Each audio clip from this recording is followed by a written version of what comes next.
Please work. Oh. Oh. Good deal. There we go. That was so weird.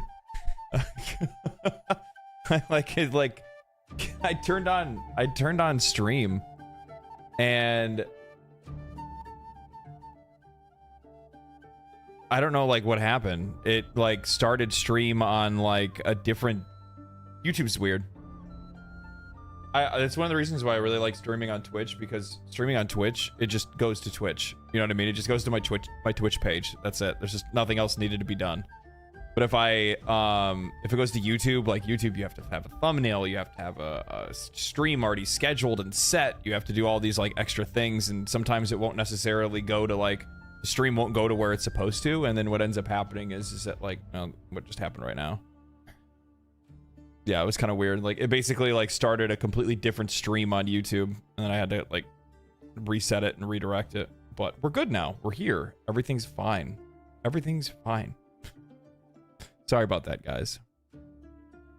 Oh man. Hello. Hello, everybody. Hello, everybody. Let's see here. Welcome everybody. Welcome back indeed. Hello Pestilence. Hello Lil Fuzz. Hello Mad Man Ruvik. Paula the Hero. Norsky Retro. Alberto. Adalberto. Mr. Tickle. That makes me feel uncomfortable. Newts, how you doing? How's everybody doing today? What's your day been like? What's your life been like? War Within today? No, not the War Within today. I talked about this on the last stream, but chances are I'm like, that's probably not gonna be for like another week or so, maybe. I don't know. Well, I guess we'll just kind of have to see. We'll just kind of have to see. I don't really know. It's kind of like when I get to it, I get to it. You'll end up seeing like a notification specifically for it, like. Don't worry, you won't miss it. there'll be a whole thing for it and all that stuff. Similar to the same thing that I did for the second dream. Yeah, I'm not trying to rush through all of Warframe in 2 weeks and be done with it. You know what I mean? Like, it doesn't really make sense to try to do something like that in the first place. I was talking about this a little bit with some of the folks in Discord today, but like, you know, my aim really is to just like get to a place. Like right now, like I just unlocked the Railjack, right? So like I want to do Railjack stuff. I want to learn about Railjack. I want to like today I kind of want to like look into like reputation farming and like try to understand like the planets and stuff like that, why I want to farm those reputations and things like that. You know, I just picked up mining, so I want to understand why and what that's good for. I want to get some mods. I want to get some cool mods. So I was like today maybe we'll do some of the we'll try to get some of the nightmare mods with some folks in chat. Maybe we'll do something like that. Yeah. Today's a play Warframe kind of day. So it's just kind of like playing the game more, you know, thing. You know what I mean? The War Within is usually something to do just after the second dream. I mean, I think that depends on the person. Always with the banger music. That's right. It's not too loud, is it? Well, but it's not too loud. Oh, man. I wanted to try to go to, music is fine. Cool. I usually audio check before I get on. I didn't do that today.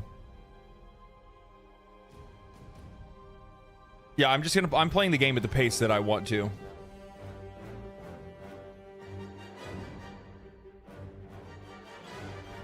They're spaced together very close, so it might hinder star chart progress without doing... I mean, so then chances are it'll end up being next week. You know what I mean? So, like, at the same time, the other thing is that, like, one of the things that I want to do is there's, like, yeah, I mean, there's stuff that I like, maybe I want to, like, I don't know, level up my mastery rank and stuff like that. You know what I mean? New Warframe vid when? That'll be this week.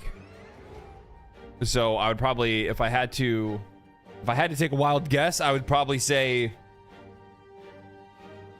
Friday.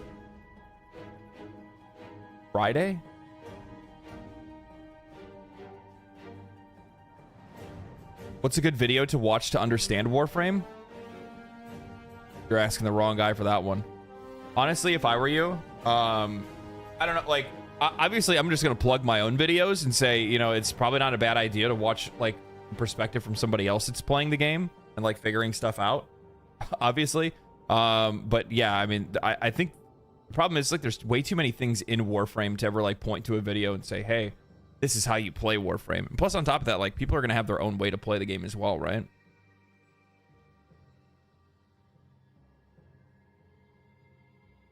Because I feel like everybody plays the game differently. Like, I mean, obviously, people are doing a lot of the same kind of stuff, but at the exact same time, like, there's so many people that are doing completely different things. Maybe they'll take a week out to do one thing or another week out to do another thing or something like that.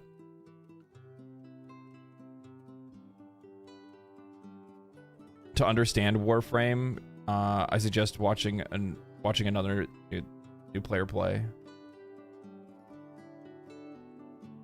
or just playing it yourself. Yeah, so that's kind of the thing. Like, so we had a really cool conversation today, actually.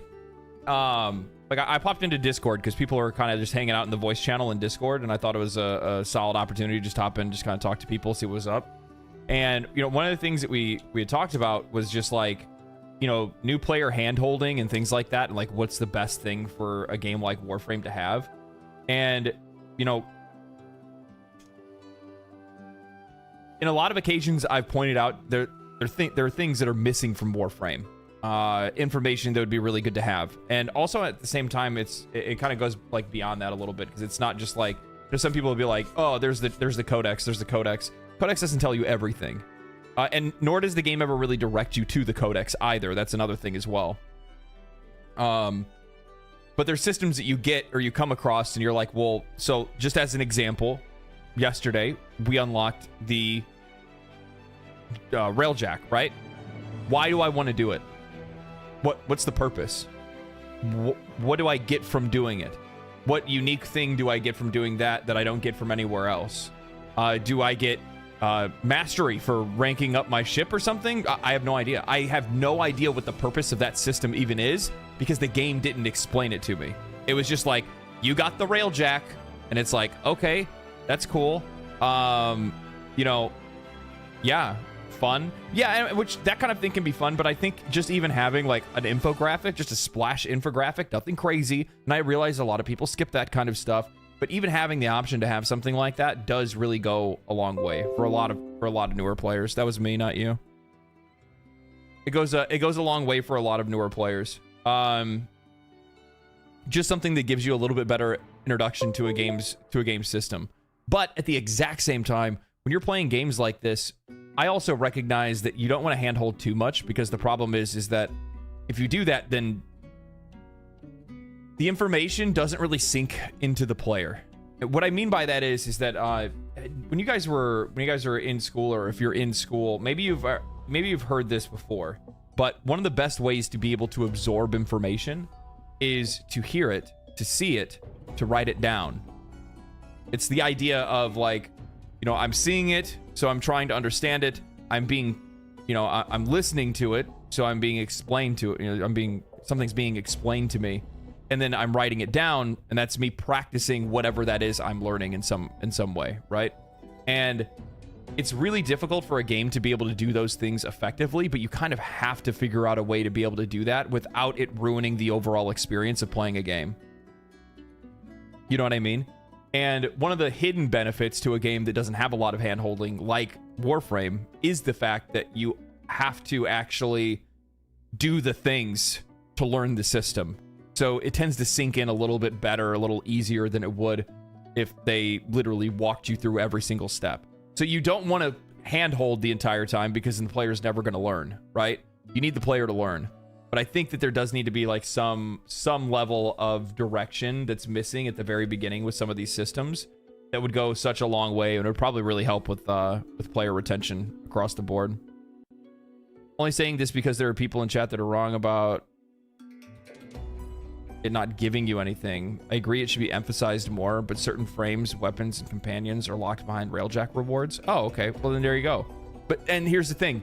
This is what I'm talking about.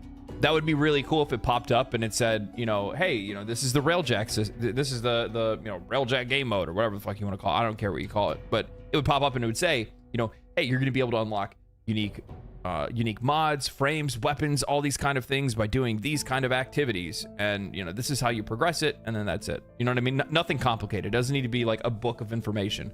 It needs to be a generally vague explanation of why you're going to want to do it, how it functions, and how to progress it. That's it. The Railjack is also necessary for some quests. Yeah, which I mean, that's kind of similar to the Arcwing, right? Arcwing's about the same thing.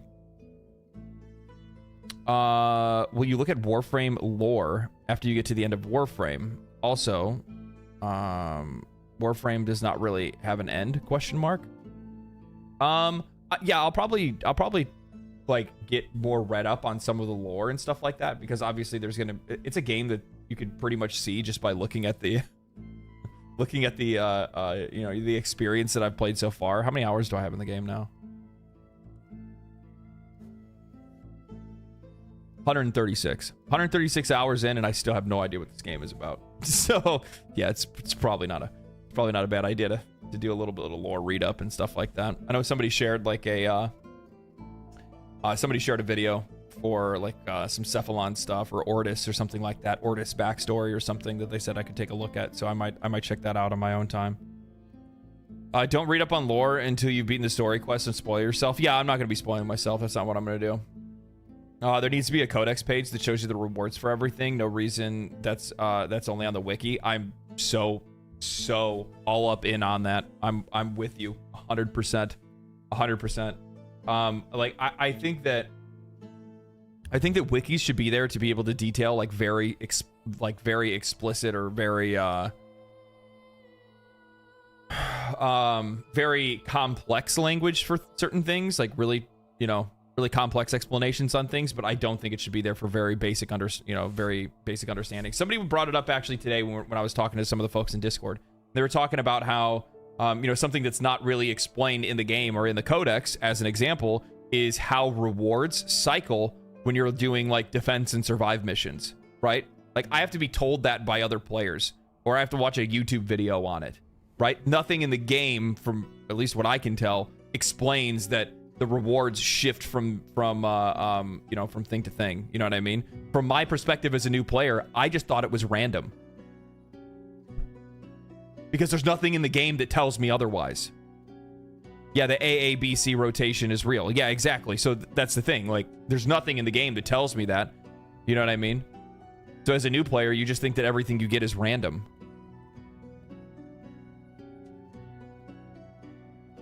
Warframe Wiki is a very good resource. Here's the thing. Like, there's nothing wrong with wikis. I don't really have a problem with it. The only problem is that when you're a new player, you're very quickly spoiled when you go to a wiki. You are very quickly spoiled when you go to a wiki, and I think people really underestimate exactly how that is. You know what I mean? It's not hard to misclick on something. It's not hard to see anything on there that would immediately make you go, huh, what's that?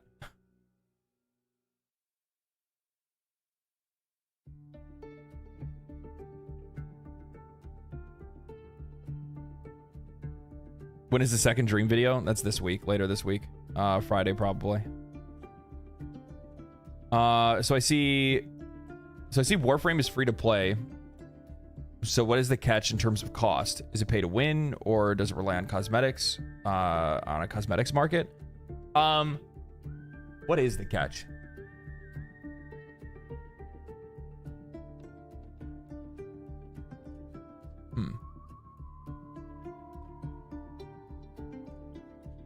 Pay to not play.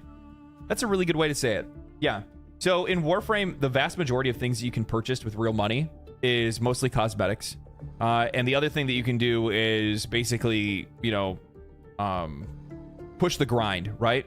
But the problem is that like when you have that kind of discussion, you tell people like, oh, well, you can, push progress, buy things outright that you want rather than go out and farm them. That doesn't really reflect well, because the problem is that a lot of people are going to hear that and they're going to think of games like Lost Ark or something like that, but that's not exactly how this works. That's not exactly how this works. Time gates, I don't really personally, the thing is that like maybe at the very beginning of the game I could see players wanting, like I could see myself wanting to use wanting to like rush the time gates to try to get through, but to be honest with you, once you're like in the game and playing it, there's no way that why would I waste platinum on rushing the timer? I'll just wait. I got other things to play with. I got other things to go and farm and get ready to put back into the foundry. It doesn't really make a lot of sense to waste all that platinum on rushing stuff. You know what I mean? Maybe if you're like super impatient about something, you just can't wait. You're super excited to use a certain frame or weapon or something, maybe. But yeah, I really couldn't see any reason why you'd want to waste the platinum on doing something like that.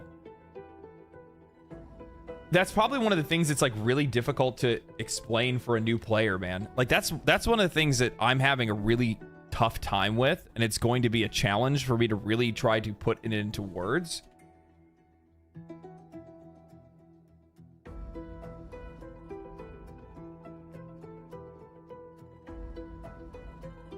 And it's a challenge for other players too. For anybody that's trying like, oh, well, it's a free-to-play game. That immediately comes with a negative connotation. But you know what the thing is that like there are free-to-play games that are out there that don't have a negative connotation. Look at Fortnite, right? Like, can you guys tell me exactly how Fortnite is, non-ethically monetized? It's just filled with a bunch of skins. Who cares about that stuff? You're just there to play the game and have a good time. You know what I mean? That's one of the like the funny thing is like I think Warframe, or not Warframe, but I think that game gets a lot of flack, and it doesn't deserve it, because it's actually really well monetized. It gets a ton of content. People get to play the shit out of it and have a good time at it, and they don't got to spend a dime unless they want to have a I don't know, cartoon character skin or something like that. You know what I mean? The next quest will be very soon. The War Within, by the way. It's another one you definitely want to stream. It's about an hour and a half or 2 hours as well. Okay. Yeah, I'm looking forward to it. I'm looking forward to it.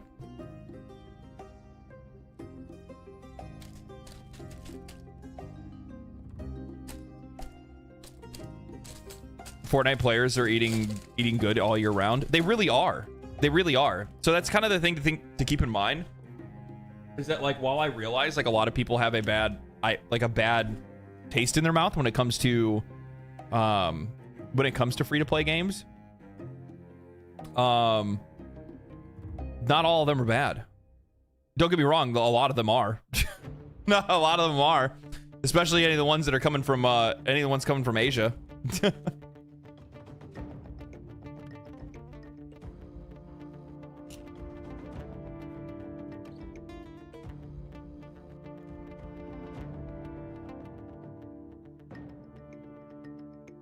I have 100% win rate in Fortnite. Played one match. I actually like Fortnite. I haven't played it in a really long time though. Cat heard chips and was like, gimme. Yeah, it's close to his dinner time. That's the reason why he's showing up. Do you play with viewers? Yeah. I usually leave I usually just leave my lobby open. What color did you paint your railjack? Oh, that's right. We didn't go to the. We'll have to do that. We'll have to do that. I forgot. You guys told me that I can go to the my dojo and I can edit it, right? I can like customize it and upgrade it.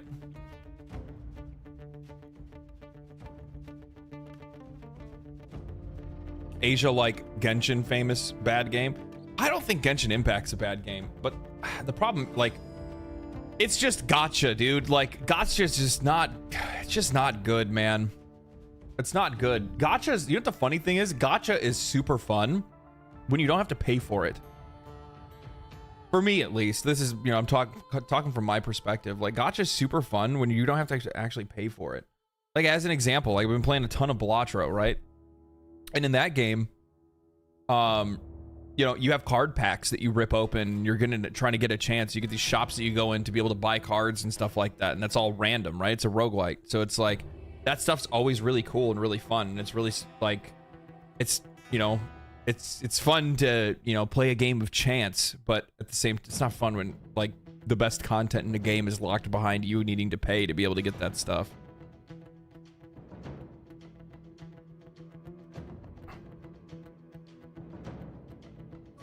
Genshin's not a bad game if you're not a gambling addict. No, but it can create one. Look, I'll be flat out. I used to play Genshin Impact before.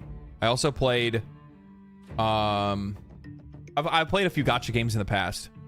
I have no desire at all to gamble. Like, I've gone gambling, like I've gone to like casinos with friends and stuff and had a good time, but I was never like, I would spend like 25 bucks, 50 bucks at most in a night. You know what I mean? Like, I was not like, I was more buying food and drinks than I was anything else, right?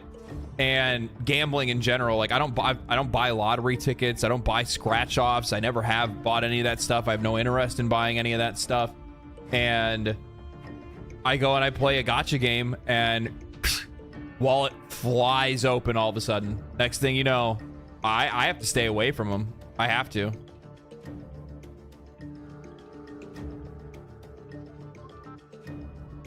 Fate Grand Order? No, I didn't play FGO. All right, if you do a little bit of study on gambling psychology, realize that Genshin triggers dopamine responses to get you hooked. Gambling is thousands of years worth of psychology culminated. Yeah, you know what the thing is? Like, a lot of people don't know this, but the vast majority of the biggest companies that are out there that make video games. So I'm talking like Activision Blizzard. I guess that's actually Xbox now, but you know, EA, all of them. They've all invested in a gambling research firm that's in Vegas that studies how you know, people get addicted to things. Like they literally fund, you know, game addiction science. It's so creepy. It's so creepy.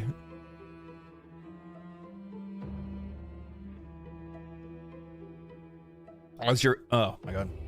Azure Lane was more forgiving than most and accommodating. The problem is that like that's kind of like, they want you to feel that way though. Like, those kind of games want you to feel like it's non-predatory. Yeah, but it's not as predatory as the others. So it's like, it's honestly, it's kind of generous. And it's like, no, it's not generous. It's not generous. It's insane how much those games make. Like, it's mind-blowing. It's mind-blowing. Let's look to see.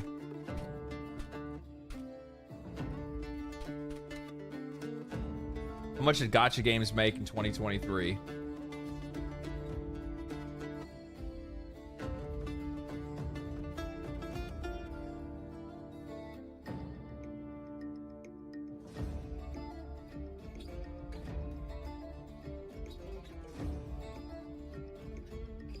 Why can't I, like, read this? That one I can read. This one's way too small.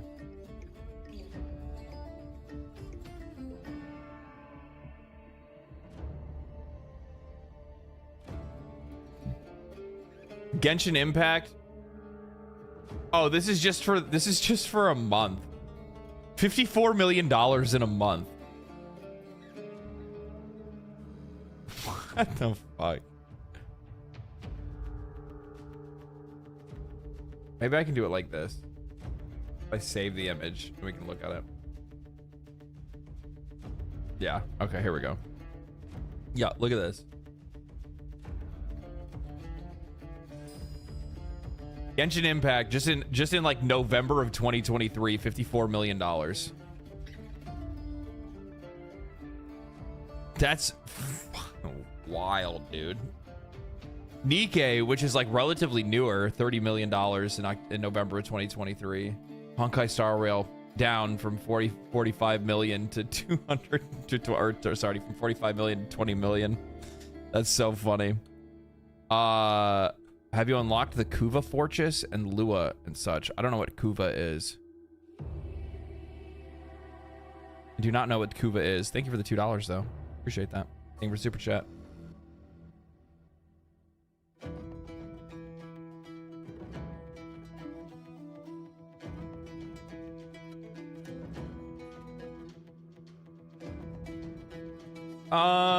Yeah, this is crazy though.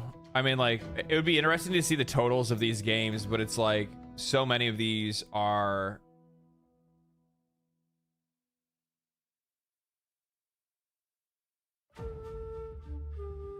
wow. I didn't even think that. So like, this is the one right here. This is the one that I first got started on. This is the first Summoner's War was the first gacha game that I ever played, and I spent more money than I ever feel comfortable talking about. I was traveling. I was single. I was, you know, I didn't have a lot to do. I all I did was work. I worked 92-hour days, or 92-hour weeks. I had more money than I knew what to do with, and I had no life. I literally, all I ever did was work. So I never had the chance to even spend the money that I got in the first place. So most of it either went into savings, or then I just got bored and just started spending on random shit because I was unhappy. He's MR12. I'm MR12. Excuse you, sir. I'm MR12 now. I did that. I did my master rank mission this morning.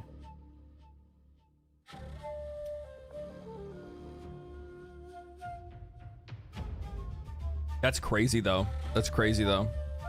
Why are all of them anime? Because everybody loves waifus. That's why. I don't know. That's actually a really good question. I think it's multi. I think that's I think that kind of goes in a lot of directions now that I think about it. Why are all these games? Not all of them are anime. There are a lot of gacha games that aren't anime, but they aren't as popular. But I do think it has a lot to do with waifus more than anything else. It's just waifu collecting. People just want to, you know, they like the way the characters look and they want to look at them longer. That's actually kind of the weird thing. Like, thinking about that, what does that do to the brain chemicals? I'm really confused on that one now.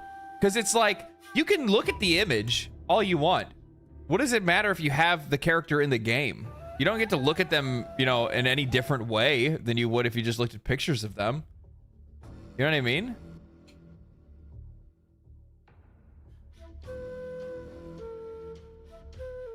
Is it to make it feel like they're yours, I guess? I don't know. That's weird. Ownership, I guess. My waifu? Yeah, maybe.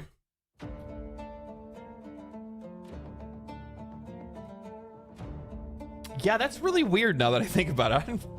I wonder why people are so obsessed with that. Huh.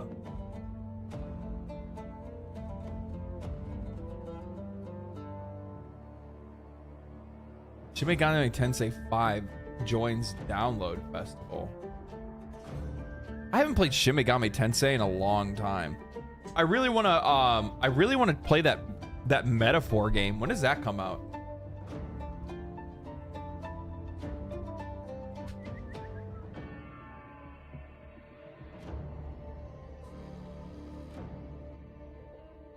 I don't think it has October 11th. Oh, that's a long ways off. I don't got to worry about that at all.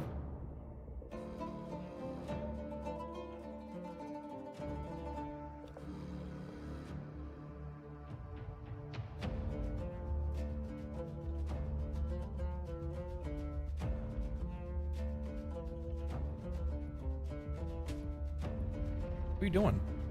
What do you want? You need to get brushed. Is it because it's more marketed towards Koreans? The art style. Please do not.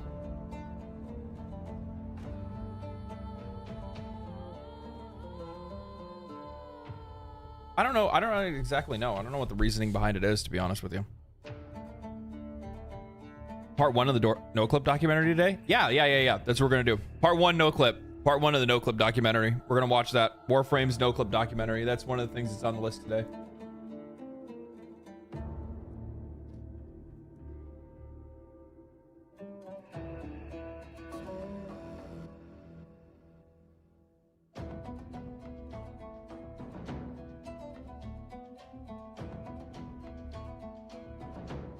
Yep, we're gonna watch the No Club documentary today. Sorry, I completely. Maybe I didn't really want to put that in like the title or anything like that, but yeah.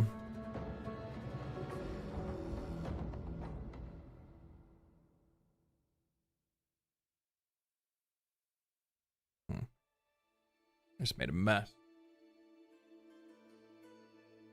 1 second, let me clean this up.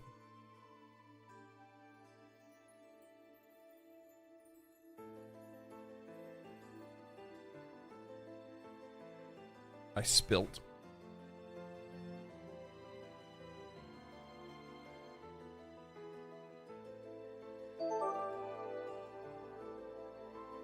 Oh, snaps.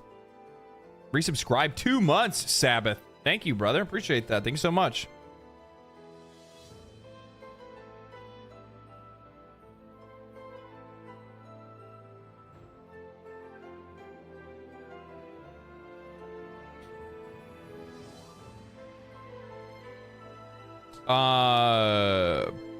Part 1, I think, is mostly about digital extremes, a little Warframe. Yeah. So not playing Warframe today?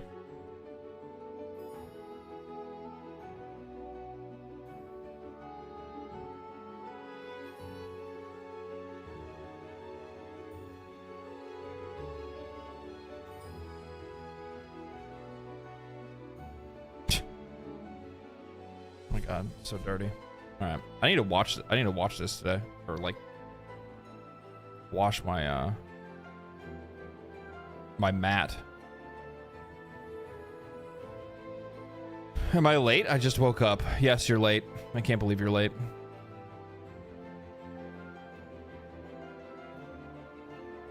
So I do my best to try to make sure that you guys know this.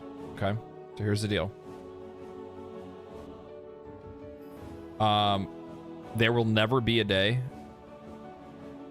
never, that I just turn on, like, unless it's like a late stream where I'm like not even like, I'm just playing a game, you know what I mean? Like, that's it. Like, chances are you will never catch me just playing a game on a stream. If I'm streaming, I'm going to be talking. I'm going to be hanging out with you guys and having a good time and chatting and looking at news and discussing some things. And then later on, then I play a game.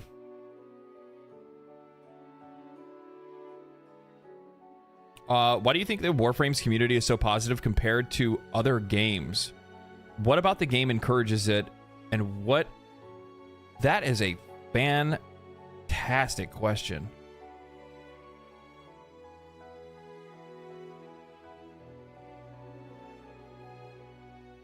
That is a fantastic question. Where is my damn thing at? There it is.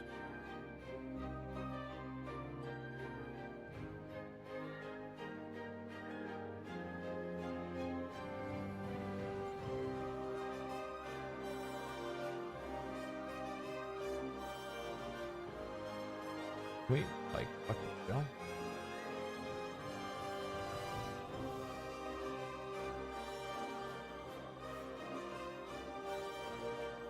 I need to learn how to do this.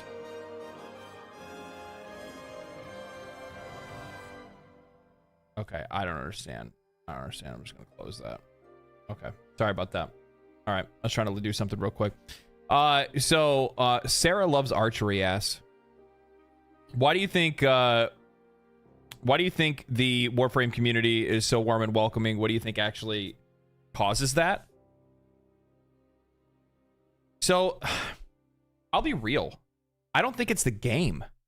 This is gonna sound a little bit more abstract. I don't think it's the game that necessarily. I mean, partially because the game isn't very competitive, right? So when you pull some of that competitiveness out of a game, and you make it very much like cooperative focused, well, players are going to probably be a little bit more open to that. You know what I mean? Like, they're going to be a little bit more friendly. I think Final Fantasy XIV is a really good example of that. But something that Final Fantasy XIV does to be able to generate that kind of positivity is the story, and the story it tells, and what the story means to the players. In Warframe's case, at least from what I see from the outside looking in, it looks like it's more the developers than it is anything else. it's not about how they talk to the players. It's about how much they talk to the players. And it's all the time. It's like all the time. They stream weekly. They communicate constantly. They're always listening. They're always paying attention. They're in on the memes. They're making the memes themselves. The memes are about the developers 90% of the time for a lot of the stuff that I see. You know what I mean? And that's important. That's really important. I think it's actually more of the developers that have cultivated that through their own by making sure that they're staying connected to their player base. Because think about it. Think about the most jaded... Pick out one of the most jaded video game communities that are out there. Name one. Give me one of the most jaded video game communities. Pick one game and tell me and give me one.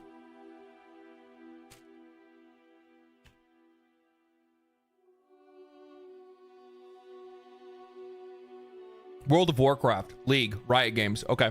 World of Warcraft is really good. Tarkov's up. Well, Tarkov's jaded for good reason. But we'll use World of Warcraft. Great. Absolutely fantastic one to use as an example. Why?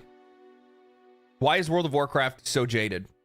It has cooperative gameplay. It does have some competitive elements, but I mean, it's still kind of a reflection of the same style of gameplay as Final Fantasy XIV, right? A lot of all the same kind of systems and things like that exist in both games. The difference is the communication. That's the big difference maker. The communication is completely different. They don't communicate as much. They don't communicate as openly. They don't have that friendly demeanor with their players. They don't play the game with the players. They don't have those kind of things. I'm telling you right now, those weekly dev streams that they do and prime time and stuff like that goes way further than people probably even would give it credit for. That is such an incredibly smart decision on a business end. But even more so, it just does what you need to do to be able to,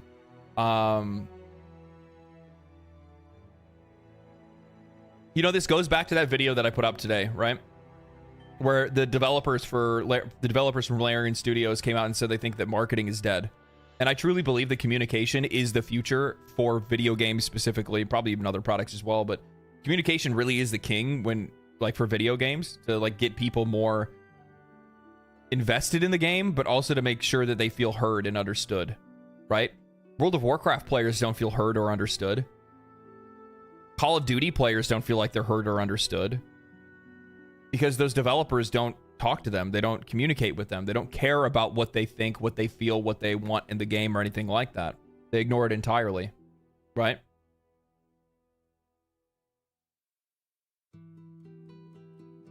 Yeah, I think Pity, I think you're actually right. I think that leaving out the competitive nature from a game will almost always help to generate it, right? So let's look find Helldivers 2. Helldivers 2 is another great example of this. Why does Helldivers 2 have such a really super tight community that is so strong that it could literally push back Sony's order to force a PSN account on them? Well, it's because, well, one, it's a cooperative game, so there it is, leaving the tendency, right?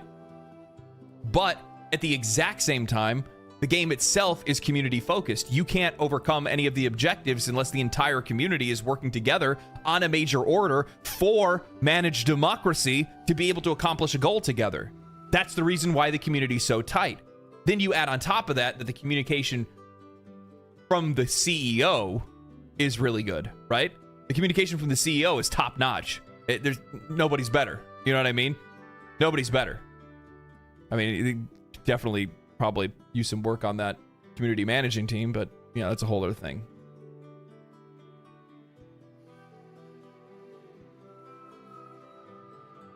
If for some odd reason, I'm going to say this, if for some odd reason streaming doesn't work out for me, or making YouTube videos and stuff doesn't work out for me, I will 100% try to get a job as a community manager. And I will be able to crush that shit. I will crush that shit.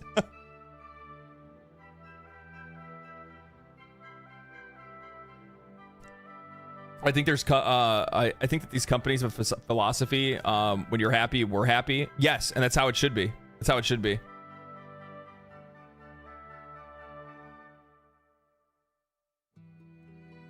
Pink Shorts guy is cool. I don't know who Pink Shorts guy is. I have pink shorts. Somewhere.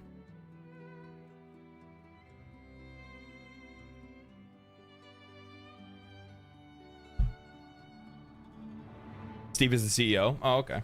All right. Messania, thank you for the sub. I appreciate that. Thank you for the prime. Thank you for choosing me this month. Just this month. Oh, Dev Shorts. Oh, Steve is the pink shorts guy. One of their memes. Oh, okay.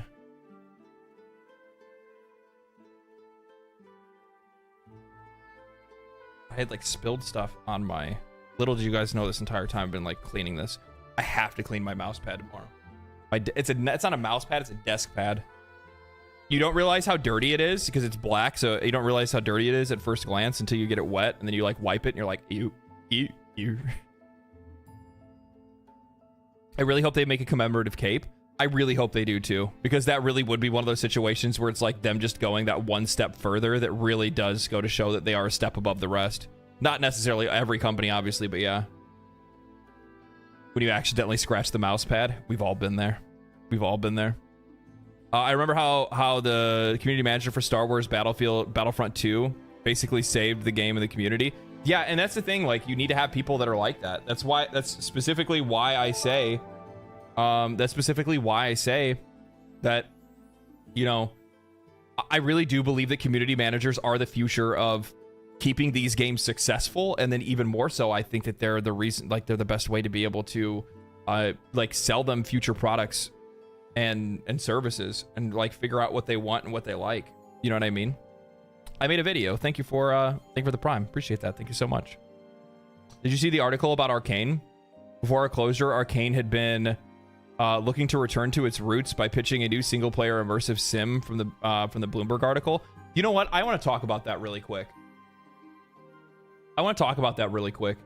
So I was having a discussion with a friend of mine, right? And, you know, he was feeling like I was like being really like doomer about all of this. And, you know, I had made a post.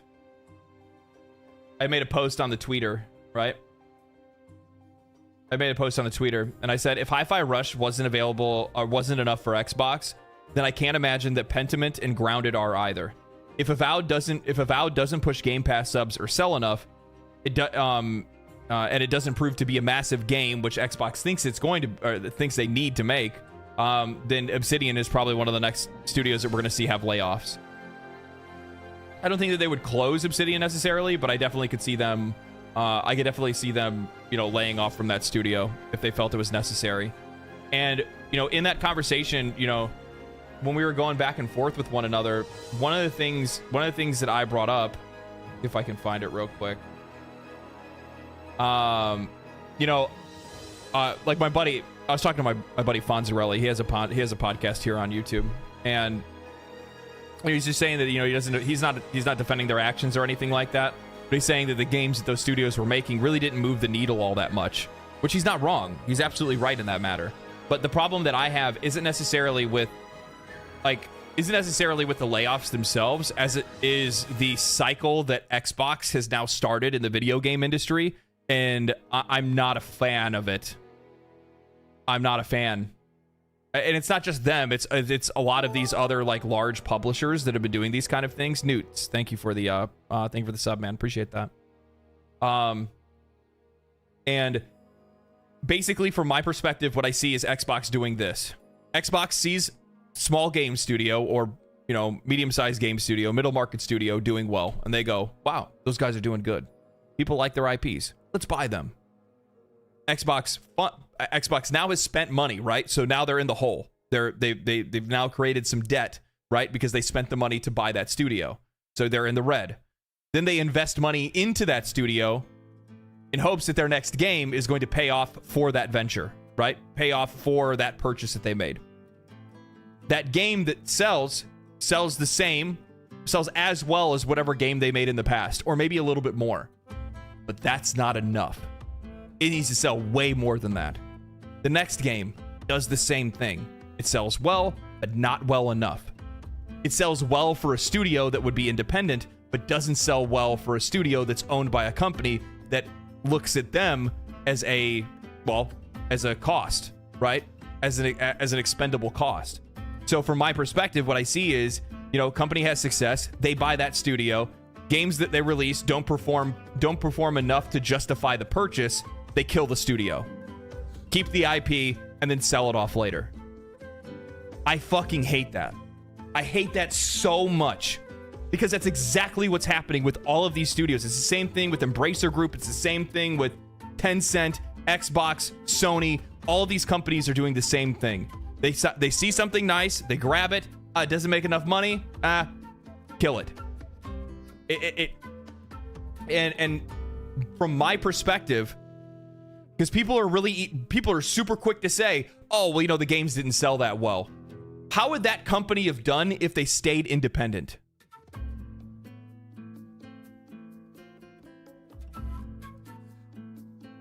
How would that company have done if they stayed independent? And nobody's asking that question. And that's the thing that frustrates me the most, is that if those companies had stayed independent, and by the way, this isn't like Xbox bought them at against their will. They submitted to it, obviously. The people that started the company sold the company off. But the problem is that if it wasn't for these companies that were out there that were blowing all this fucking money, buying up all these studios, and then just ruining them at the end of the day. But the problem, that's like a government situation stepping in, making sure that they're not, monopolizing too hard. But they really are ruining some of our favorite IPs and destroying some of our favorite studios. It sucks. It sucks, man. It really does. But at the end of the day, my thing is I'm like, they're like, oh, well, those games didn't really move the needle.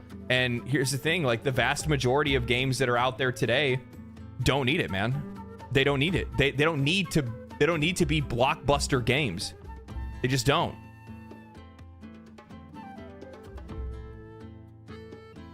Independent companies are on the rise. Yeah, they're back on the rise. Of course they are.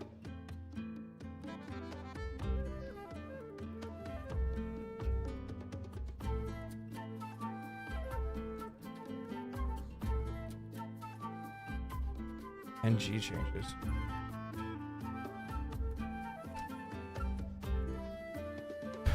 Fonz, are you watching right now? I see you just messaged me. But yeah, no, so it's one of those things where it's like, if those studios had stayed independent, there's a really good chance that those studios would probably still be around.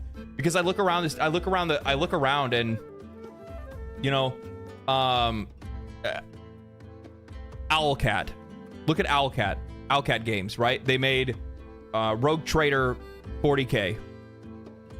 That game, if that studio had been purchased for X amount of millions of dollars or whatever, that game would look like a failure in the eyes of that company because it didn't make the money that justifies the purchase of buying that company in the first place. However, that studio was still on its own, it would be just fine because they made enough money to continue to fund their development, continue to pay their people, and make enough profit to be able to keep the studio's doors open, right? And in a lot of cases, a lot of our favorite studios and a lot of our favorite games that are out there are really just trying to do that. They're just trying to make sure their employees are paid.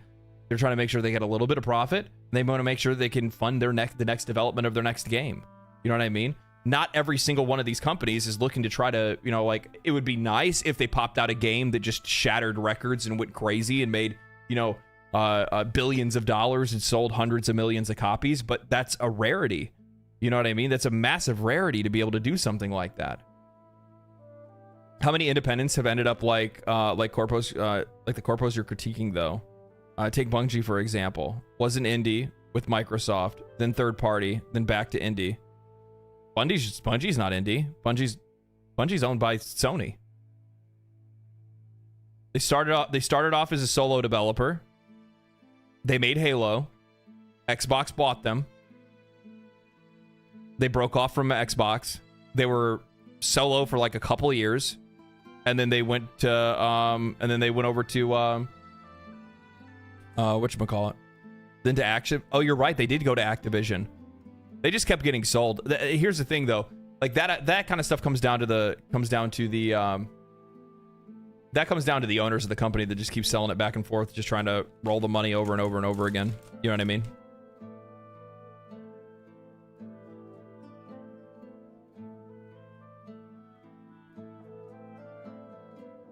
Hey, have you seen Warframe 1999? I don't know what that is.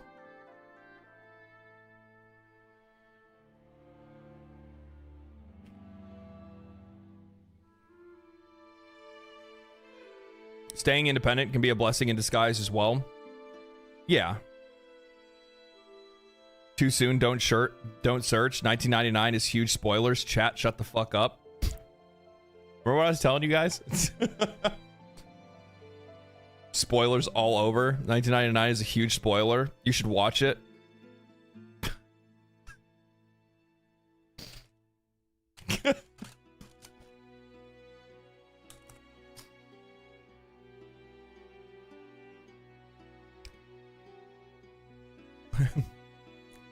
I have done Second Dream. That is the only thing I've done. I've done the Second Dream, and that's it. We talked about this before.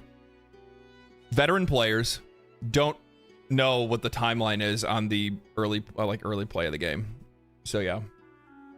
But yeah. No, I'm super not happy with Xbox and their layoffs and stuff like that. I'm just not there for it, man. I'm just gonna tell you guys, I'm just not there for it.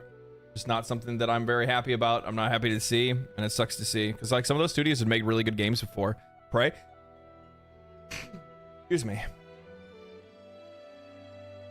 Like Prey was sick. You know what I mean? And they were planning on making another game like that, and now they never will. Generally excited for your next quest. Such a good experience. Yeah, I'm looking forward to pushing the game. Do you want to know at legendary drops? Yo, you know, trust my take. You know, in particular, watching 1999 won't be a spoiler issue. It'd be intriguing and confusing.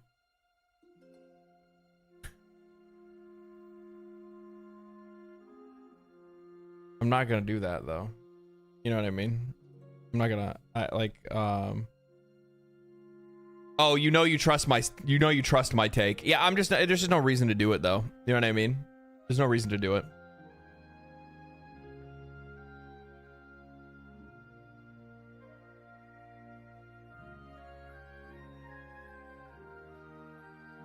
There's just no reason to do it right now, that's all.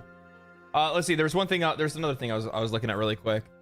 What was it? Microsoft had critically acclaimed exclusive game, something had been craving for years, and response shut down. Yeah, now they're So I saw this too. So like in response to all this, like then Xbox is like, guys, we need to shut down these studios, and guess what? Guess what, guys? We're gonna make Fallout 76 content.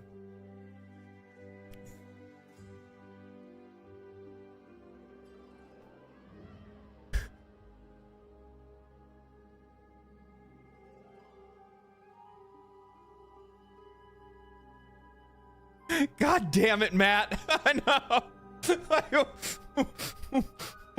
What? What? I'm just trying to like wrap my head around this. Guys, you don't understand. The reason why we needed to close Arcane and close these other studios is specifically because we need to be able to bring you guys more big blockbuster content. And guess what that's going to be? More Fallout 76. It's like...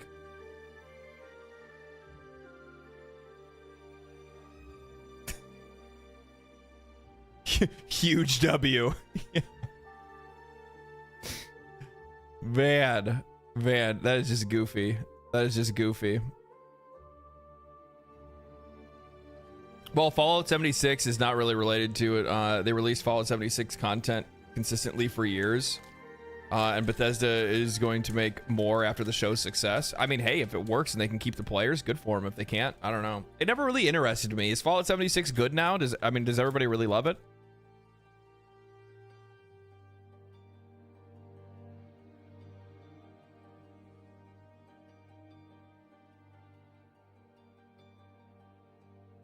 Have you guys seen the like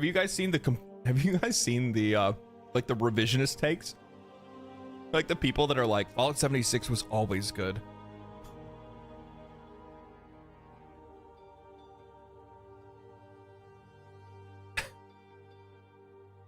That shit kills me. I love seeing that stuff. It's like, oh, I've been playing Fallout 76 since day one. Fallout 76 has always been a good game. You guys just don't trust Bethesda. It's like, no shit. Of course we don't trust Bethesda. Why would I? It's still divisive, but at this point, it's a game you can play and get enjoyment. I mean, it's true.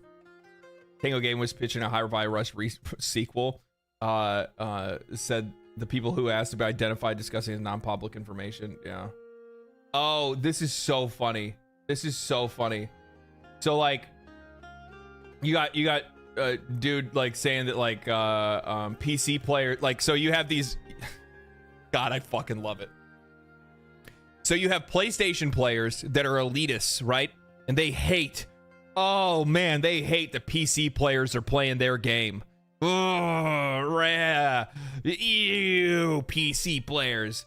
And so this guy's like, the official PC Master Race community is laughing at Arrowhead Game Studios and PlayStation while using mods in Helldivers 2. Fucking bitch behavior. Oh, Star-Lord? What am I, Joe? Well, look, mate, we got a special skin for you. Come over here. Oh my god, dude, the Master Chief looks sick. What is he playing as? I'm Buzz Lightyear! No, he's not! No, he is not! Buzz Lightyear's here! I fucking love it. I love it. I also love how like derpy he looks. Report to Star Command, and we're ready for our mission. The heroes that we deserve, bro. Master Chief, Buzz Lightyear, and Star-Lord. Star-Lord. Oh my god, these models are fucking crazy. Joe, you have outdone yourself, brother. This is... Thank you, thank you. Buzz, we missed the truck. We weren't aiming for the truck. All right, here we go, boys. It's too funny. It's too funny. Oh my god. So there's a bunch of people that are really upset that the PC community has been using mods and games and you know, obviously the console community has a hard time with that. You know what I mean? Because they can't do that. And, you know, like, so they're saying the PC community is basically laughing at Arrowhead Game Studio because they're using mods. So the CEO, in typical fashion, says, I mean, this is hilarious. I'm impressed at the ability to do these mesh swaps, given that the engine has no support for mods. At some point in life, I really like to make a game with the proper modding support. I do love the modding communities and where it's at, and it's where I got my start as a game dev. What a Chad. Like, what a Chad. What a Chad.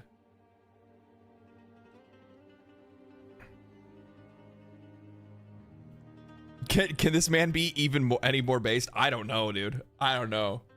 I don't know. He drives formula cars as well. Does he really?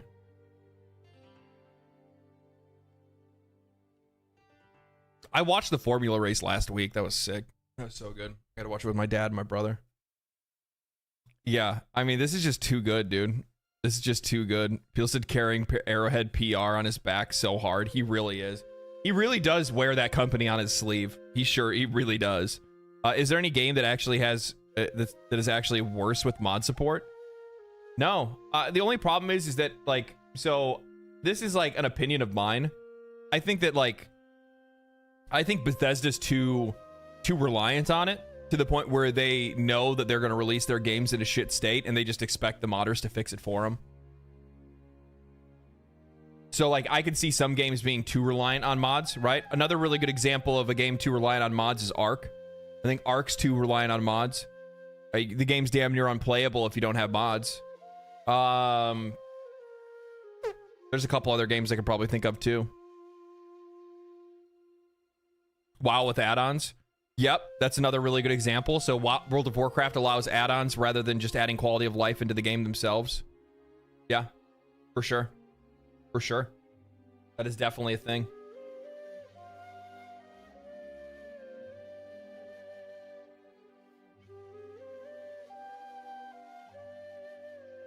Arc vanilla building. Yeah, exactly. You know exactly what I'm talking about. I gave Arc a shot years ago, right? Like, my friends were like, dude, you need to play Arc with us. Arc is the best game ever. And I was like, I don't know about all that. I mean, I like survival games, but so I got it without playing with them first, just to see if I liked it. You know, do the whole like 2-hour thing, see if I want to try it for a little bit, and then give it get rid of it. And it sucked. It was horrible. It was literally the worst. And then I told my friends I returned it. They're like, no, bro, you have to mod it. And I'm like, I will never buy a game that I have to play with mods to enjoy. Never. I will never buy a game that I have to play with mods to enjoy. Period. That is me. Me buying a game that I have to play with mods to enjoy is me rewarding a developer for making a shit game. I'm not going to do that. I'm not going to do that. Minecraft? You don't have to play Minecraft with mods. I've played Minecraft for hundreds of hours without mods.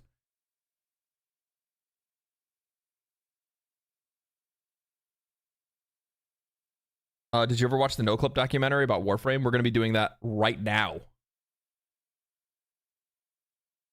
Right now. Like just 2 seconds. Arc multiplayer without people horribly bad. Yeah, I know. But you need mods to play Warframe?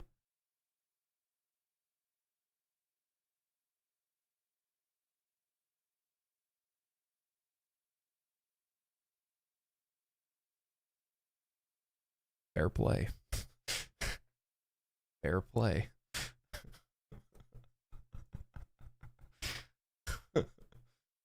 Oh, man. Terraria and Minecraft are two games that are great without mods, become legendary with mods. Terraria is one of the greatest games that's ever been made, and it should be cherished, and not enough people cherish it, even though I know like everybody in the world cherishes it. And I'm gonna make a Terraria video one day. I have a script already ready for a Terraria video. It's there. I just haven't made the video. It's like, by the way, when I say I have a script for a Terraria video, it's actually not finished. It has like, if I'm not mistaken, it has like 3 more sections left, and I think it's already over like 6,000 or 7,000 words. It's going to be an hour-long video. It's just one of those. It's just going to be an hour-long essay about how I love Terraria. I remember when Relogic said years ago that he was going to stop supporting it, and here we are. Exactly. And I wouldn't have it any other way. Terraria is the bomb. It's legendary. Terraria is one of the greatest games ever created, period.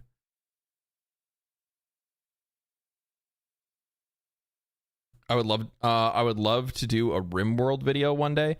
I've never played RimWorld. I hear a lot about it, and I've looked at the people have reviewed it and said it's really good, but I've never given it a shot. I do a run of Terraria about once a year. I do about twice a year. I haven't played Calamity Mod in probably at least a year or more. And I know there's been some massive changes to Calamity Mod, so I need to go back to do that for sure. Like, for sure. Big time. Okay. I am going to feed the cat, and then we're going to start the No Clip documentary. All right?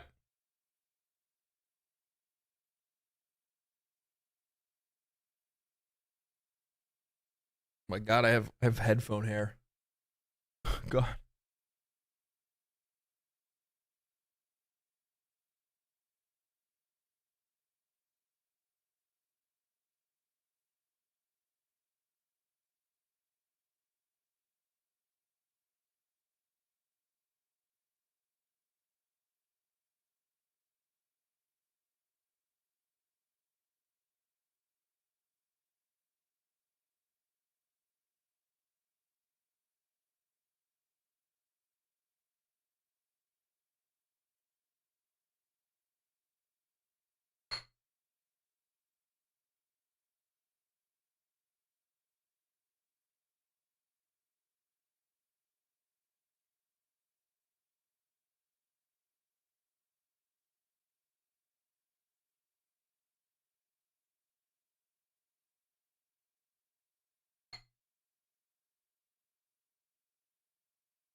I forgot I made coffee.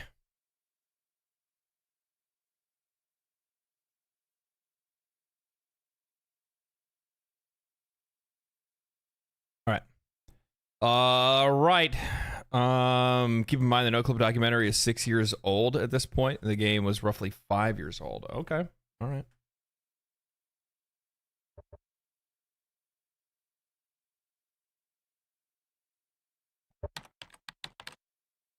Let's give it a shot.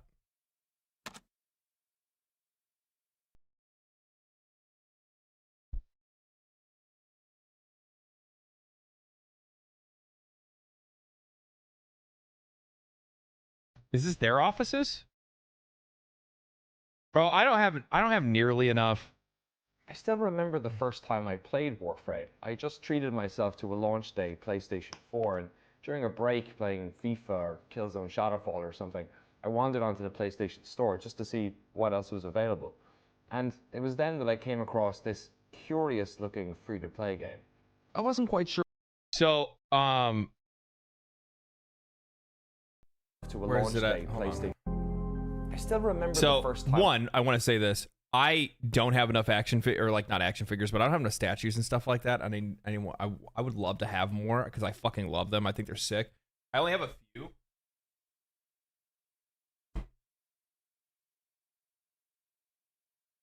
I got this guy. I fucking love this thing. I think this looks so sick. It looks so good. I only have a few, but I just don't have the room for a lot of them. And if I had the opportunity, they'd be all over the place. Like genuinely, they'd be like all over my entire apartment. When I played Warframe, I just treated myself to a launch day PlayStation 4 and So, Danny O'Dwyer is one of the driving factors which made me start making YouTube videos. After I watched his No Clip documentary on Final Fantasy XIV, like his narration style, his writing, his research, his understanding, and then also his ability to be able to communicate that to others is like one of the biggest inspirations for me when it comes to any of my writing and it comes to any of my videos. And while it probably doesn't really show too much in my videos, there like it's still something that I'm like trying to learn and pick up on. It really is. Like he's so good. He's so like honestly he's underrated as a creator. during a break playing FIFA or Killzone Shadowfall or something, I wandered onto the PlayStation Store just to see what else was available. And it was then that I came across this curious looking free-to-play game. I wasn't quite sure what to make of Warframe, to be honest. I had no idea it was made by the studio responsible for one of my favorite games ever. So I'll be honest, like I've known of Warframe the entire time that it's been out. I think that I might have played it on Xbox or PlayStation back in the day, and it just didn't feel good. And it might have been years ago. Maybe this is back when you guys said it was like more of a stealth game at one point. So maybe that's when it was.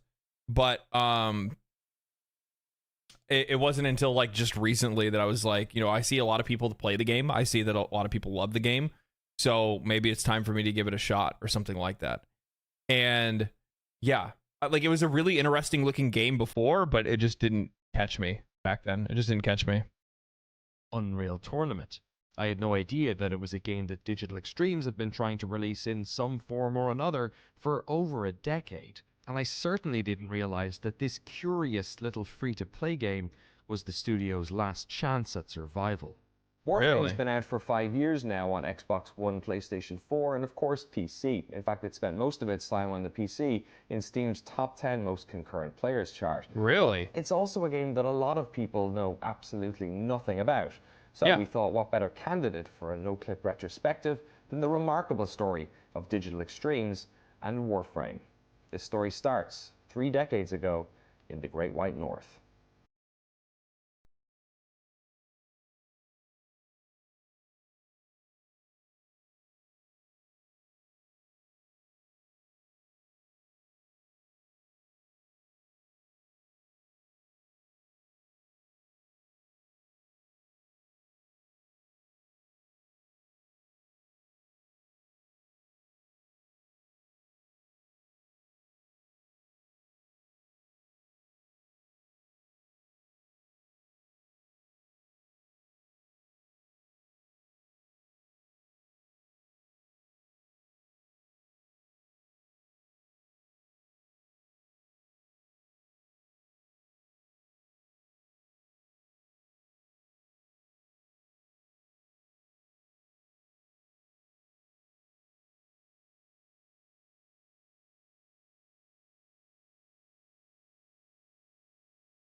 I was just playing it a couple months ago. Right. You could download it somewhere. And Dude, I remember playing games like this back in the day. Like, there really wasn't, like, I didn't have a, so, like, I didn't really have a very good, I never had good computers. I never did.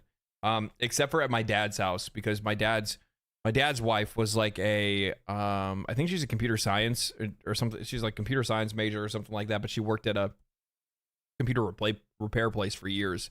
So we always had, like, you know, the best computer at my dad's house. So every time I'd go to visit my dad, I'd always hop on that computer and I would be glued to it the entire time. I played like Spear of Destiny, Mech Warrior, like 1 and 2, Doom, stuff like that, because they just already had that stuff loaded on there. But like, man, yeah, like old school PC games are fucking crazy. I still thought at that point it would be a hobby in that, and I thought it'd be fantastic if I could make a little bit of extra income from that. And so as I was finishing university, I was a big fan of Star Trek at the time, and it was kind of, and then a game called Star Control had come out. I just loved this idea in my mind of combining. This is the 90s though, so this is a little bit Solar Winds, which was just a little bit before me being a gamer.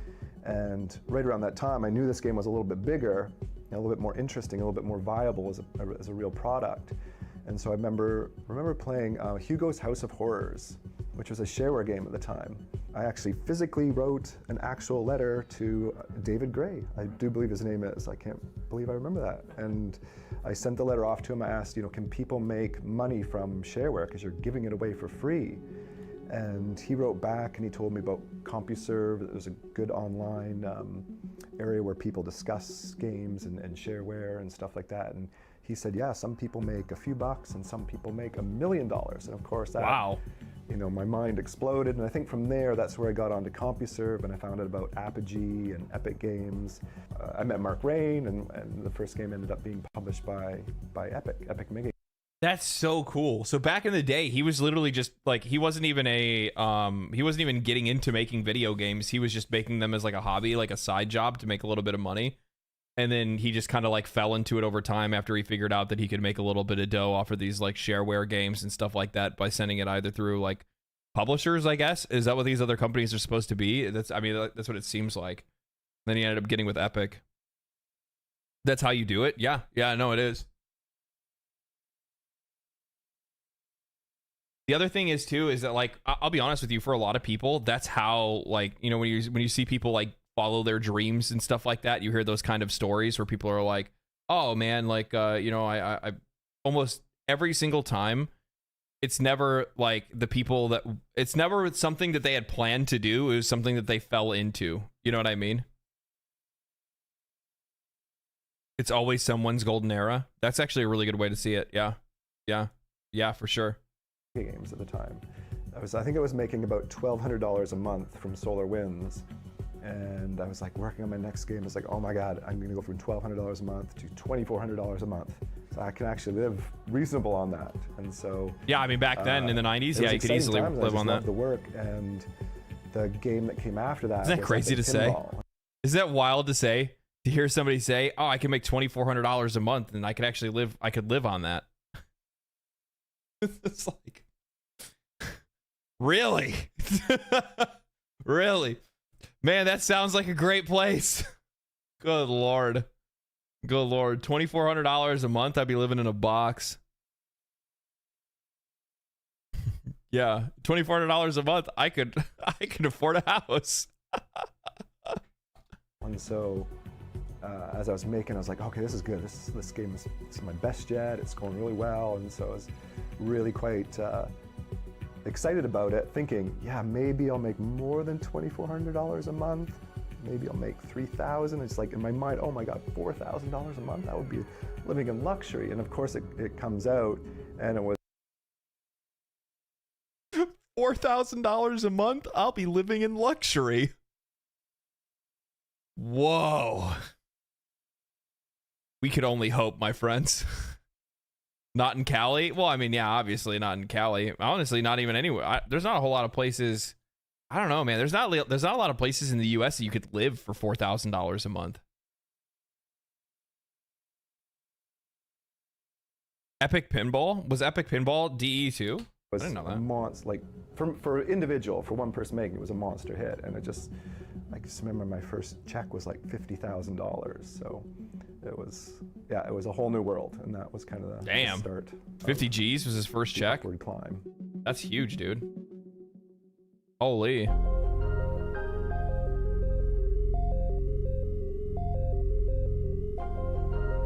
By the time James had finished his marathon of work on Epic Pinball, he was pretty tired of making pinball games. But Epic Mega Games, the game's publisher, knew that a sequel would be wonderful business. James pushed back, saying he didn't have the creative energy to work on another pinball game. So Epic suggested that he hire some people to do the work for him. This was the foundation of Digital Extremes. And the first game for the team, Extreme Pinball, was another hit. While James's new team was working on pinball, he Extreme was taking his Pinball. first steps into 3D game design. And it's through Dude, this I played that. I played Extreme Pinball. That was actually on our home computer. It's actually crazy like how popular those pinball games were, but they were like the main thing you were playing for a long time on PC. That and what damn it, what was the ski game called? The one that had like the there was like I think that was a Microsoft game though. God, was it just called Ski? The one where you had the like the Yeti that would come out and eat you? Ski Free. That's exactly what it was. Yeah, Ski Free. that a decade-long collaboration It does. It looks like the Pogger. It looks like the Pogger meme or something like that. You know what I mean? Or like a Wojak meme or something like that with the dudes like soy facing. with Epic would begin. Hell yeah, baby. Hell yeah. Man. Today we often associate this franchise with Epic Games, but the original games were born out of a tight collaboration between the two studios. Between the two, they were around 16 people working collaboratively on the project. During the development of Unreal, the Epic team travelled to London, Ontario to work on the game, while the team at Digital Extremes travelled to Raleigh, North Carolina, where Epic is still based, to work on UT99. As intense as Unreal was, and hard, and really just trying to ship a game, Unreal Tournament was, I think, felt more creative and a little less pressure, but that allowed us to make even a better game, I think. That's At that so point, cool. So my programming contribution went down, and I think I focused more on the art and weapon. I can proudly say I think all the weapon designs are mine for the most really? part. So. What are some of your favorite weapons from? Oh, the flat cannons. Those. Hell those are yeah. my favorite. Hell I was yeah, very flat happy with how cannon. that one turned out. Did you put the smiley face at the end I of did. the alt fire? I did. I did. Do you know that? I'm not sure if this story's ever been told. We were all in North Carolina, and we were coming back from lunch somewhere, and we walked past a church called the Redeemer. It's like, hey, that's a great name for the big guy. So, Palatable nuclear weapon. Yes. Named after a church. yes. Great. I know Cliff had a lot of input in the weapons as well, but we wanted something that was more than just basic shooting. Combining the alt fires to add an extra layer of skill on top. So we're always looking for a way to add that, you shoot the weapon in its basic form and you can do well, but if you have that extra skill and you can do the combos or whatever, that there's an extra layer of skill that's kind of built on top of the weapons. That's crazy that they had already thought about something like that to begin with.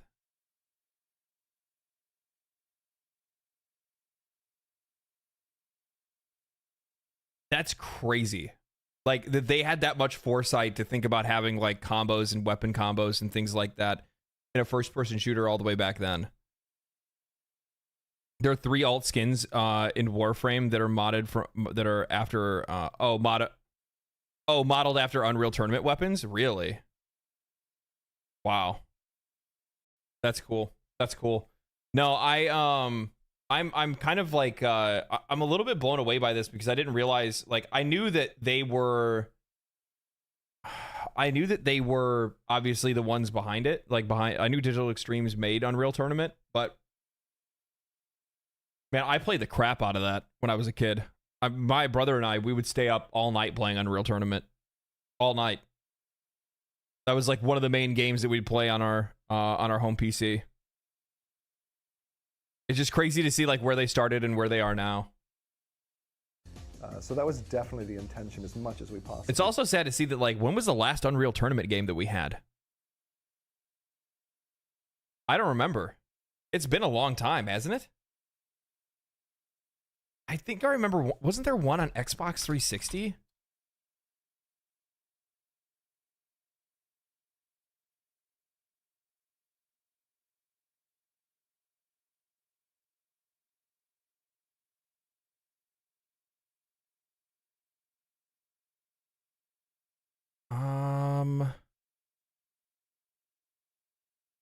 I have to look to see like what versions there were. I feel like it's been a long time though. Yeah, the last one was in 2017. At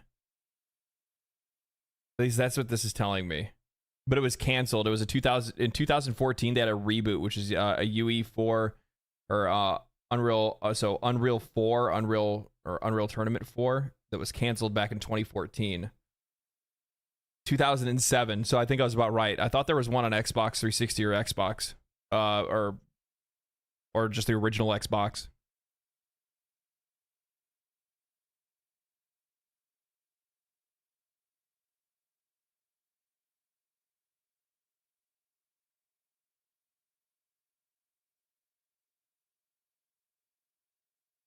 We could. Do you have any favorite maps from that original 99 one? Facing Worlds.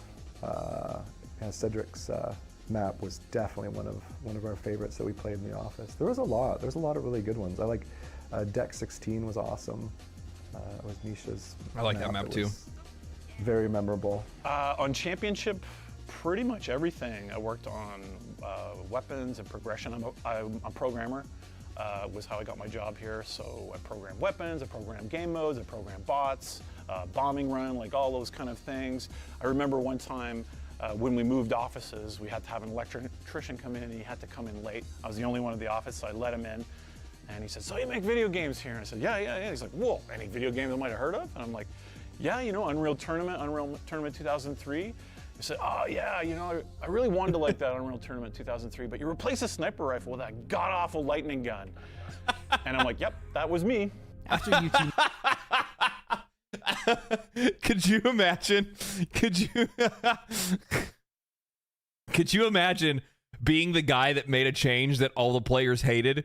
And then, like, they don't know who you are, and you, like, walk in, you're like, "Oh, yeah, man." You're like, "Oh, you make any games that I know of?" And it's like, "Oh, yeah." They're like, "Oh, I used to love that." But then they got rid of my favorite weapon, and they put in this other weapon, and I actually hated that. And he's the guy that made the choice to do that. It's like one of those things, like, you know, it would be like, you know, sitting down, you're having lunch with somebody, and they're like, "Oh, yeah, you know, I work for, yeah, I make video games for a living," or something like that. And they're like, "Oh, okay, that's cool, man. You know, where do you work at?" "Oh, I work at Blizzard." And you're like, "Oh, yeah, I don't really play a whole lot of Blizzard games, but I played a little bit of Diablo 4. Man, that reputation system, or the what is it, like the favor system or whatever that they had? Like, yeah, that thing sucked. You know what I mean?" And they're like, "I was the one that came up with that idea." 1999, the teams continued to collaborate, working on Unreal Championship for consoles and Unreal Tournament 2003. But by the time UT 2004 came around, collaborating remotely became much more difficult, as both studios had grown so much. It was during this period that Epic and Digital Extremes almost merged, but the idea was scrapped once they realized the Canadian government would require a sizable tax payment up front. And so instead, like college roommates after the last day of class, Digital Extremes and Epic Games went down their own different paths. Wow. So really, it was just tax reasons was the only reason why they split away from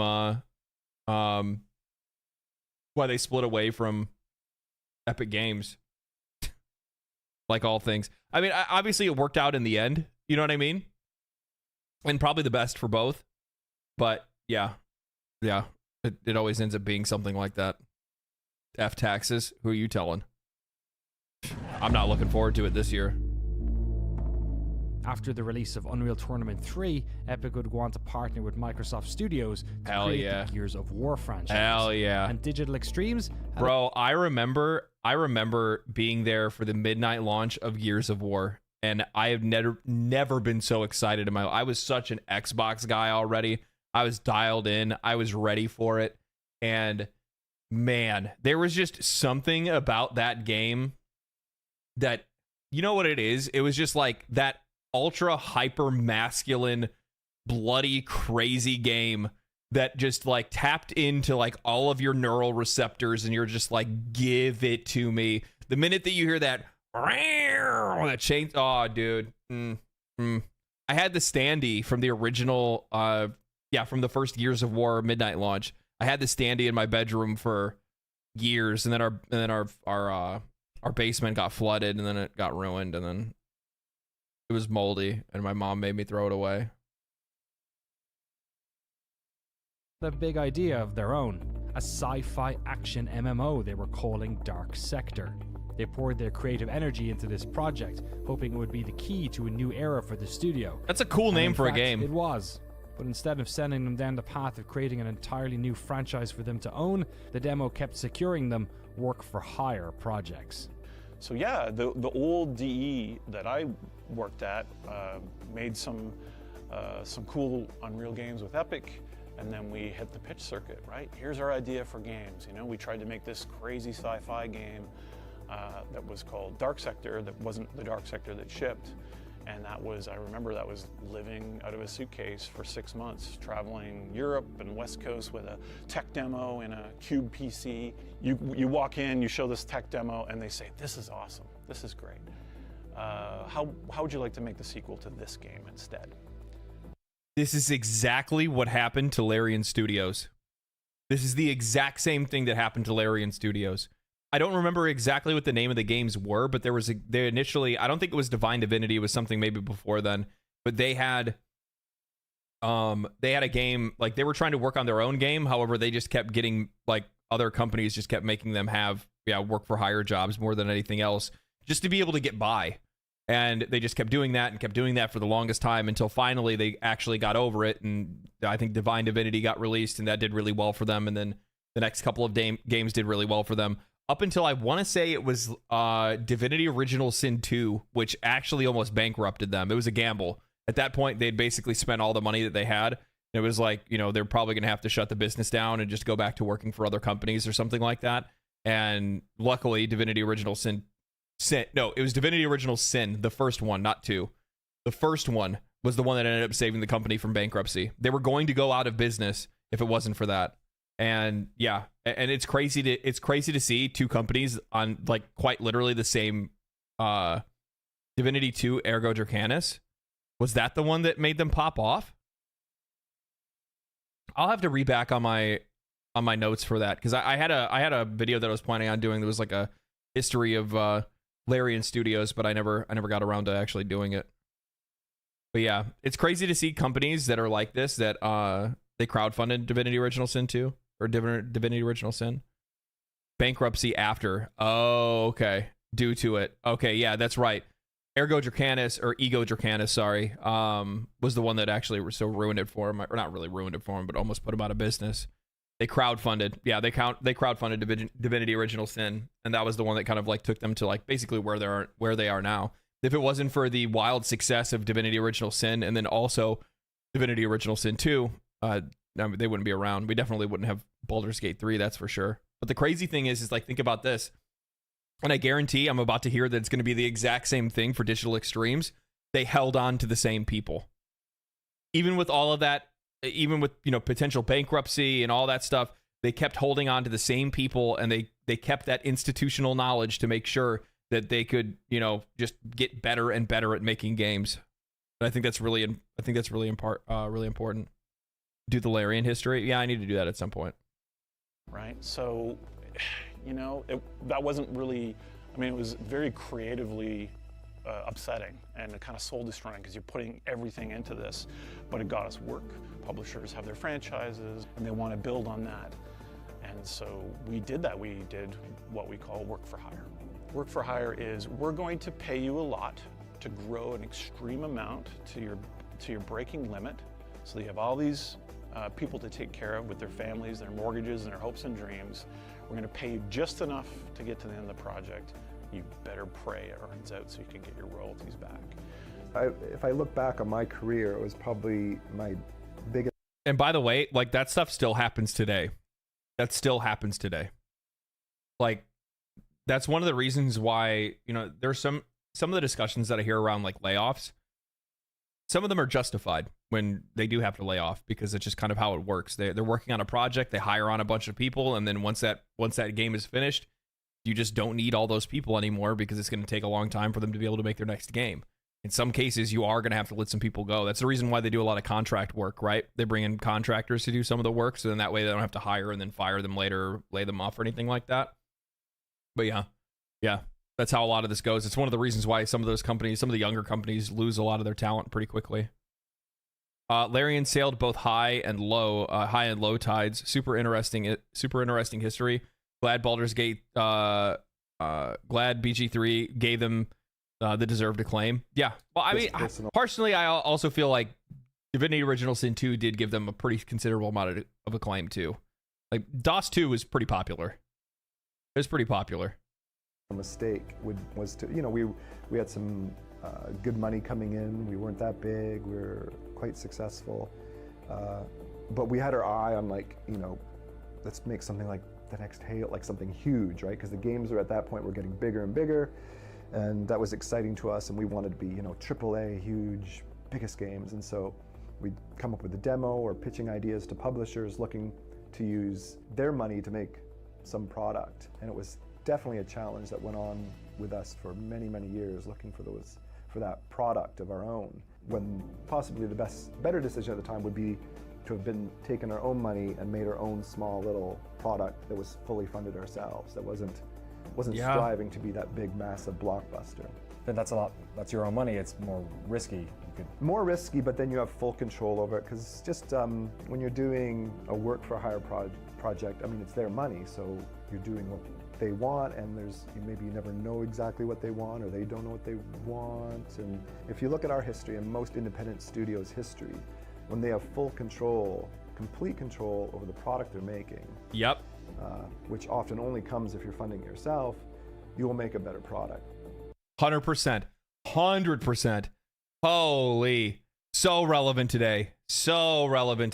It is such a big deal to make sure that these companies actually have control over their own products, because the more funding that they're receiving from somewhere else, the less control they have over it, which means that in the case, like he was saying before, where like these companies would come in and say, hey, we'd like you to make the sequel to this game. And then what they do is that they give them a ton of money and they tell them to hire, and they hire a bunch of people. And then the game doesn't meet the expectations of the company, and the company doesn't, you know, have any money left afterwards, which then forces that studio either to close or get rid of as many people as they possibly can. You're dancing a really, really fine line, when you're running into that. That's why it's a really big deal that these companies try to maintain their. It's a big deal for them to try to get the funding that they need, but also maintain their independence, right? That's why I always like to point back to Larian Studios, because I think they're probably one of the best examples of that, because 30% of them, I think, is owned by Tencent. But outside of that, the rest of the company is owned by Sven and his wife, right? So all the control is coming from them.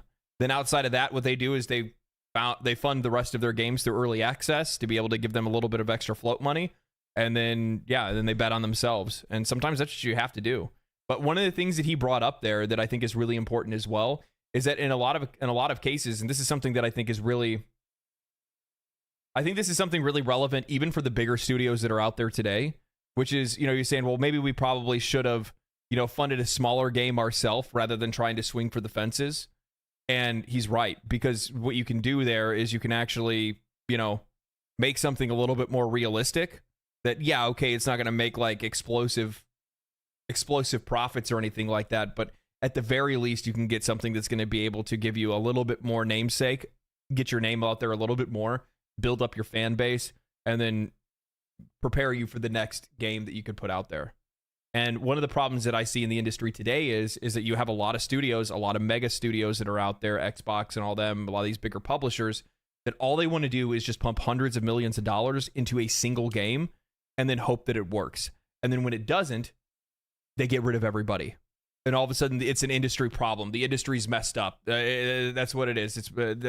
It's all downhill from here.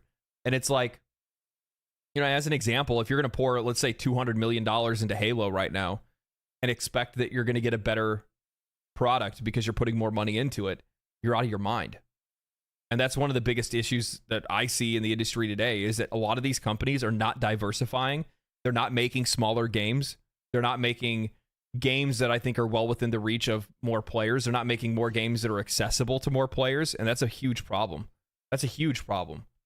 You know, I realize, like, there's some people that have been pushing back on me for saying that, like, $70 games are too expensive. I just think that they are. I just don't think that globally they are, especially with the lack of regional pricing. You look, a $70 game is not $70 in Australia or Canada. You know what I mean? Or in some of these like second and third world countries where they end up being like more than half of their monthly salary to buy a video game. You know what I mean? Who's pushing back? People that believe that because video game prices haven't changed in so long that they should change, and that's how inflation works, and that's just how the world works, and how the economy should work. But yeah. For over a decade, Digital Extremes would work predominantly in the cutthroat world of work for hire. What many studios do when they're in this situation is scale up for projects and then conduct widespread layoffs afterwards. But James was from the area, and Digital Extremes was the only studio in town. His employees had roots, families, friends, mortgage payments, so him and the team did anything they could to keep contracts coming through the door. What this meant was that their Dark Sector idea kept getting kicked down the road, while the team worked to keep the lights on. The studio partnered with Toronto-based Groove Games on Unreal Engine shooter Pariah and its sequel of sorts, Warpath. They took a contract to help create the PlayStation 3 port of BioShock, all the while shipping around their Dark Sector game. We had this idea, what would Metal Gear and like the Dark Crystal be if you put them together? So of course there would be like anime energy tentacles coming out of people's heads. There would be really cool robots, but the metal would be organic and changing. You know, we had a lot of ideas, science fiction that wasn't necessarily just like James Cameron science fiction. We wanted maybe some Frank Herbert science fiction.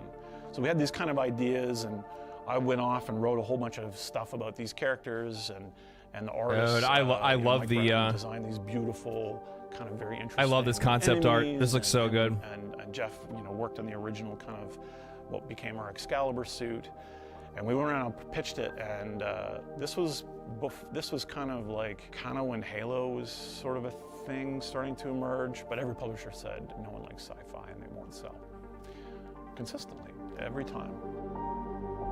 Sci-fi won't sell. Really? And they already said that Halo was a thing. Dude, it just really goes to show that there are a lot of people that are out there, a lot of these studios, a lot of these bigger publishers that they're just tone deaf, dude. They're tone deaf when it comes to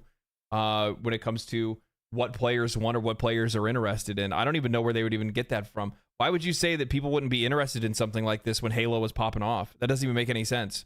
During the Call of Duty days, probably. Yeah, I guess. Closed-minded. Yeah, I mean, keep in mind, we talked about this before, but you know, Xbox shot down was it 343 or Bungie?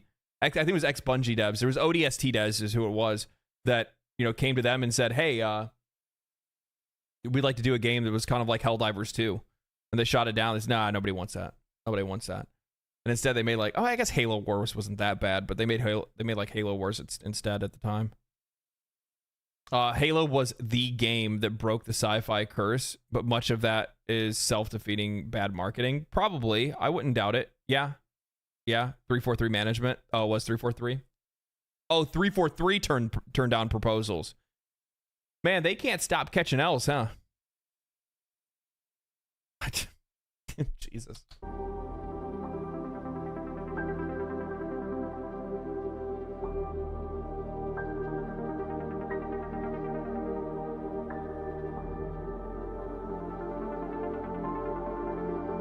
So the Tenno, which is the good guys, send in our boy. Here he is, Hayden Tenno, looking nice in his ancient Excalibur armor suit.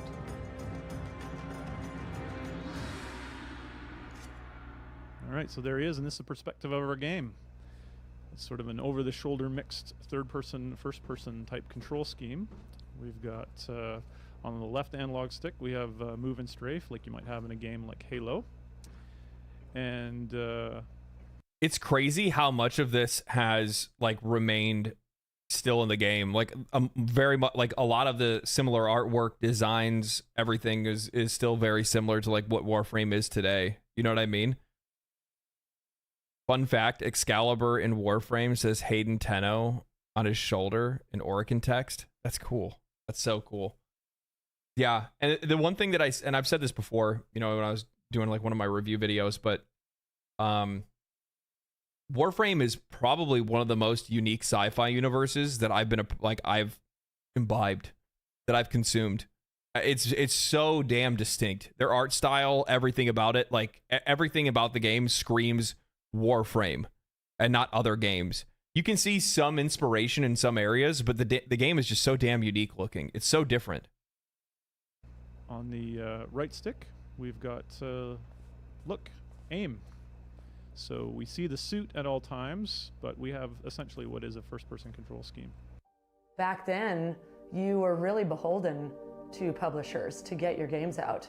There wasn't digital distribution. You know, you needed to get your game onto a retail shelf, and to do that was really expensive. And there was no way for kind of independent developers to be able to foot that bill.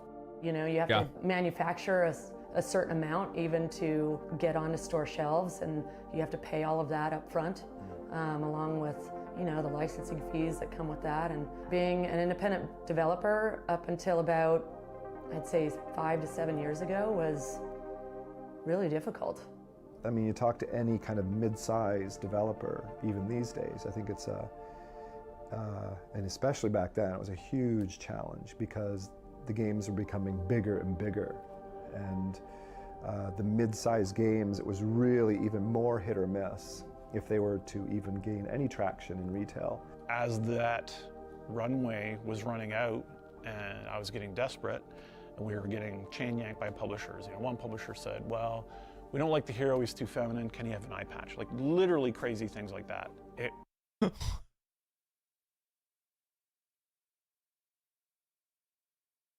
How is that going to change anything? Yeah, I don't know. He kind of looks like a sissy. Put an eye patch on him. Can you make him look like Solid Snake? Can you make it Solid Snake? What the? What? So somebody just take some of the men from Genshin Impact and slap an eye patch on him. Like, that's so stupid. So, but the funny thing is like these are the kind of things that many of these independent studios have to try to overcome, because they're absolutely right. I don't think people really understand just how expensive merchandising is in the first place. That was like, it was one of the classes that, by the way, I hated the absolute most in college. It was the one class, like when I was in school for marketing, that was the one thing that I was like, I hate all of this, because it's like they're trying to talk about, you know, product placement, come up with product placement plans, because every single area of a store basically has its own pseudoscience for being able to grab consumers' attention and get them to buy certain products. So like having certain areas of a store set up, just use this as an example. Have you guys ever noticed that most Walmarts always have their like electronics area in the same place? It's always in the middle back of the store. Like all of that stuff is thought out through, you know, this kind of like data-driven science and a little bit of psychology and all that stuff. And that comes at a major cost, because the companies that will get your products on those shelves where you need them, you actually have to pay for that stuff. The funny thing is, a lot of people don't actually know this, but all of those store shelves are paid for. Like your space on it, it's not just like, oh, you know, this just so happens to be where the Chex Mix is. No, Chex, Kellogg, or whoever it is, pays for that specific spot on the shelf to make sure that's where their product is, and they will have people come and check to make sure that it's there, because they know that that's the hottest place for their cereal to sell. And that's like that through in the entire store. All these stores are like that. And depending on what area of the store that you're in, depends on how expensive it's going to be for you to get that product placement that you want. And video games being in the electronics section is insanely expensive because it's way more competitive than a lot of the more like consumable stuff, right? Like, you know, people don't like the milk being on one shelf versus the other. Most places use the same milk brand, right? So yeah, I couldn't see an independent developer back in, you know, the early 2000s being able to afford anything like this. And the thing is that one of the biggest reasons why I think a lot of one of the biggest reasons why I think a lot of the independent developers today are doing so well is because they aren't reliant on that kind of merchandising anymore. They don't need to worry about buying shelf space in a store because most people are buying them straight from the online shops, or they're finding it on Steam. Now that costs money too, by the way. They still have to pay money to be able to get up on that splash art the minute that you open up Steam and show that their game is just launched. They have to pay for that stuff too, but it's way cheaper than it was to be able to put it on a store shelf at a Walmart, at a Target, at a, you know, EB Games and all that kind of stuff. Was getting so close to signing, but just wasn't, and it was dragging on and dragging on. So we did a pivot. We said, oh, it's gonna be, okay, those sci-fi stuff, fine, okay, so it's gonna be more like Resident Evil than it is gonna be like, you know, Dark Crystal in space. So we kind of made these compromises in order to land the deal, and we did. The Dark Sector that was eventually released looks almost nothing like the original pitch video. They took off the protagonist's mask. Instead of being a space soldier, he was now part of the sea.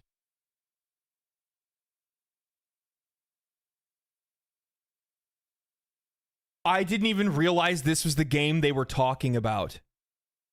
I played this. The minute I saw the start script, I've played this game. I didn't even realize this was the game. I would have never put and it's in the fucking logo. The Warframe logo is in the Dark Sector logo. What the fuck? That's crazy. I actually really liked this game. I really liked it. I loved playing this. That's crazy. I did not realize that this was made by them, nor did I realize that this was like, you know, basically what Warframe was supposed to be. And that's the glaive. That's so crazy. That's so crazy.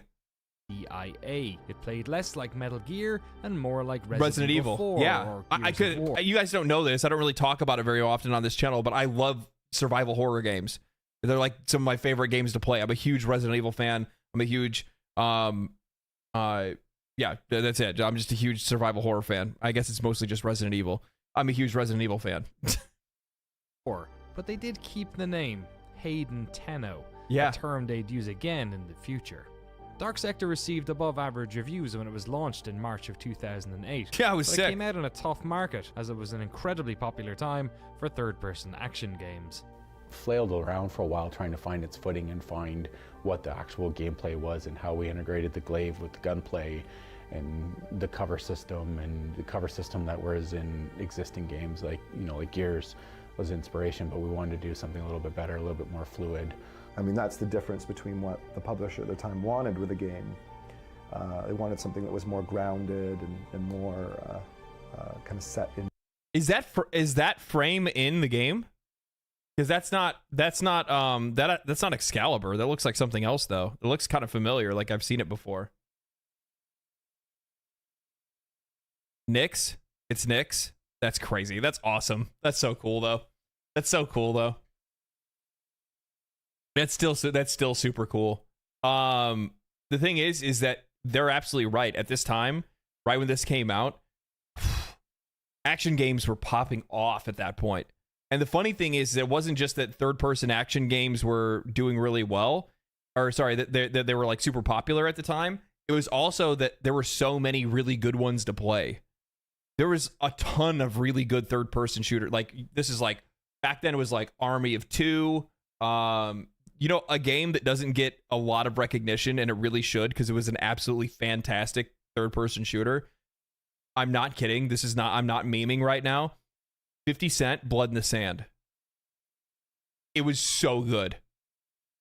I probably sound like the aliens guy right now. I'll be like, look, but I'm being real though. 50 Cent, Blood in the Sand was fucking good. It was so good. It was such a good game. It had no right to go that hard.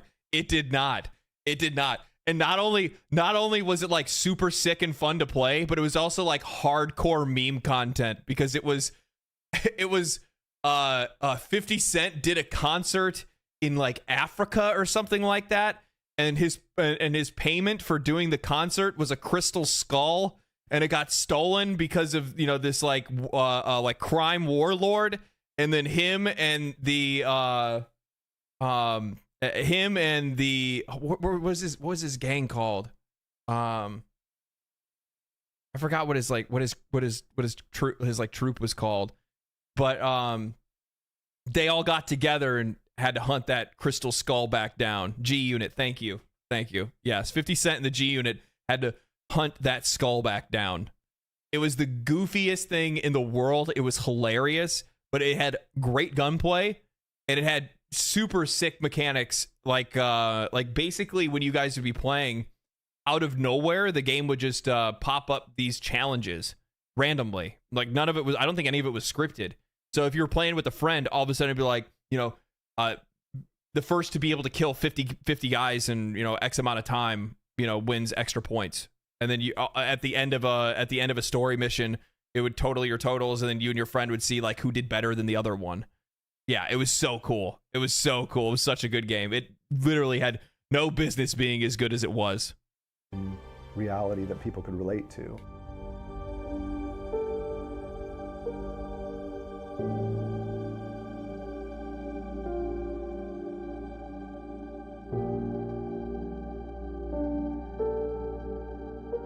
Yeah, this game was sick. And what's crazy is like how good that game was. Like Dark Sector was really good, but it wasn't even the game that they wanted to make. It was basically a game that they were told to make. And that's crazy that they were able to pull off something that still felt as good and was as fun as that one was. And it wasn't even the game that they wanted.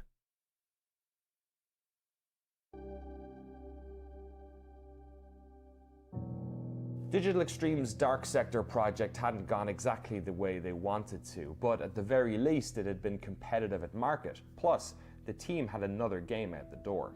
They continued doing work for hire gigs. They developed the multiplayer for Bioshock 2 and Homefront. They designed the Darkness 2 for 2K, and Darkness 2 is so good too. That game was so good. I love Darkness 1 and 2. They were so good. I need to use the bathroom. I'm gonna like literally burst. Hold on one second.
secured a contract to make the video game for an upcoming Star Trek movie. But the squeeze on mid-tier games was getting worse and worse for publishers. Rising development costs meant that the revenue required to make each of these games a financial success was rising with each year. Digital Extremes found themselves caught in the crossfire. Well, I think a lot of publishers moved all that stuff internally, and you know, that mid-tier developer, you know, I think we saw the writing on the wall is those pitches and those things were harder to do, and the Darkness quality is so bar cool, that dude. You know, the publisher required and the risks they were willing to take they weren't willing to take them anymore. So it was like, okay, well, we're gonna have to figure out something else. You know, Star Trek's ramping down rather, and soon, you know, there won't be any more milestone payments coming in to keep the lights on. This other project that we had started that we thought was going to get greenlit, that publisher had a bad quarter and are now doing everything in-house. You know, like these are literally things happen. It was a very challenging time, and it was definitely hard to get those, to work with a publisher to get those real, potentially high quality products funded, because there was so much at stake. Like, to compete, you need to put more money in them. And then we're at Nate, that thank you for time, the sub, man. Appreciate that. We're looking at free to play, and we heard amazing things about some of the more. I mean, World of Tanks is the most perfect example. They did phenomenal. I don't know what the budget was, but it clearly wasn't like $100 million budget to ship that out the door. And we loved the. I played an unreal amount of World of Tanks. I don't know why I was so addicted to that game, but it was so good. The idea of the fact that, you know, you can initially ship something smaller, and we'd seen this in a few other games, and then grow beyond there.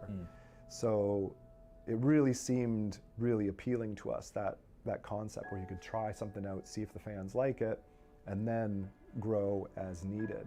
You know, the inspiration was, That's actually crazy. Now that I'm thinking about it, like I wonder if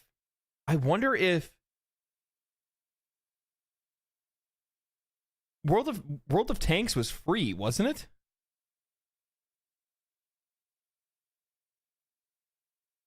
Because like now that I think about it, when I'm thinking about like free to play, yeah, it still is. Yeah. Now that I think about it, like I want to say that might have been the first free to play live service game that I'd ever played, and I'm wondering if it's like, if maybe it's like kind of the progenitor to a lot of these games nowadays. You know what I mean? Well, like I'm not saying that like I'm not talking about like it's monetization, but just like the initial thing. And I've never really thought about it from that perspective. That's one of the reasons why I love watching things like this, or like hearing the perspective of the developers. Is I never thought about it from the perspective of, we want to make a game and see if players like it and then grow it from there. That's a really cool. I guess RuneScape is out there. I never played RuneScape, but didn't you have to pay like a monthly sub for RuneScape though?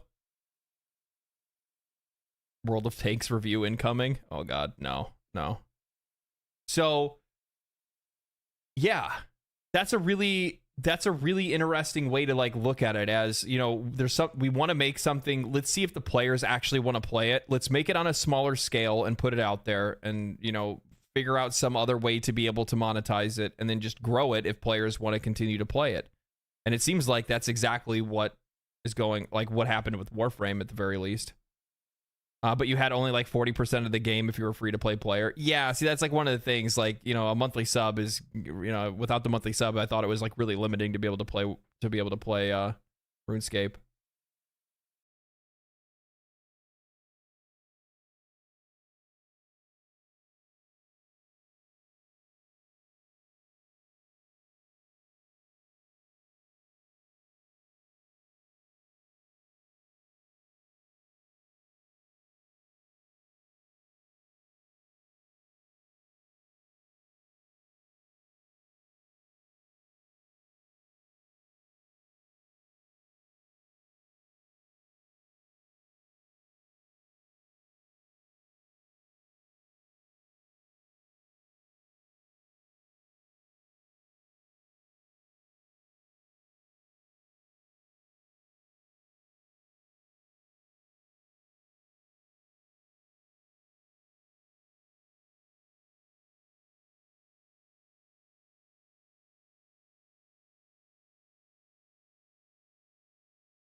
They went PC initially, didn't they? Which is probably pretty smart for them to do.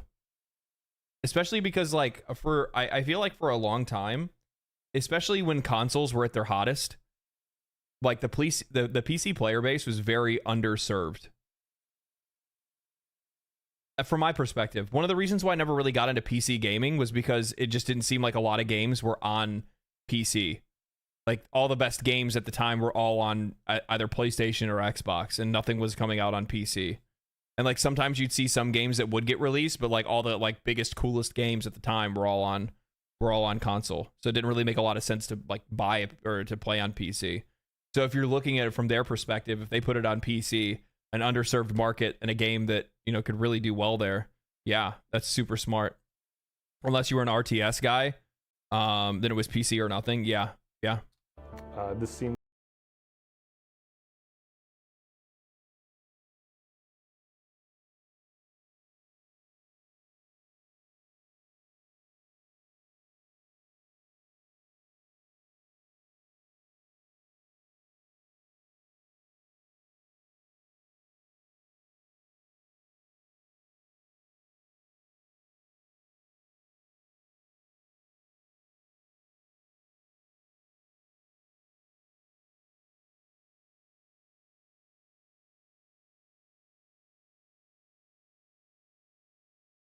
ideas as early as the I'm gonna keep glazing it, but their art style is just so sick. I love the architecture of their art style. It's not even like I love the frame design. I could go into I could probably do a damn near 30-minute video just talking about the frame design and how cool the frame design is in this game. But their architecture design is just insane. Some of the way that some of these levels look, some of the way that some of the ships look, especially like a lot of the Orkin stuff is just so cool looking. The white on gold. Oh, dude. It just hits. It hits. Round of layoffs, they were in trouble then? Yeah, that's what they said. They said they were about to go out of business. They had 12 months to be able to put out a game that could make them some money, and if it didn't make them any money, they were done. original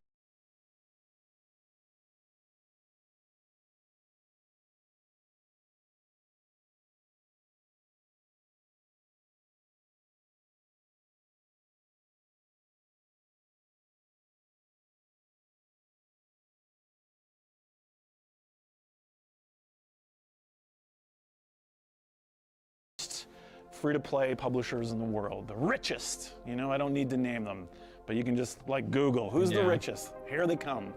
And they walked in and they said, I like how he puts it up on the screen. He's like, I don't have to name them. He's like, I'm going to name them. Yeah, Nexon, Giant, Perfect World, CJ Entertainment, and Bitsoft. I only recognize Perfect World and Nexon.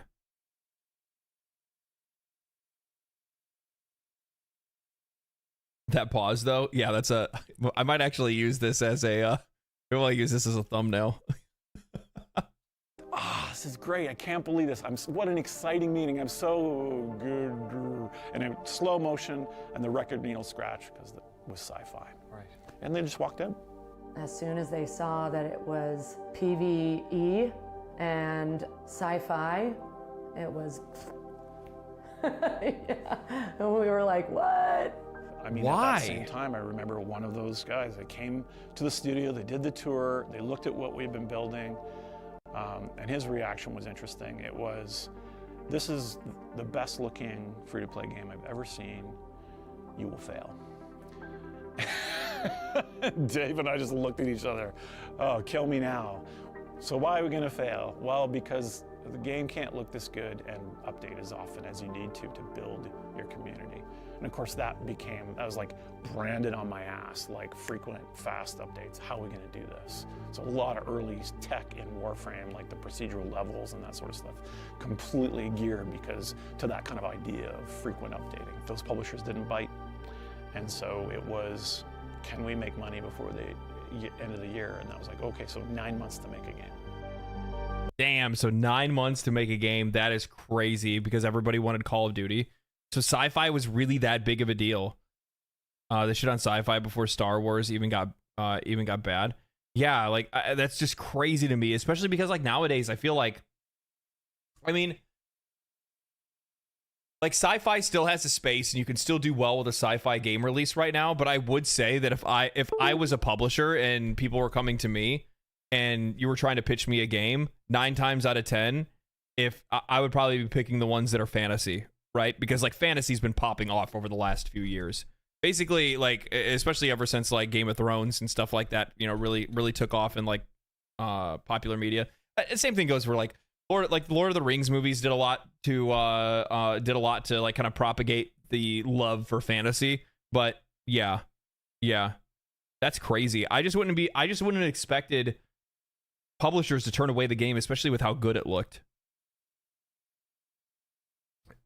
Big execs being out of touch. You know what it is? I think a lot of it also has to do with like some generational stuff too. Like what was the age of these guys? What was their interest in things like that? This is one of the reasons why I have been very vocal and against not rental services, but like streaming services for video games like Game Pass. While I recognize there's a lot of value in that, especially because players can get the access to a ton of games for a much lower price than they normally could. The problem is that if those become the most prevalent way for us to be able to access games and play games, similar to the way that we have like Netflix, Hulu, Amazon Prime, and all of that stuff, and we don't buy DVDs and movies or anything like that, we don't watch TV anymore or anything, what ends up happening as a result is that no longer are we playing games because, you know, a team wanted to make that game. We're playing the games that this board of people approved that game to be on their platform.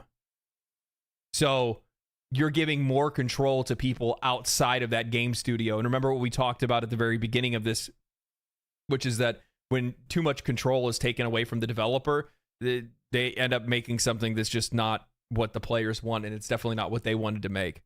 And that's one of my issues that I have with some of these like streaming services, and if they become more prevalent than they already are right now, you know, that becomes a problem. And yeah, I'm not looking forward to that. To be fair, Amazon Prime is full of B movies. Yeah, but they also have some like, you know what the funny thing is though, is that like they also have some like really good like self-produced ones. A lot there's quite a few, like The Expanse. Oh, chef's kiss. Expanse was so good. So good. Man in the High Castle. Oh. Oof. When the team tried to make the original Dark Sector, the need to get a publisher influenced that game dramatically, but this time Digital Extremes didn't have time to retool the game for publisher needs, and frankly, Pig, thank you for they the Prime. didn't want to. They knew what type of project they were making, a free-to-play Space Ninja game they were currently calling Lotus, but what they didn't know was whether or not this game would be enough to help save the company. This project was a massive shot in the dark. Not only had the team never made a free-to-play game before, but this game was going to be responsible for keeping a studio of 250 people afloat while they scrambled to look for more work-for-hire gigs. What actually transpired wouldn't only shock and surprise DE, but the entire video games world. In the next part in this series, we take a look at the remarkable story of Warframe. See you then. Sick. So good. So good. Such a good video, man. What an absolute banger. All right, so I'll get in position here and left trigger. And this is a contextual area where I can hang, jump up, drop down from. I can't even see jump it. on enemies to get into a You can't even see anything. position. Like it's condensed so bad, like so much, and the color is so bad that you can't even see what's going on. Okay. Left trigger up, and I hop up. Better get in here and right trigger. Yeah, take that. Nice shadow kill there, and that's. You know what the funny thing is that those finishers are still good. Those finishers are still good, man. Those finishers are still so good. Go part two. Part two even better. Let's recap part two. We all vote part two. Jesus Christ. Oh man, what time is it? How long have we been streaming so far? 2 hours?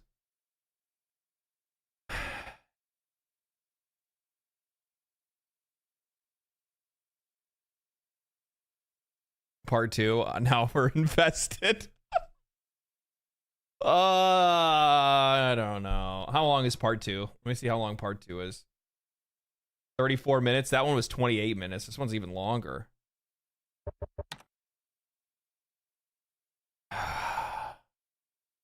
Part 2 tomorrow. Part 2 or part 2? Chat said its opinion. Part 2. Bro, I just clocked in your stream. What does that mean? Part of me wants to save part 2. Part of me wants to save part 2. I don't know. Let's save part 2 because I don't want it to be like just a full on React stream. You know what I mean? Like part of me wants to. I want to play Warframe. Isn't that kind of a crazy idea? Smadge, let's vote. The problem is I have to vote on both platforms. Yeah, chat is too invested. Well, chat can come back for part 2. I think that's really crazy though. Like, it always. What is it with some of the best games that we've ever played being games that almost always end up being this like last ditch effort, this creative effort that these companies wanted to make that nobody believed in it other than them, and as a result, they made it happen. You know what I mean? Like, they brought it together. They followed through with what they wanted to do. And they just took a gamble on themselves. They bet on themselves, and they made something happen. And I think that's just a really cool story to follow. I completely forgot about Dark Sector. The name sounded familiar to me, but the problem is it never clicked until I saw the logo and the start screen. And I was like, I've played this. Like, I have achievements for this game. I have played this game. I know I've played this game. And that was such a crazy realization that, like, and then I'm like, oh my God, no, that literally was Warframe. You know, in a sense, it was Warframe. And I'm like, holy crap, that's crazy. That's so wild. Final Fantasy, in fact, not final. Another example of that. Yeah, Final Fantasy was another one of those about to go bankrupt, about to go out of business, and then they ended up making a game that ended up, yeah, blowing it out of the park. Now here we are, 16 mainline iterations later, and also sequels on top of some of those, some of those iterations, and that's just wild, man. But it really goes to show that there's like, when some of these developers have something that they really believe in, that they really want to make, and they really want to see if players like it or not, they give it a shot, dude. They give it a shot. Does part 2 have spoilers? I don't know. It might not be a bad idea for somebody to pre-watch that for me in the from the Discord and give me a shout to let me know there's nothing in there that's gonna, like, I don't think so. Would there be any spoilers? No, part 2 is from 6 years ago. Maybe. Give us a day to pre-watch. Okay, I'm gonna give you guys a day to pre-watch because I'm super like spoiler adverse. I want to make sure that I'm not spoiling anything. You know what I mean? So I'll have somebody watch it in the Discord. And then give me a report. Give me a report to make sure that we're gonna be good on that. So that's a good idea. Let's save that. We'll save that for the next stream. And what's the video name? It's The Rise of Warframe. Warframe documentary part 2 is what the next one is.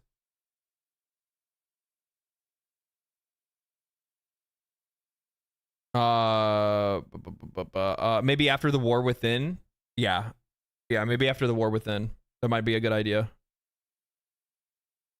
Of course, you never hear about the game that was never finished because the company went out. Yeah, and that's the other thing too. Like, that's a really hard position to put yourself in because, there's a really good chance that even if you do bet on yourself, things can happen, and there's a really good chance that you're not going to be able to have the funding or have the ability to be able to actually get that game to ship.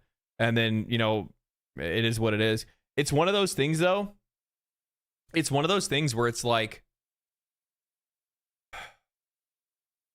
I'm not really like a super big, like I really used to like H3's videos back in the day. Not like they're like podcasts or anything like that, but there was like these like more candid videos that they used to do. And in one of them, it was like, he talked about like how basically like him and his wife were, kind of going broke, and they wanted to give YouTube a shot, right? And they didn't want to, they were kind of worried about it, but they just kind of went for it because they said that they would rather give it a shot and know that they, failed or not, rather than not doing it, because otherwise you're always going to sit there and you're going to regret it. I did the same thing with college, to be honest with you. I did it for so long until I finally just went back to school and finished. And YouTube's now is something I'm doing it again. I'm doing the exact same thing that I did before, where I was in a position in which I left something behind and I left something undone, and it bothered me the entire time. It literally bothered me so much not doing it. You'd think about it, it'd keep me up at night sometimes. You know, it would come up in conversations with people, and I would always feel embarrassed. It's like, oh, you know, what'd you graduate for? And I'm like, you know, it would bother the crap out of me. And this is another one of those. This is another one of those situations in which, you know, when this opportunity came up and I lost my job back in December, it was like, fuck it, let's ball. Rather than me giving up on it and walking away from it, I just felt like there was the best opportunity for me just to, like, you know, put it to sleep, give it a shot, see if it works. If it doesn't, it doesn't. It is what it is. At least I know. You know what I mean? At least I know. At least there won't be a what if. You know what I mean? What if you kept going? What if you gave it another shot? What if you took the time? What if you, you know, bet on yourself and see if you could, you know, make it work? So far, so good. So far, so good. Yeah. That was really good, though. That was really good. You honestly, like, and the other thing is you can kind of tell just in the general conversation that these are like super genuine people that were working at DE. And some of them, you guys already say, still work there now, or are like the one guy is now like the actual CEO of the company. Like, so one took the other one's position. That's so cool. That's so cool. That passion is super, super important. Akiak, thank you for the sub. Steve. Yeah. So Steve is now the CEO.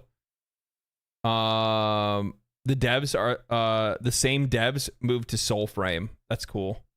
When does Soulframe come out? When are they? Is that going to be a free-to-play game too? Or are they doing another live service for that as well?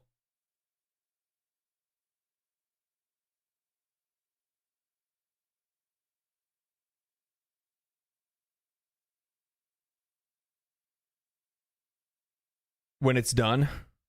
That's yeah, I mean, I don't know if they already had a release date for it or something like that. It'll be free to play. Save the pink pants guy. Why is he called the pink pants guy? Zura, thank you for the prime. Appreciate that. Thank you so much. Why is he called the pink pants guy?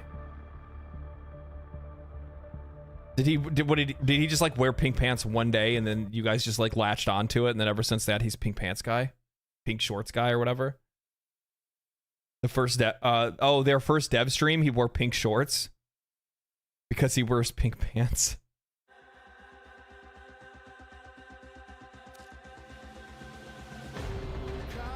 God.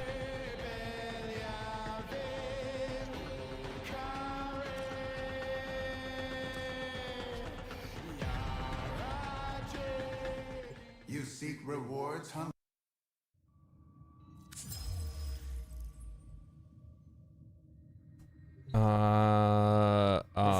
Kai, thank you for the prime. Appreciate that. Thank you so much. They are not as encrypted as they should be.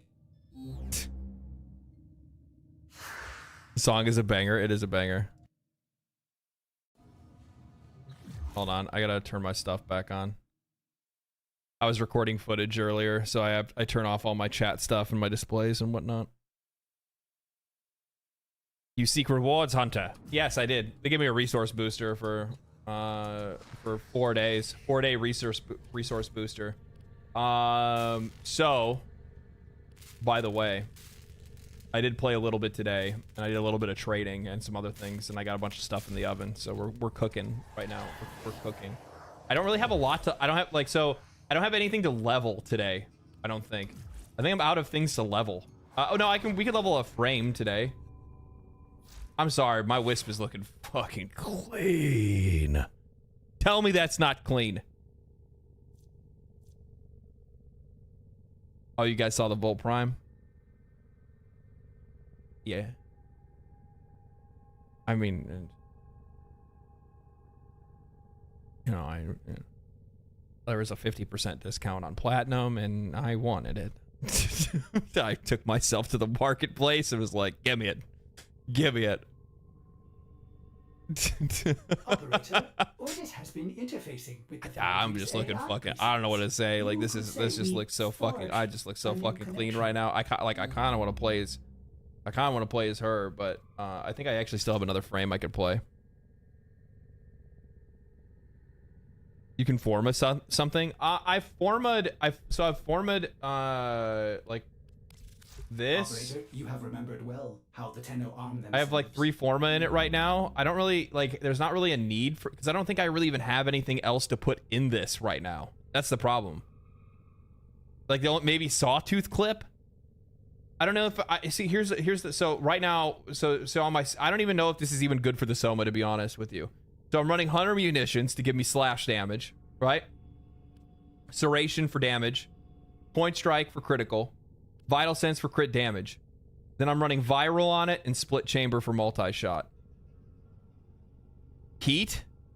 Do you think I should go for heat instead of multi-shot?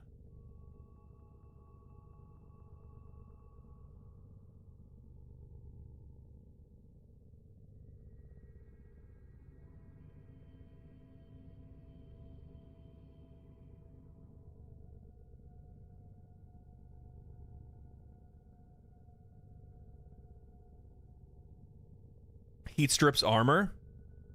Heat viral best combo. Yeah, but like what the fuck would I get rid of instead? Would I get rid of Hunter munitions? Like I feel like Hunter munitions is really good, especially on a crit weapon. You know what I mean? unless I forma it again. Which I mean I guess I could do that, yeah. What's Hellfire? So maybe I should put, hold on, I'm gonna take this off just for a second. I want to make sure it doesn't okay, so that's good, right? Like I can, okay, so I can form this slot or this slot here and it'll be fine. I just wanted to make sure that it wasn't going to honestly I just need to form this slot. This is a 15. How much is this one? 9? Why the fuck did I do that?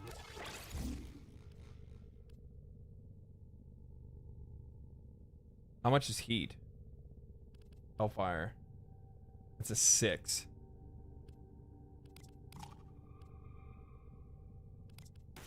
That's 12. These are good here because this is 9.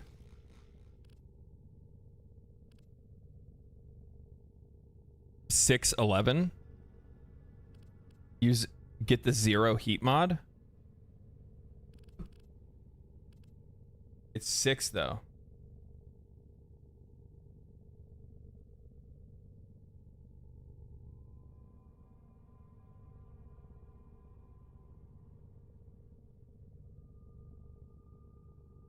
Yeah, I was like, what, 0 heat mod? What are you talking about? I have Hellfire and Hellfire. Where do you guys think I am in the game? What is this?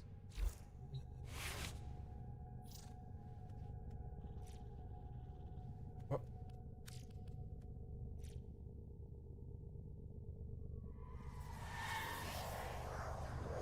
I don't want to have to turn that off.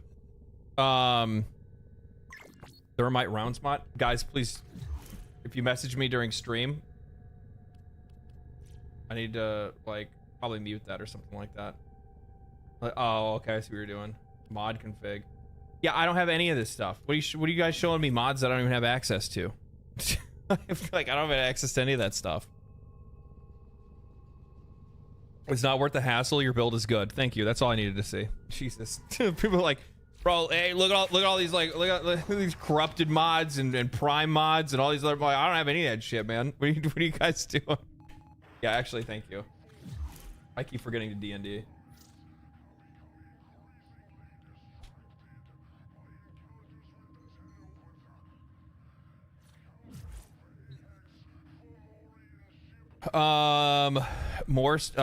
Do more spy missions to get the other elemental mods. I have the elemental mods. Do I not?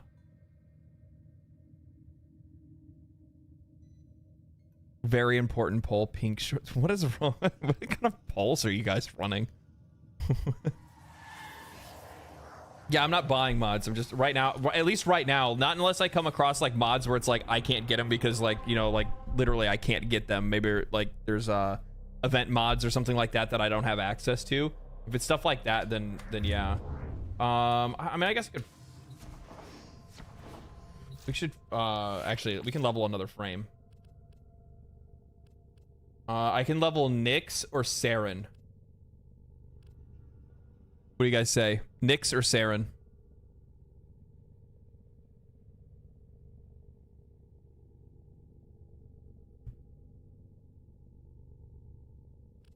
Or oh yeah, or Dagoth. Or Dagoth, sorry. I missed that one. Saren 100%. A lot of Sarens. Seeing a lot of Sarens in chat right now. Saren is a nuke. Do Dagoth. Now I'm seeing Dagoths. Saren is more fun. Dagoth. Okay. All right. Uh-oh. We've started a war. We've started a war. All right. So, let me just do this real quick.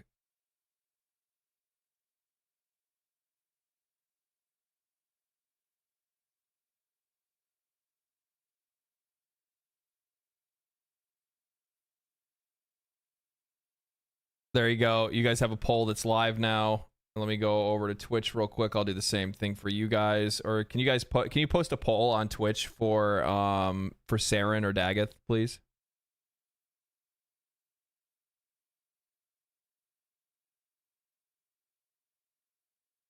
Nyx is fine. DE just needs to revert the Chaos LOS nerfs. I don't know what that is. No Vaughn? I have Vaughn. He's right here. He's maxed. Looks like garbage though. His base skin is fucking hideous.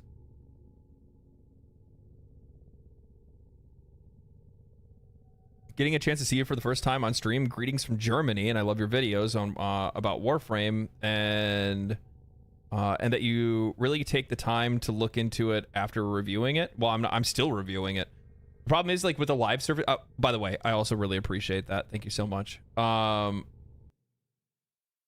Okay, so it looks like it's gonna be like YouTube voted Saren 59%, 60%, and Twitch is torn between both. What are you guys doing? We're gonna have to like. I'm just gonna like YouTube's the deciding factor on this one. So that's the one we're gonna go with for today. Yeah. Okay. Train Man. Okay.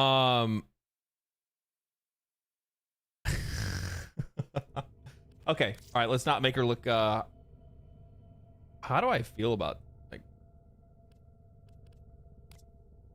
I'm not gonna. I mean, I'm not gonna buy a skin right now, but I want to see what they look like at the very least. Yo, I kind of like that. It's actually not too bad.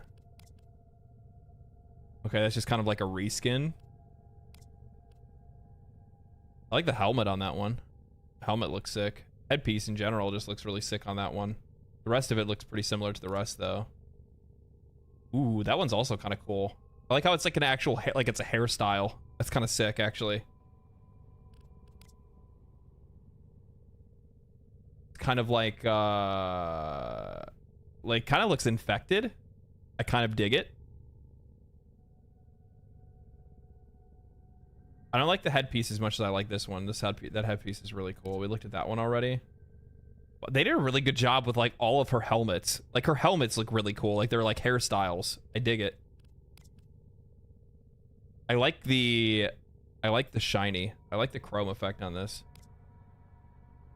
Yo. That is actually kind of fucking sick. I like the like long like kilt skirt thing going on here. I definitely dig that. I'll have to think about those. Let's randomize. No. No. Also no. Oh, she's using the wisp one. The wisp stance. It's funny. Doesn't really work with the sword coming out of your butt, but that'll work. That's fine. That's fine. tunic more like? Yeah, kind of. Kind of. You can change materials on void shell slinks. I don't know what that, like, I see that there's like, oh, you're saying void shell skins? Two reasons why Saren two reasons are in front of her. God damn it. Is she a DJ? You Lucio?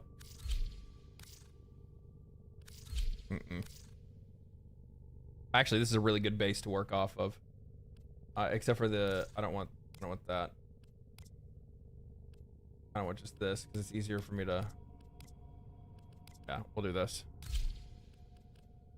Okay, I don't like the purple. I like the placement of the white. I think the placement of the white looks good. Man. Yeah, let's do like a red.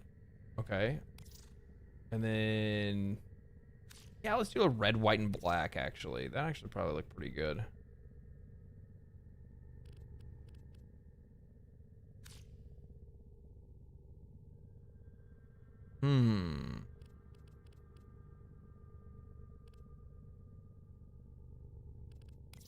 Let's change that back.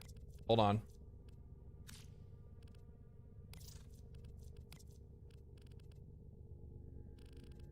I don't really like the look of the saturated color.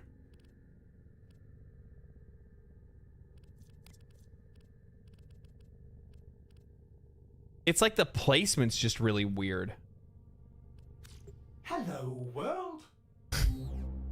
Hello, Ortis. It's like the placement's weird. I don't know, like I might just go with this, to be honest with you.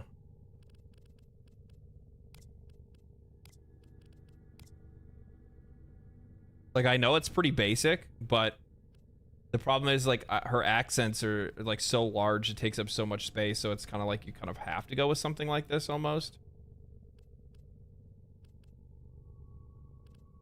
Unless I changed from the white entirely and did something different. No, we'll do this. This is fine. Something to get us started at the very least. Oh, I don't want to do that, sorry. Okay, what do we want to, oh, it's probably just going to automatically do it anyway. Oh, we don't need that, though. Ability, what is her abilities? We want this, streamline, continuity. What else? A flow for max energy. Range? So I should keep the range?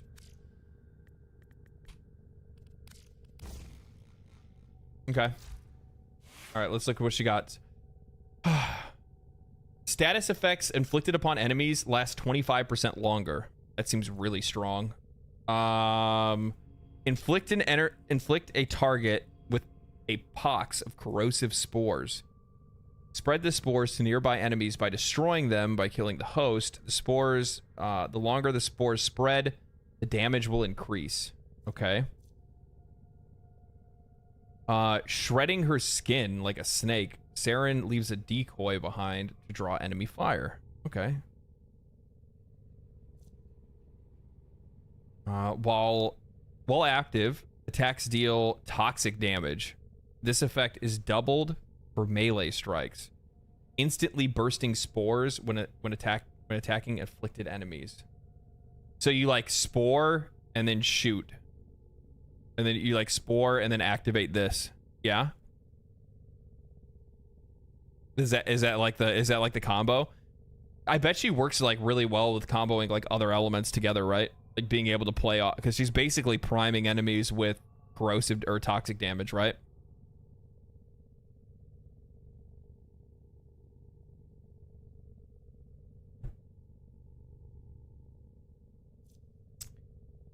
And her max rank ability, release a poisonous miasma that deals viral damage to enemies in range. Foes afflicted by spores are more susceptible to the mist. That's really strong. Okay. All right. We'll have to see how this works. She's a standard dot caster. Okay. Okay. Let's run this. Okay, so what are we doing today? Oh, we need to go to the oh, I have void nodes to clear. Let's go to the dojo real quick. And we will check that out.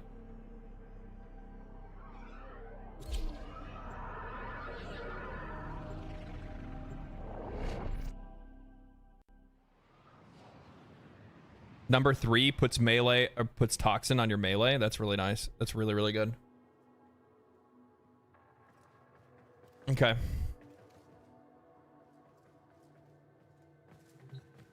Okay, so I need to so I can fast travel in here, right? Dry dock. Configure railjack. Visit your dry dock often to fully manage your railjack. Play railjack missions to earn necessary resources and items to make your railjack the best it can be. Okay. That's like you can get like different shields and stuff, I take it.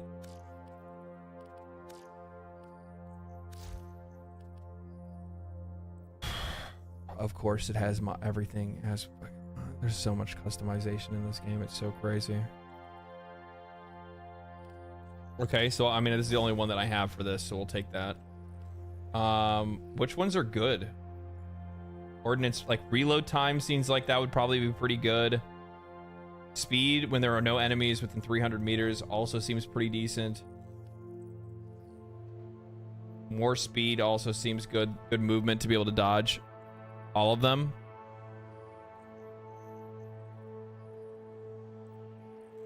Auto install. That's a good point. Thank you.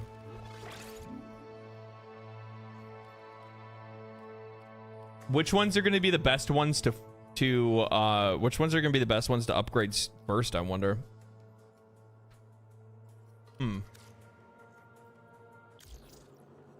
Okay. What do we have? All right, we already got a full squad. Easy, man.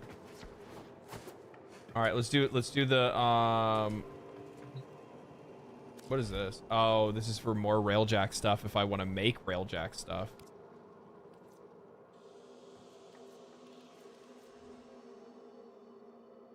Everything's already researched too. How about that? I just need to farm up more materials for it to be able to make this stuff.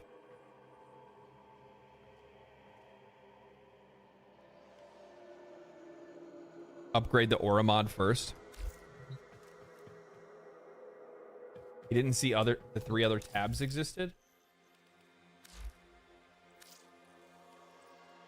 Intrinsic points are earned simply by playing railjack missions and earning affinity within. Earn affinity by killing enemies, exploring, completing missions, points of interest. Use your points to unlock progression across all intrinsic categories. I have 38 intrinsics available. Okay, here we go. Jesus Christ, Warframe. Increase your focus. Improve your tactical mods. Powerful. Improved tactical mods. We'll just spend one. Spend one on each.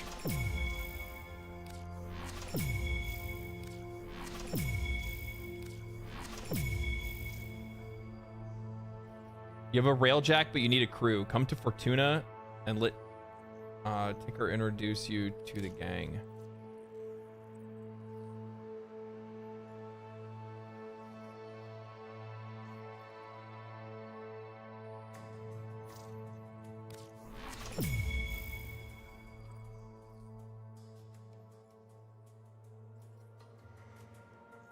Details.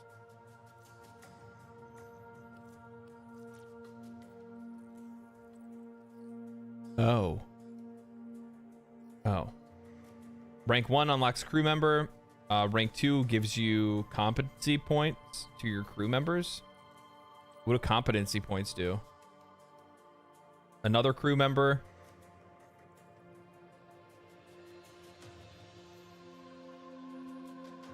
Hey, Warframe here. How about some more systems as a reward? More. Yeah, I know. Upgrades crew AI. Ignore command for now.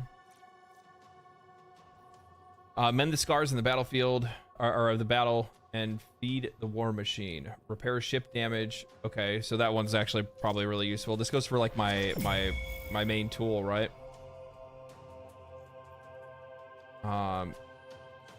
Air support charges, replenish combat ordnance when deployed. This seems really good. Increase your forge yields. This one seems really nice. Information overload. Yeah, I know. I saw somebody say that I'm blind. Like, I'm looking at this for the first time. If you're trying to tell me that you clicked on this and was like, oh, I instantly understand all of this. I highly doubt it. So I need to go and actually, like, get a crew, it looks like.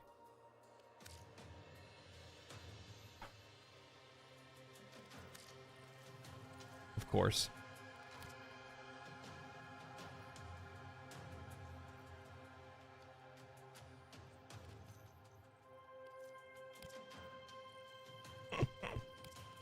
I'll wait. What do you guys? How long do I get my? How long until I get my own logo in the game? And how many of you guys are gonna rock it if I get one?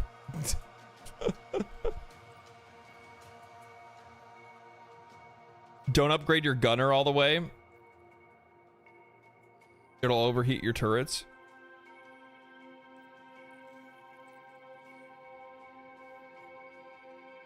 Sadly, I will not. Clem forever. Banned. Oh, there's even Railjack skins. Ooh. Ooh. Interesting. Primary color.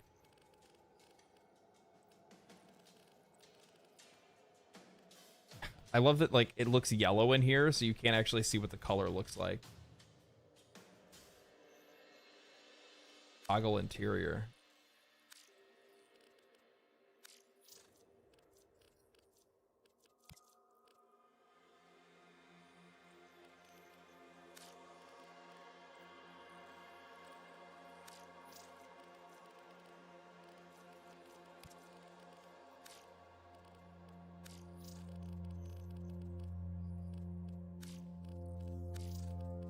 I'm just doing this for now, just to put something on it, so it doesn't look like super hood. You know what I mean? Let's give it like some.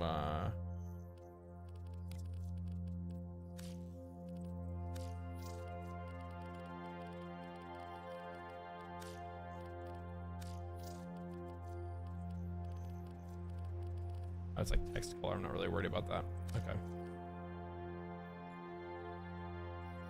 Banana Railjack. It looks like it is, even though it's technically like white and blue, but it looks like that for some odd reason.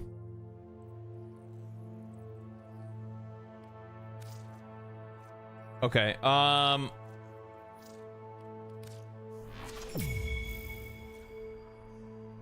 Augment reprojection turret suspensors. Jesus Christ. Oh, so it allows you to be able to turn 360 degrees in combat. So that's really good. High velocity archwing deployment. That's the slingshot. Okay. I didn't mean to do that twice. That's okay though. It is what it is. Arcwing Fury. Increase arcwing attraction range. Increase damage by 20%. I don't have a necromech. Reduce eat. Okay, yeah, so I'm not gonna worry about that for now. I have 15 left, so piloting. Yep, let's get some thrusters. Bren, thank you for the prime. Appreciate that. Thank you so much. We'll upgrade the tactical and we'll just hold out maybe. Warframe abilities can be deployed in as tactical support. Enables crew chase camera. What does that mean? Crew chase camera. Fast travel within vessel. That also seems like pretty useful.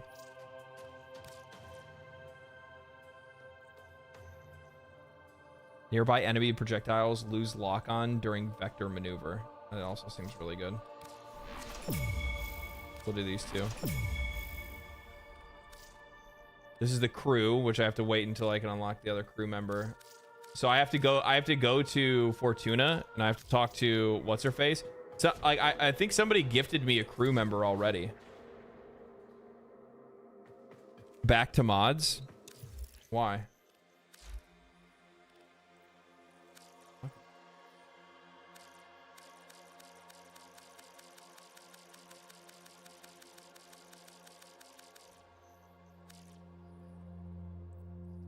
Are you happy?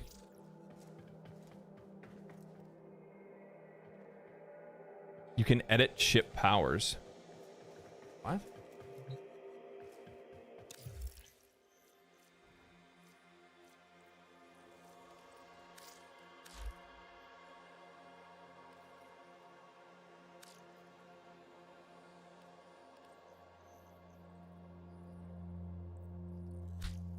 Again, you know what? I'm just gonna say I love you guys. I love you guys, but you're always 10 steps ahead of where I am in the game.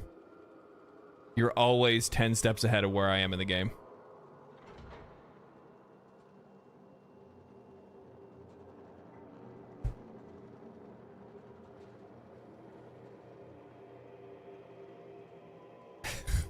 Every single time. Every single time. Yeah.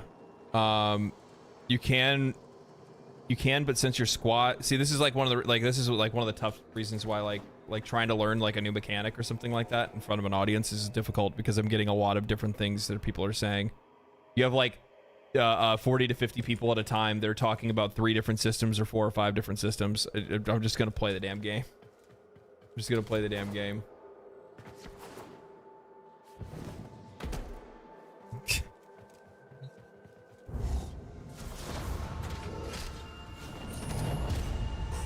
I will look at it more in depth on my own. Neg entropy risk at safe levels.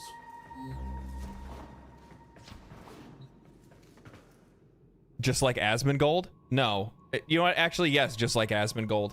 One of the things that like irritates the shit out of me more than anything else is that like when you have like chatters that are like blind, oh my god, he can't see it, blind. And it's like, bro, how do you guys not realize how difficult it is when you have, like right now, there's 500 people here. When you have, you know, you have 150 people that are telling you a bunch of different things. Most people are telling you something completely different. Most people aren't even talking about the things that, you know, you even have right now in the game at the same time. You're also looking at something and trying to learn it for the first time. And all the people that take that position where they're like, oh, so blind, are the same people that sit there alone and do it by themselves and take their own time to be able to learn something. It's so like, like, how do you not see the difference between the two things? I don't understand. I just don't understand. Not even to mention stream lag. Yeah, stream lag's another thing. The other thing is like the weird translation. Because like the thing is, somebody will say different tabs, right? Like I saw that there's like 4 or 5 people. The tabs, dude. And it's like, well, there's tabs up top that have a bunch of different ones, and then there was also tabs on that other menu as well. But the problem is when you just say the tabs, it's like, what are you even fucking talking about? You know what I mean?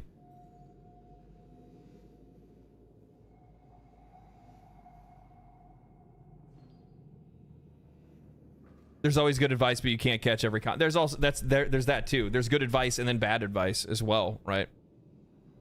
Designate someone as your tourist. Oh, I don't need tourists, man. I need to learn this stuff on my own anyway. Okay, all right. I guess we'll just keep doing these. We'll do a couple of these. Was it skirmish, right?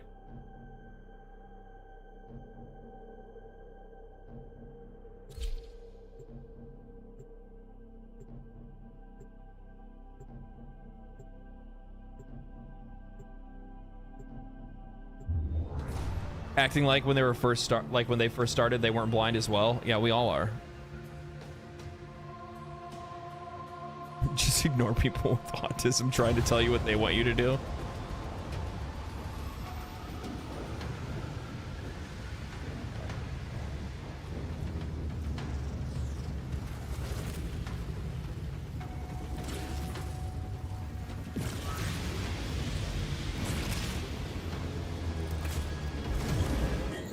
battery is operating in this vicinity.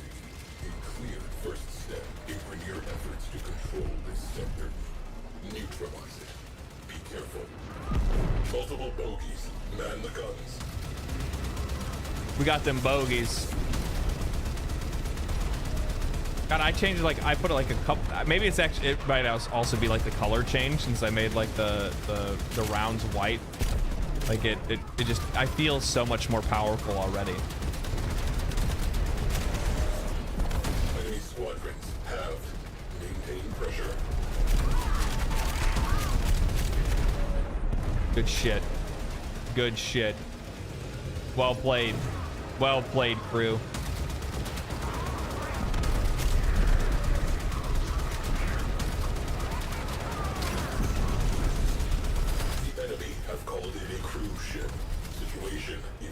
Uh-oh. Uh-oh. Shields are down.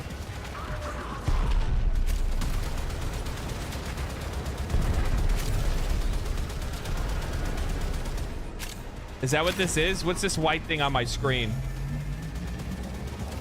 Uh-oh. I don't know what that's. We broke them. Skies are clear of fighter cover.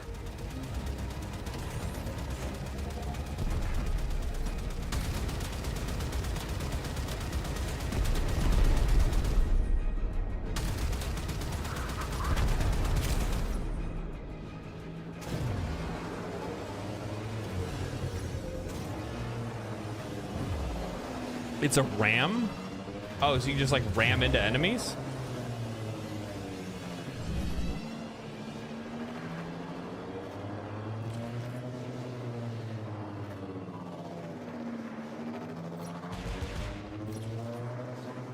So is the space shooter just one part of the game? Yes, there are 1,000 parts to this game.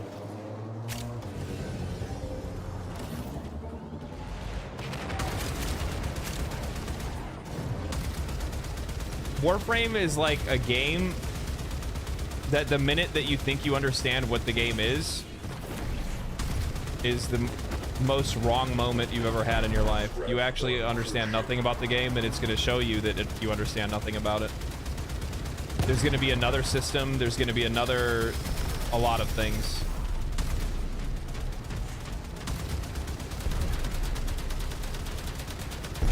I'll be honest, if it wasn't for the fact that like I've been taking my time with the game and actually just like I find a new system, I learn that system. I don't do anything else. I don't continue to push the story because like that's one of the things like I've seen a lot of people that have been like new war or war within or whatever it is, like over and over. Like I see people say stuff like that, and it's like, I mean, I'll get to it when I get to it, but like I have a lot of stuff that I already have to learn. And if I don't take the time to do that right now, then I'm probably never going to. You know what I mean? Like if you try to blitz through the game and just continue to push the star chart, because like initially when I first started playing this, that was the advice. Finish the star chart and then start playing the game. And I feel like that's probably the worst advice you could ever give anybody. Because the problem is that if you do that, you're never going to pick up on any of this stuff. Boom. Cruise ship eliminated. Focus on remaining targets. Is there more ship somewhere?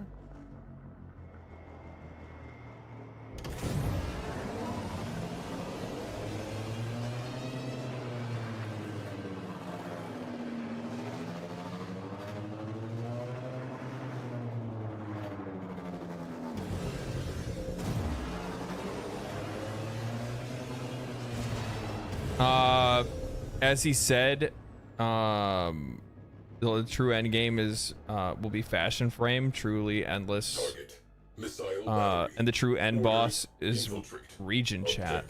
Oh god. Radiators. Destroy core.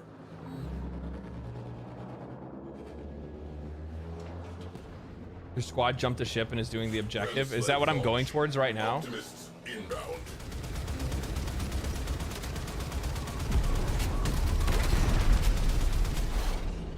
How did I do that? Or somebody else did that. It's crazy looking.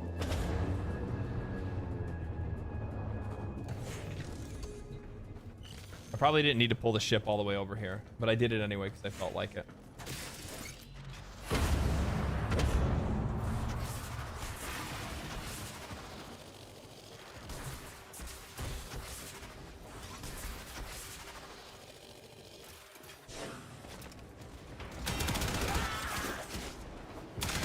breach.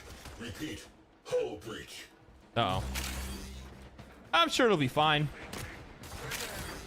Crisis averted. Mission continues. I'm sure it'll be fine. So I guess that's probably like one of the reasons why you want to make sure that you're doing a mode like this multiplayer, and probably also another reason why you want to make sure you have crewmates, is because if you run in to do like these objectives like this, you probably want to make sure that you have somebody there to be able to protect the ship or repair the ship from other attacks. Is that what it is?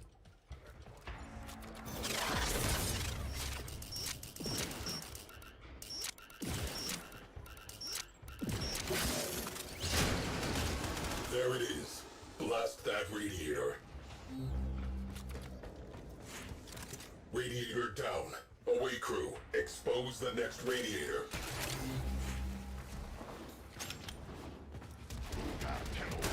Oh, okay. So like, is the outside crew seeing something that I'm not? Bingo. Crew, trash that radiator. Hull breach. We are breaking apart. Immediate repairs. Radiators destroyed. Away crew. Go for the core. Yeah. Oh, okay. That's kind of cool. Marking I like that. sensitive systems. Trash the place. Not to nag, but in short order, everything that is inside this ship will be outside this ship. Breach sealed. Railjack integrity restored.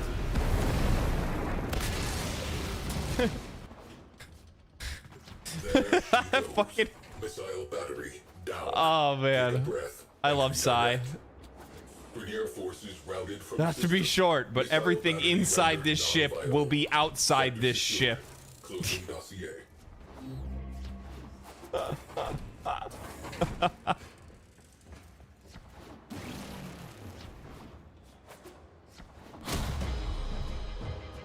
That's funny. We would get a new shield. Actually, you know what? My ship's kind of looking slick. I'm not gonna lie. It's actually pretty clean looking. The blue with the yellow lights and the white exterior. Yeah, it's pretty nice. It's actually pretty nice. Tenno on deck. You also need to name it.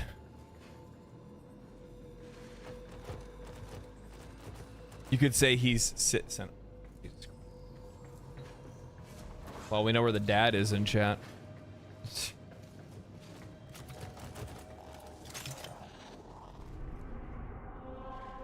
So the mission's done, right? So now we can just pick another mission.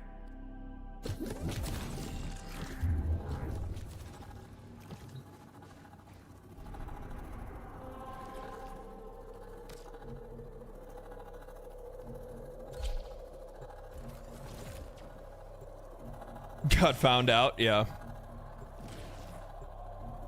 You can destroy asteroids for resources, but not exactly mine them. Yeah, I tried to do that when I first like did the free flight or whatever. Like I was destroying some of the asteroids. Another job well executed. Call the ship Chat's mom so that you can say you're in Chat's mom.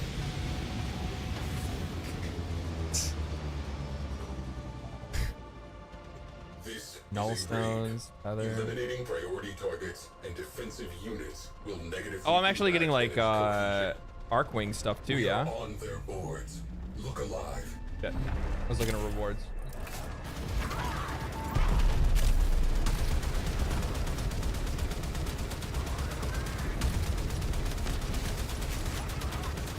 Tenno deployed.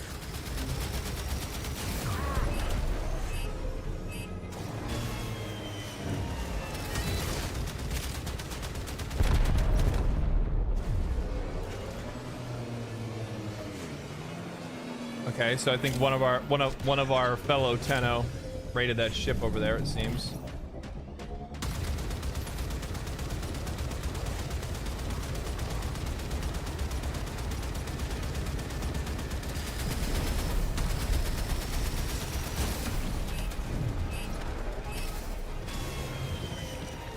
All right, I'm going outside the ship too.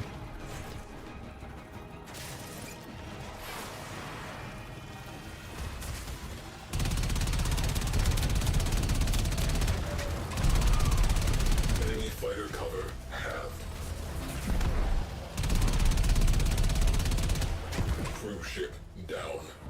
That clears up some space. It looks so cool out here, dude. It's like Northern Lights. Oh, it's like, oh yeah, because this is Earth. Makes sense. Did I unlock the slingshot? Oh, I did unlock the slingshot. You're right. Enemy fighters on the How do I use the slingshot?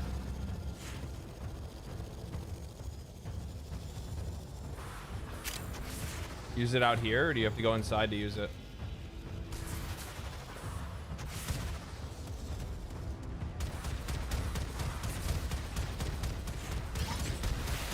From inside?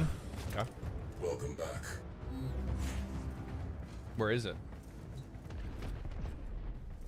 All right.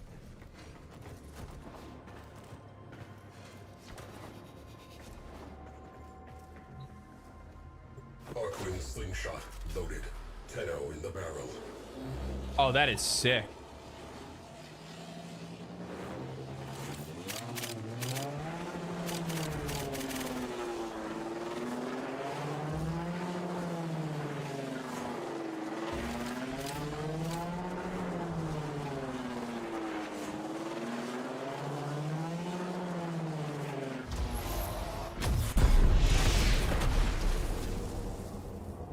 What? What the hell happened? what happened? This is our home. Defend it. Fires. Strange place for a hangar. Find out why it is here. Oh, I can aim myself at a ship and just launch myself at a ship and like deal damage to it? That's crazy.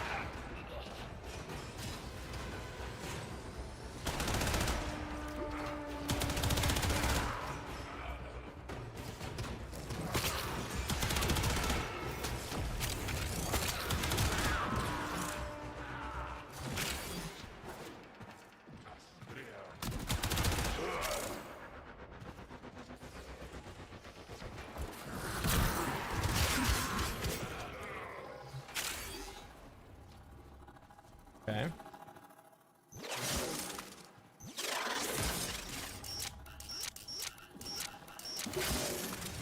Literally like pro gamer. I don't know if you guys have probably ever seen anybody ever do that before. It's probably your first time. That's okay. You can be impressed. Just don't feel bad about it. Second radiator. I don't mean to make people feel bad about it, but yeah. Yeah, you know. Kind of just comes with the territory, you know what I mean? You turn on a camera and you're just automatically better than everybody else. We have one less cruise ship to be concerned with. Direct attention to remaining targets. Streamer best hacking mini game on the first try. Exactly. What can I say? What can I say? Radiator naked. Hit them with all we have got. R&D facility. Naked. Steal the command cruise ship. I want copies of everything.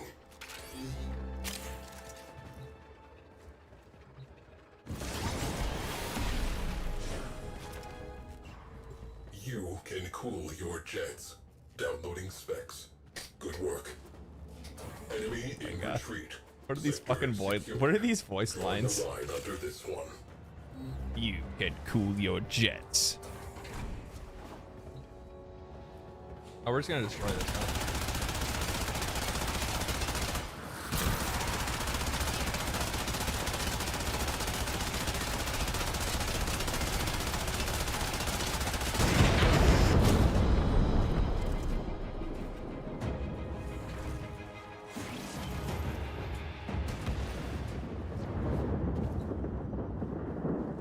Let me out. Yeah, I know I can steal it. I've stolen one before.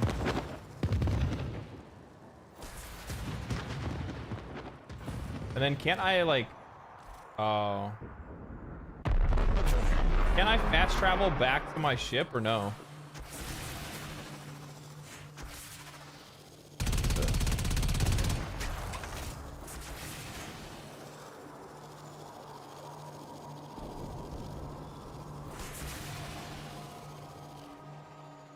Rank 4 tactical. It's an unlock. Yeah, I can't. I guess I don't have the ability to do that yet.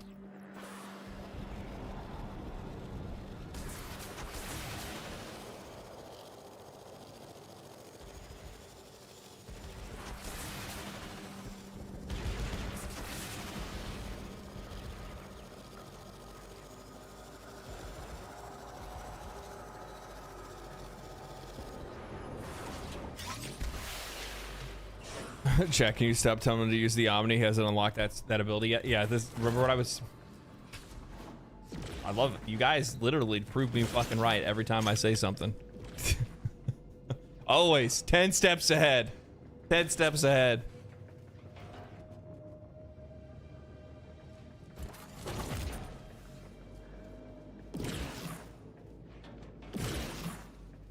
Yes, if you would level up intrinsics. I did level up intrinsics. Mom. Okay, so we did the mission. We're good.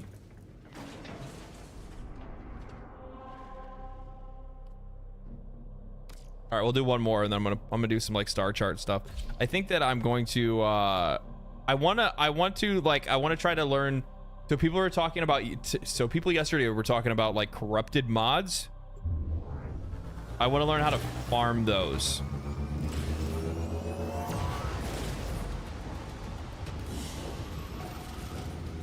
Mission complete. Excellent work. Are you doing the night? Oh, maybe we should do that instead. Actually, you got a good point.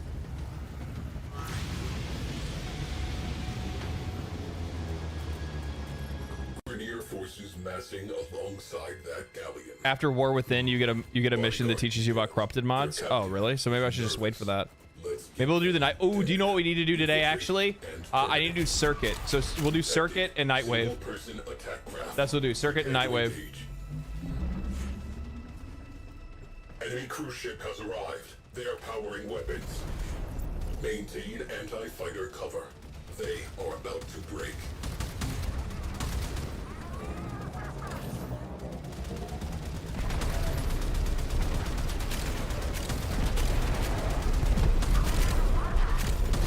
Fighters neutralized.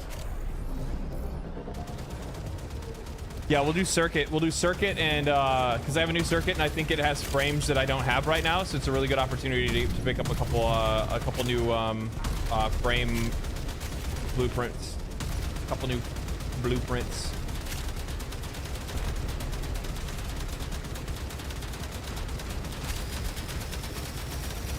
Missiles en route. Evade.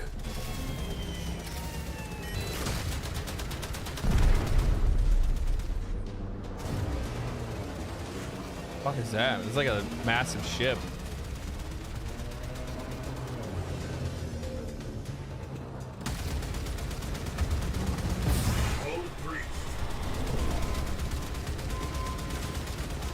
Astral frame integrity preserved.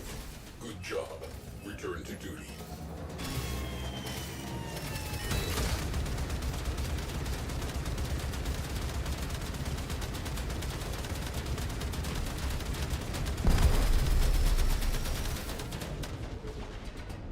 Nightwave ends next week.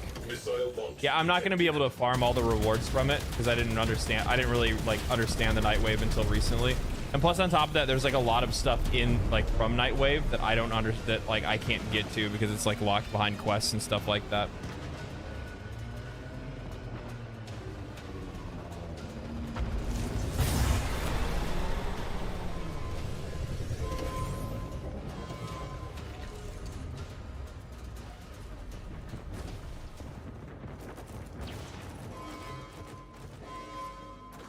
Cruise ship reactor has detonated. Pretty. Repressurizing. Pretty. What a fucking goober. No disembarking. Oh wait, I should use the launcher. My bad. Missiles incoming. Welcome back. Galleon has translated in sector, carrying a high priority target. The captain. Infiltrate and terminate. That is the captain. Hit delete and come on home. Situation critical. Breach sealed. Railjack integrity restored. The most sane Cephalon, I know, for real.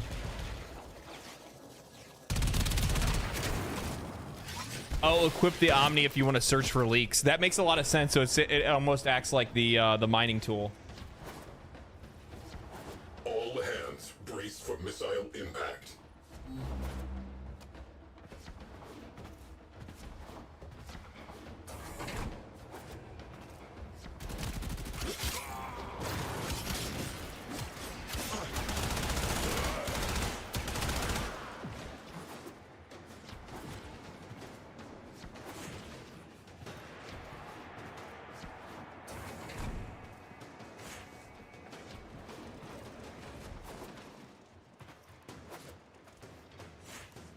Still haven't got the mid-air roll down yet.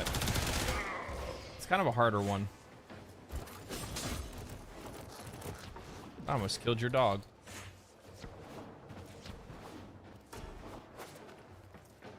It's like I have to jump like a second, like do my like mid-air jump, and then I can do it.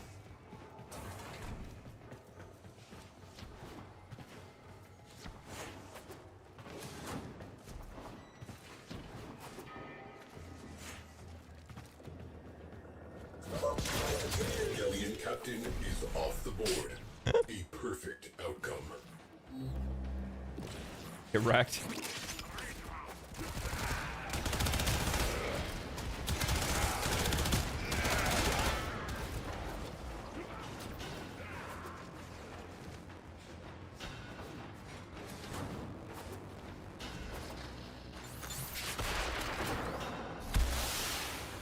Jump, glide, roll. Yeah. Down.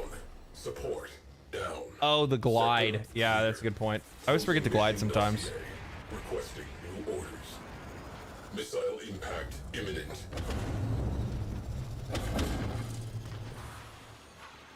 Hi.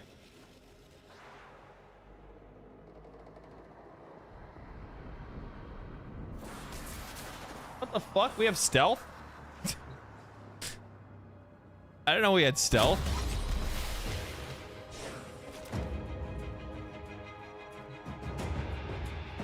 Ship's cooler than I thought. Ship's better than I thought it was. Are you focusing on story quests, or are you doing all the side quests at the same time? I'm not focusing on anything, if that makes any sense. I'm basically just kind of like jumping around from place to place. Not jumping around, but basically I get myself to like a spot in which... Okay. That's enough of this. Return to dojo.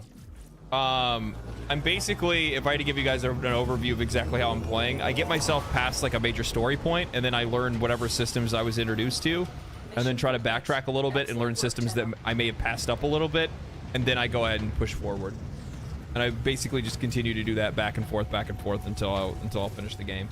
So like right now I'm trying to understand the railjack system a little bit. Just get an idea of like why I want to do it. Oh, you get Tellurium doing this. That's actually really good to know. I'll keep that in mind.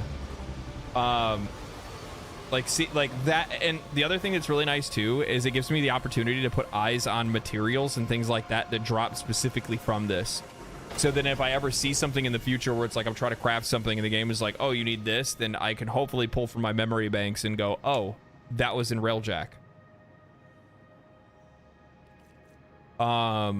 So yeah, so like the things that I do need to like work on or like try to figure out right now is I need to figure out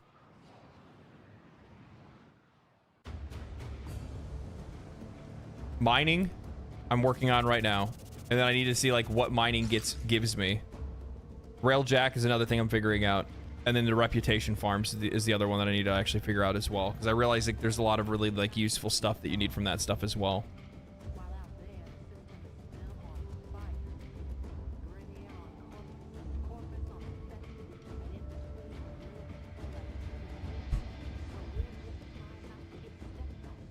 Pick Cora in the circuit. Her farm is one of the worst in the game. Ordis has received messages for the operator. No, I have not read them.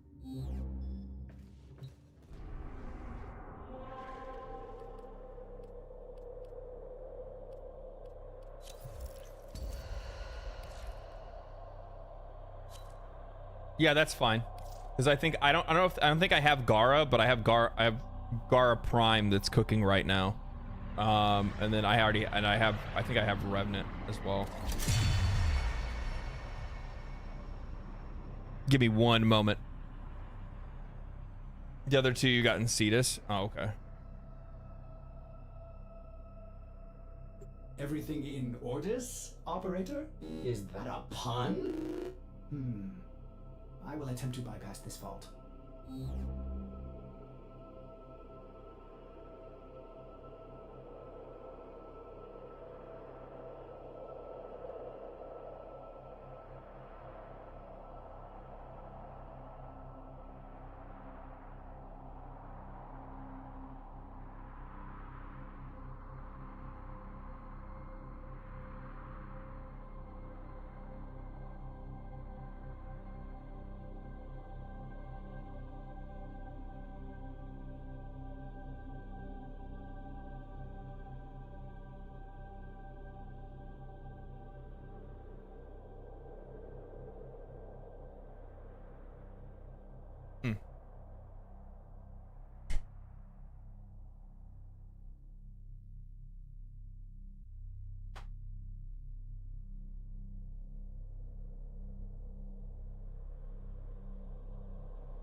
Okay, we're good. I needed beef jerky. A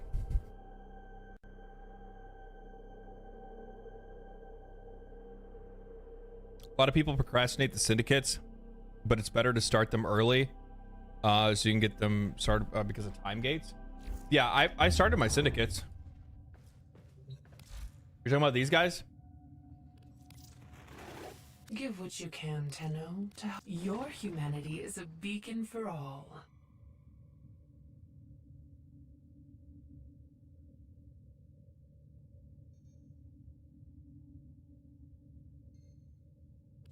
These offerings are pure.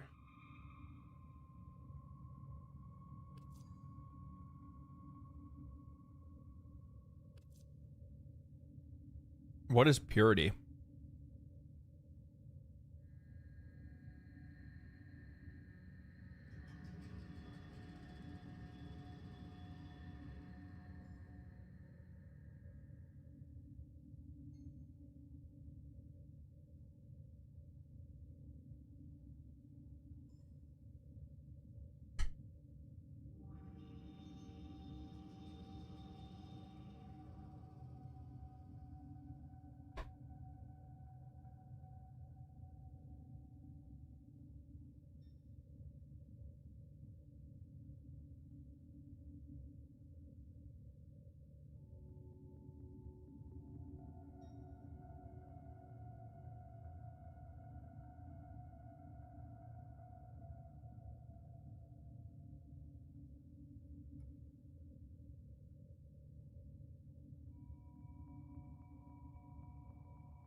Okay, sorry.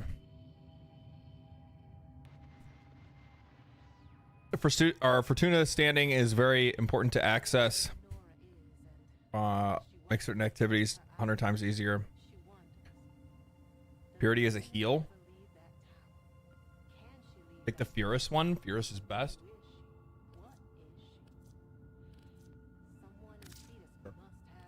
Your humanity I'll believe is you a guys. beacon for all.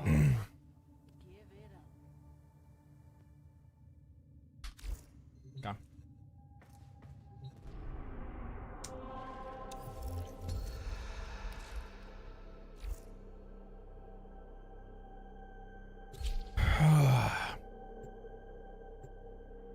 There's 3 possible combos for leveling the circuit, all four syndicates at once. Really?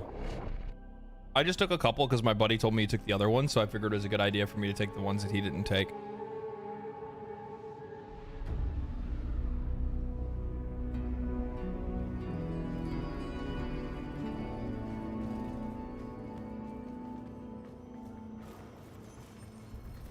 Ooh. Mirage. Ivara. Trinity. Frost. I haven't played with these two. I've obviously played with Trinity. I don't know which one to pick. Mirage is your beloved. Mirage is good. All right, we'll give it a shot.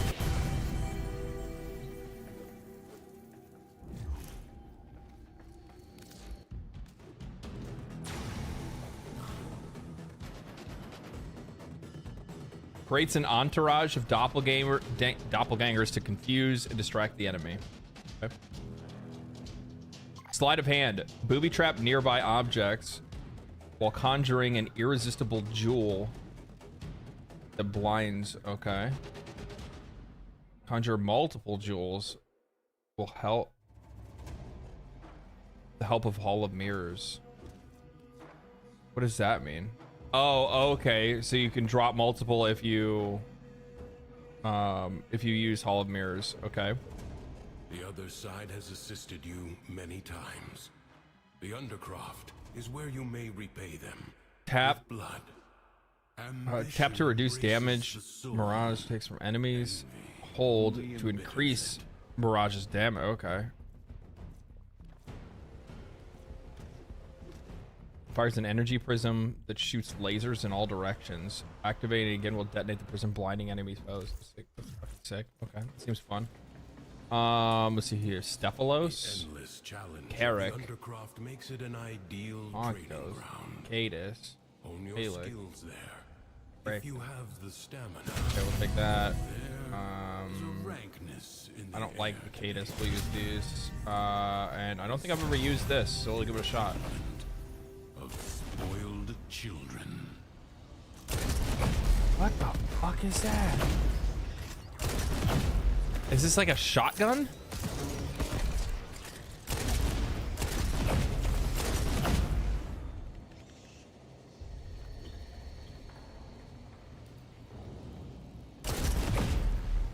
What the fuck? All right, let's do it.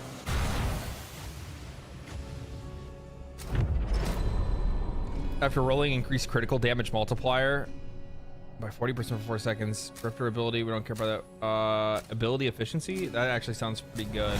History dictates that this Tenno asset was destroyed. Refund 25% of the, yeah, we'll do that one. Better energy, better energy consumption for that. Critical hits, melee attacks, heavy melee attacks create a shockwave. No time to rest. Cost deal extra. Already a new onslaught begins.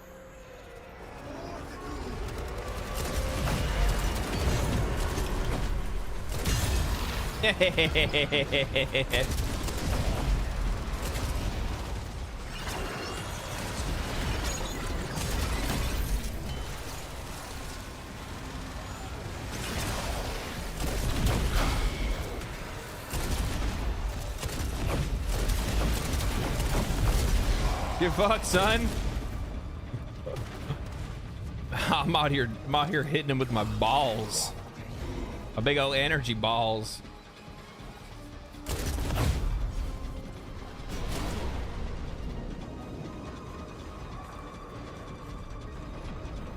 The enemy musters for a fresh assault. Hold the line. Well, that's kind of strong. You tap it to get it, detonate it. So I'll throw one out that way. How far does it go? Holy! Is there a Mirage Prime?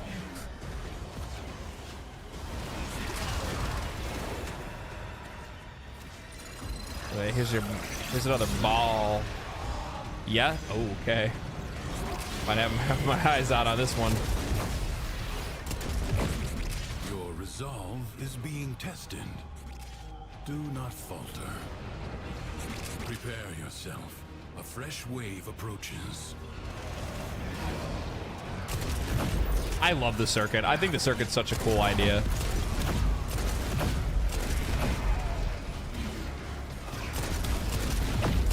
Duvuri, maybe not by itself, but the circuit is sick. I got something for you, son. Just hold on a minute. All right. We're going boxer mode. The enemy has been exhausted. You guys saw that, right? If only for now. Leave now or later. But leave you must, for the Undercroft is inexhaustible. Creatures of the deep void are assaulting the Undercroft, tearing rents in its fabric. Seal them up again. Or worse foes than Thrax may emerge. Oh, the spheres you see are ambient void energy. Gather as much as you can and use it to heal the damage.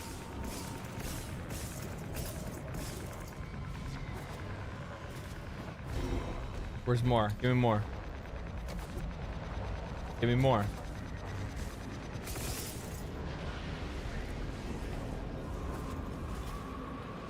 This is when I like, when I get this one, I always like being like Vault or like Gauss, because then I get to feel like I'm playing Sonic.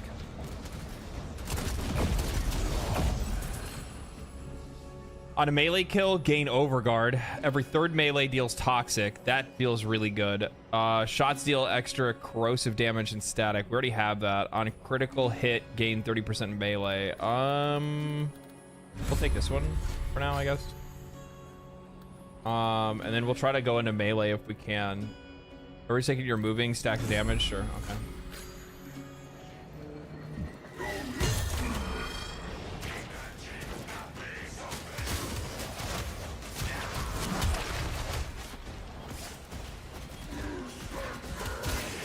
What's up, son? What's up, son? I ain't scared of you. The paradox stabilizes. All right, I need to go get more balls. I need more balls. Where are the balls, guys? The wounds of a comrade.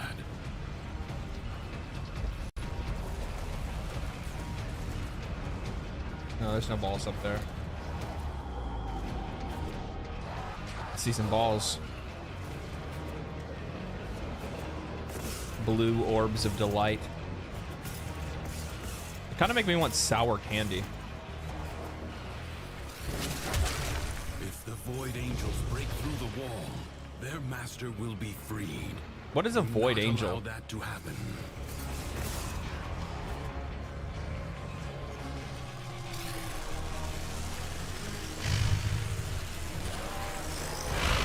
Blue balls? It is blue balls. Don't worry about it. Yeah, probably not a good. Probably not, yeah. Jesus Christ. Warframe. And they're like, yeah, this is new player content, guys. Same thing goes for like meeting like Teshin. I'm like, who the fuck is this guy?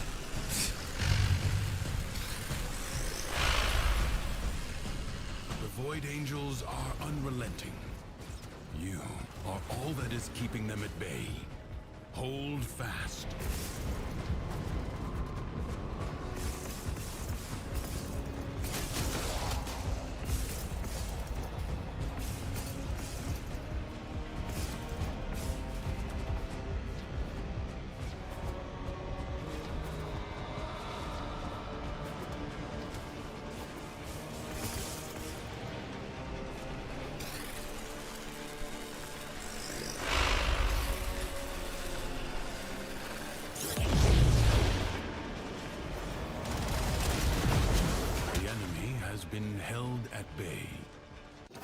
I couldn't catch it that time.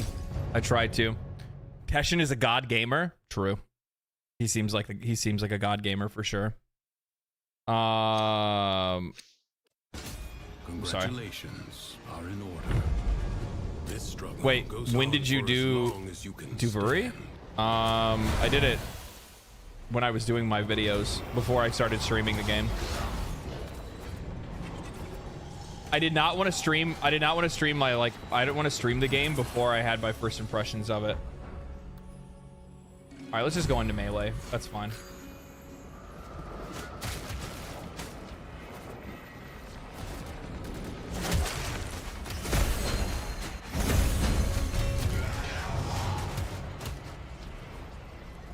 Where you going, little bitch? Fucking mouth.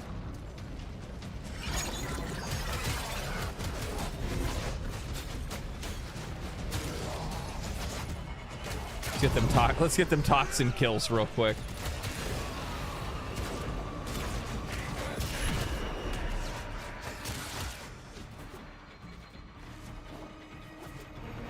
Do not relent. The battle has barely begun.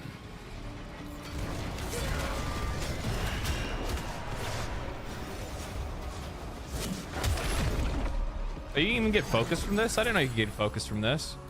Every decree increases movement speed. Oof. Ugh.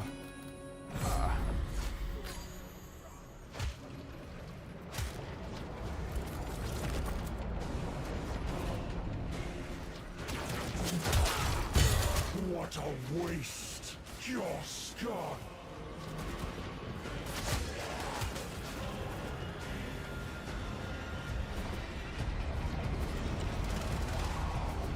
Yeah, no, I was actually, I don't know, I don't really. So when I started playing the game, like the last thing that I wanted to do was start doing streams where I was that early into the game, because I was really afraid. I'll be honest with you guys, after I made my first video, I was afraid to stream the game for a couple of reasons. One, it was because of like how many like, oh, he doesn't know, he doesn't understand, he don't get it kind of comments that I saw. And then also at the same time, like I recognized things that would probably be potential spoilers. And when I was like that early into the game, like I don't want to get like, I don't want to be told how to play. I don't want to be told that I need to wait for more, because the problem is too is that like, especially when it comes to like early impressions of a game, your opinions are going to evolve as you continue to play it, as you get used to the game systems, after you start understanding the game bit by bit, learning it little bit, you know, little by little.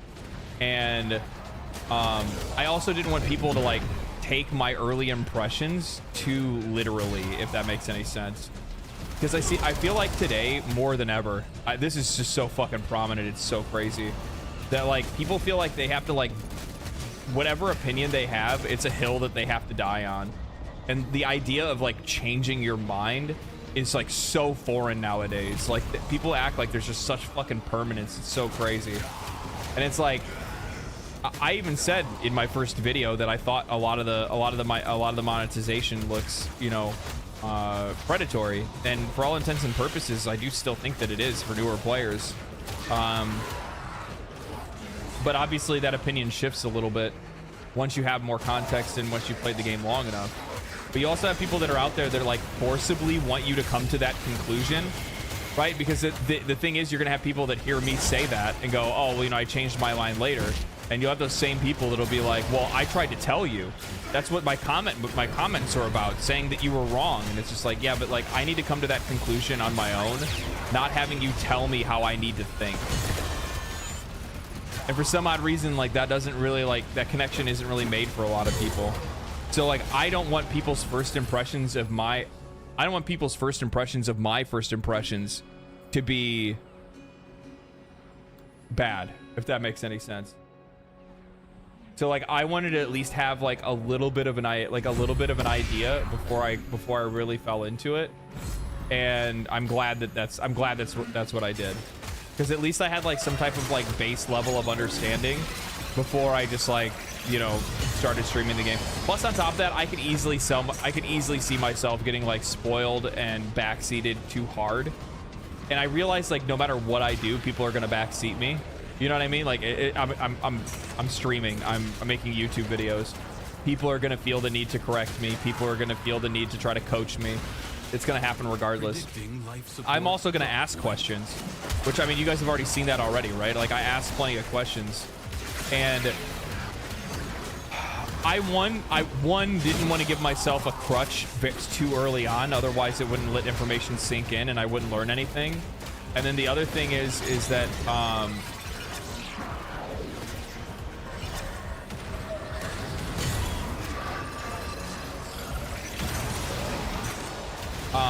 and then the other thing is it's like I just didn't want to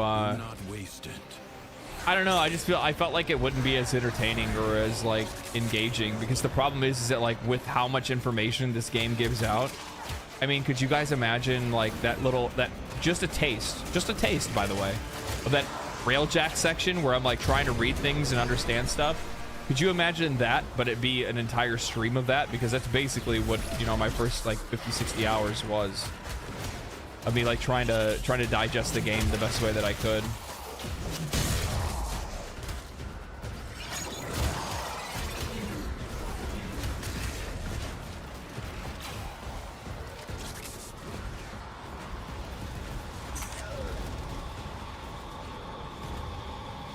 So a lot of times when I stream, like what I try to do is I try to do something where I'm like, I want to imagine it being somewhat entertaining. You know what I mean?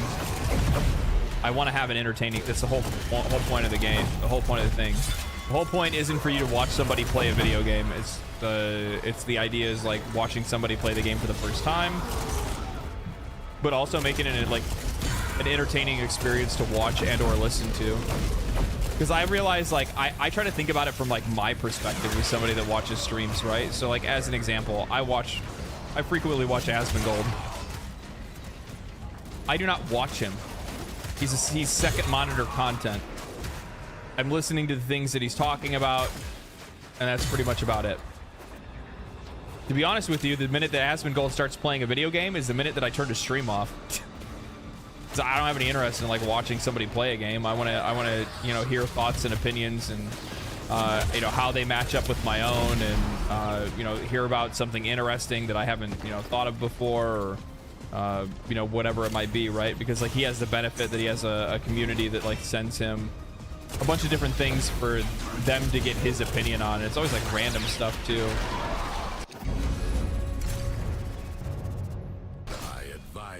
Not to be content with merely There's such a thing as too much helping. 100%. React Andes. Yeah. Yeah. No one understands 100% of Warframe. If they do, they are anomalous content. Yeah. Destroy it. The body is well armored. The limbs. I'm actually not interested in streams. I just want to play the game with people. Yeah, I think there's like a little bit of that too. I think like some people just want to play games with other people, which, I mean, here's the thing, like it can really work out. It can really work out well. It can work out very well, actually. Oh, that's really nice. Foe flees before your onslaught. I mean, like, honestly, even just watching streams and getting involved in like game communities is a really good opportunity to be able to meet other people to play games with.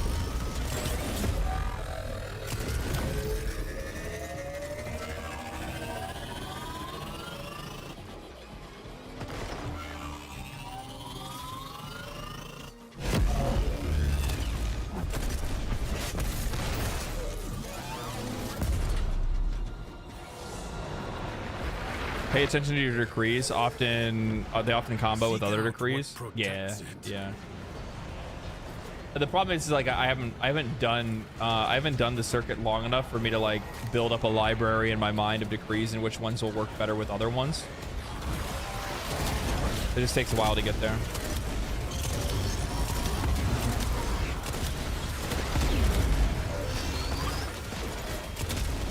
Which lake is it?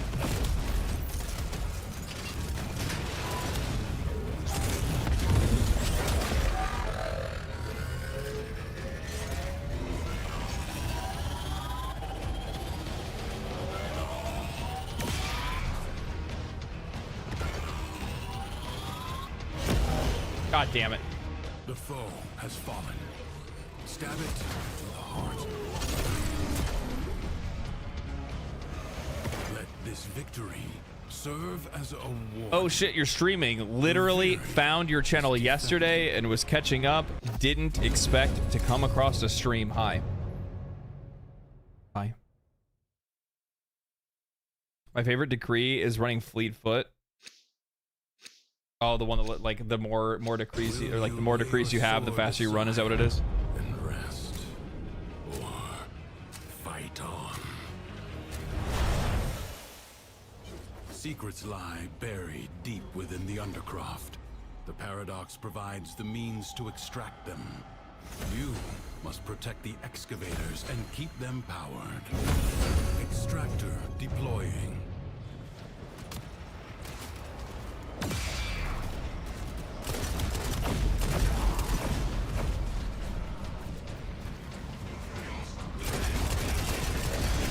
Good smoke, son. An extractor requires power. I can punch. I can kill.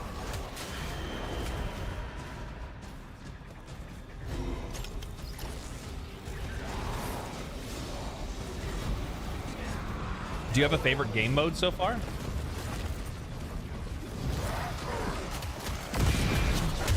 I actually really like. I like survive missions with infected, and I think the reasons should be pretty obvious. Marking void treasure extraction site. It's just a slaughter fest. Extractor in place. And it's so good. It's so good. Did you already farm out Nightmare Corrupted mods on the stream? No. No.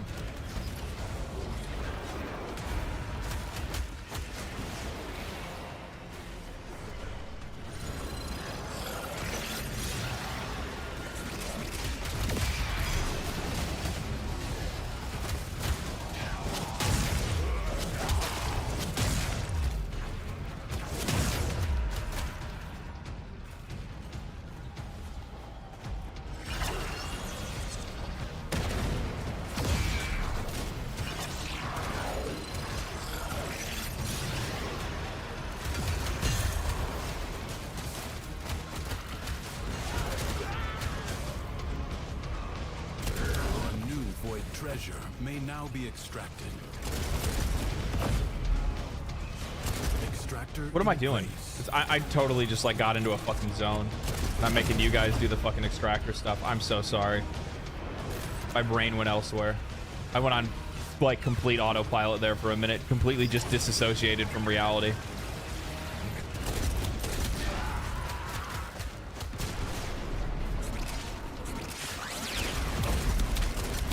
Yeah, I mean, there's going to be some streams that are like this, where it's just like literally me just playing the game. You know what I mean? Like not questing or anything like that. Usually me just like learning some stuff or learning stuff, talking to you guys and things like that.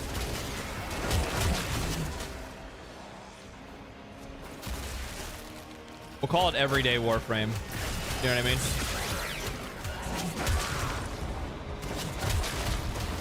Treasure location established. I just pick up my decrees. I'm still just killing stuff. Extractor deploying.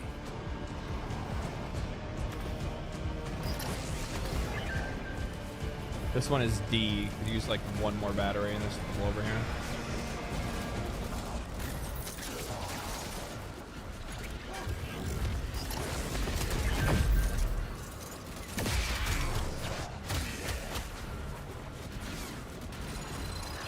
Here you go. Have fun with that. I always like it when I get Circuit, and Circuit ends up having like. Is now open to you. I like it when I play Circuit, and Circuit has whatchamacallit. Should we keep going or should we reset? Okay. All right. Further buried riches are here for the I always like it when there is whatchamacallit, like a weapon that I have not run with stats effects double damage. Absolutely sick. Fragile Vanity, sacrifice 50% armor, base damage. No, I'm not worried about that. Melee hit. Oh my god. Alright, we're fixing to pop off. After taking damage, immediately roll to recover 50% of the damage taken. Shots briefly, headshot, finishers. Sure. Okay. Take damage, and I can roll to gain some of the health and shields back, I guess. Try that out.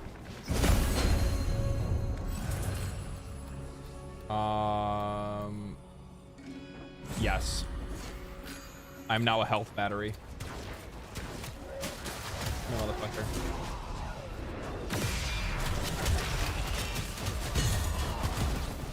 Ow.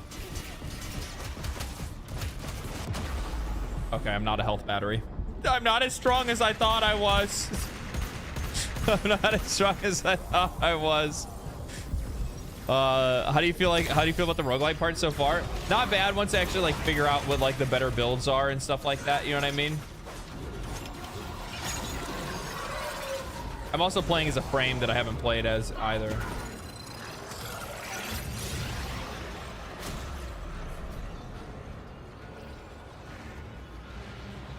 How is he killing level 100 enemies?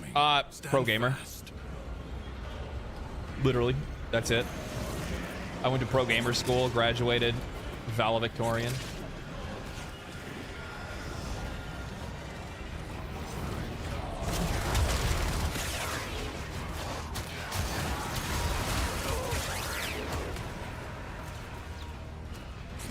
Pokeball. Go!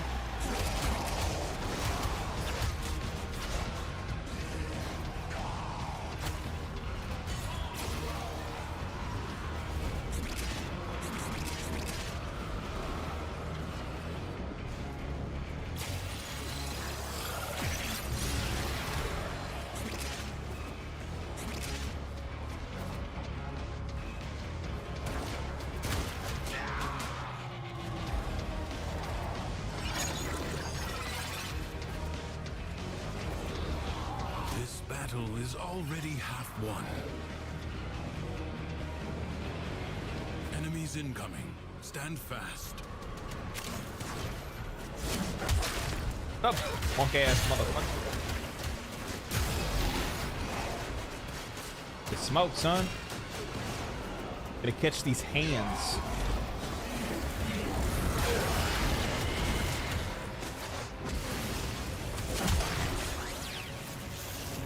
I see you.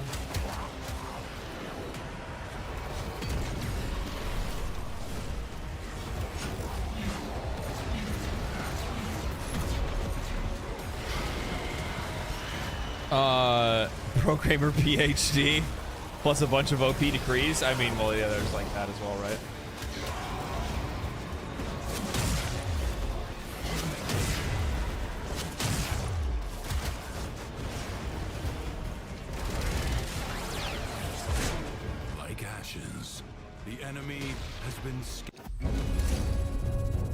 Yeah, I'll do one. Yeah.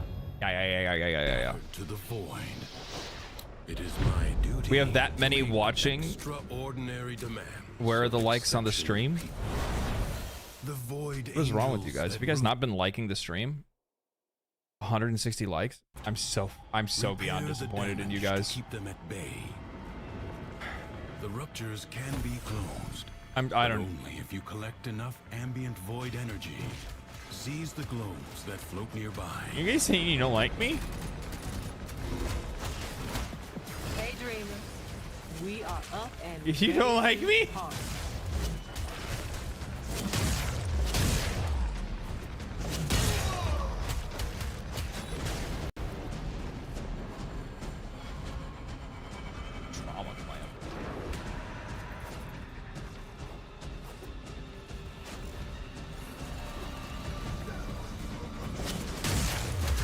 I saw you hiding there. I don't know if I've ever actually used Rune Marrow for anything.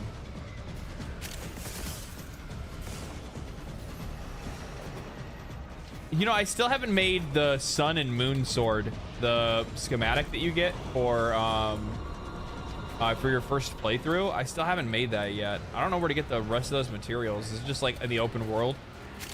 Is that what it is on what's fucking Duvori?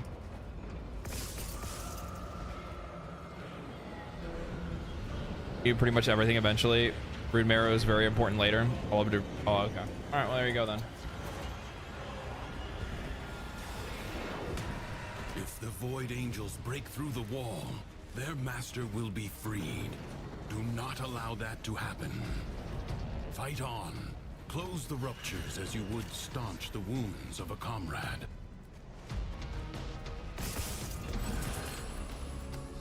With full health, energy, rolling.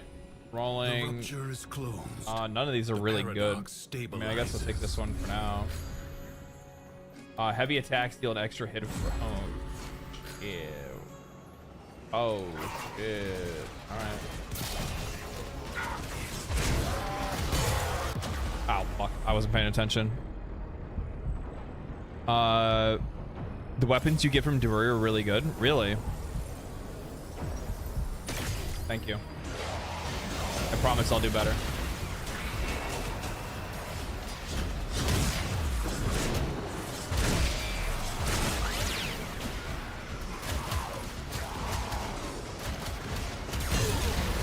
A breach has been sealed. Excellent work.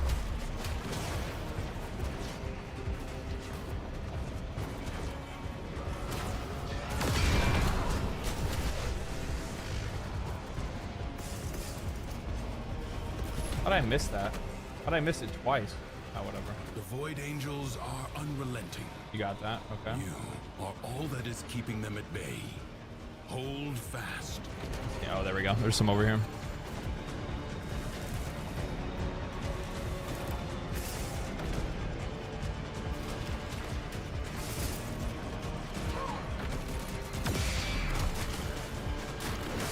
Duviri's defenses are weakest here.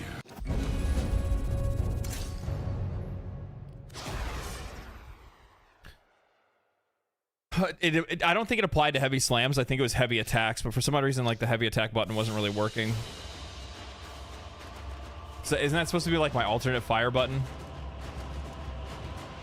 Or is it just holding the melee button down?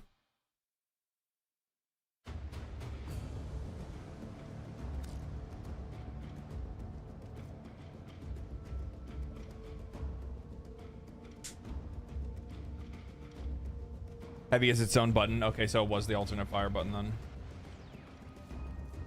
Unread inbox messages. Yeah, so like I have like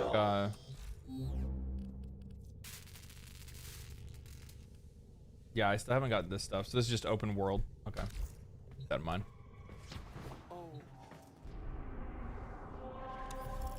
Give me the loot. Give me the loot. Embedded catalyzer. I don't know what that one does.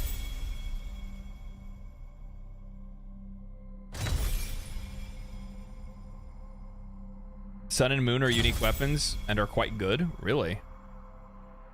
Like even as like just like regular weapons, like I don't necessarily need to have anything like special or crazy or what. Why is my camera off? There we go.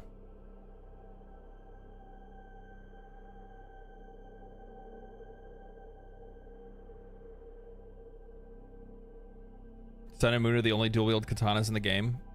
They're all solid weapons, yes. Well, like my thing is, it's like I guess from my perspective, like the thing is, like when I'm looking at like weapons and stuff like that, it's like what's worth I can actually check my other thing too.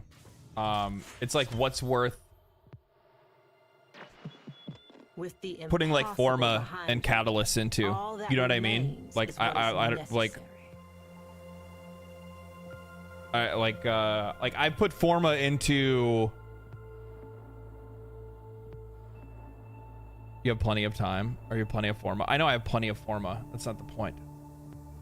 That doesn't mean I want to be wasteful.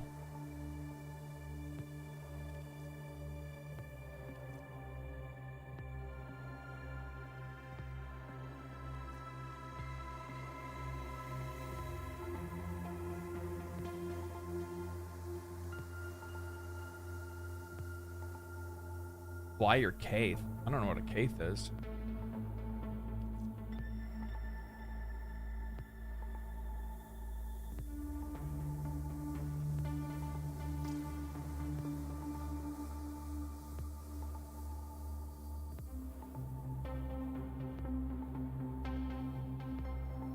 What the fuck is that?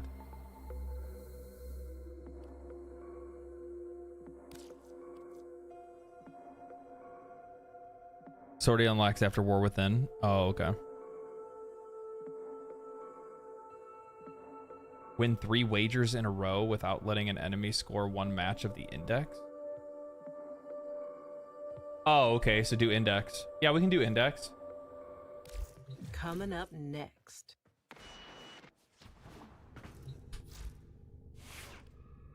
Would it count? Would it count? Hold on. Can I do index with just Soma Prime equipped and get a 2-for-1?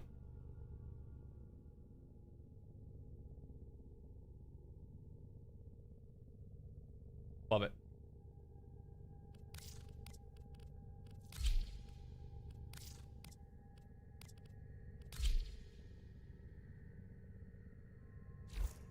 Love it. Love to hear it.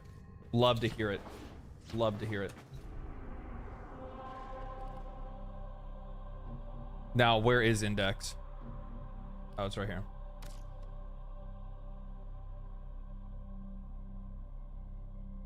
Which one should we do? I don't want to play with, like, I'm playing with other people's money here, you know what I mean? So I don't know.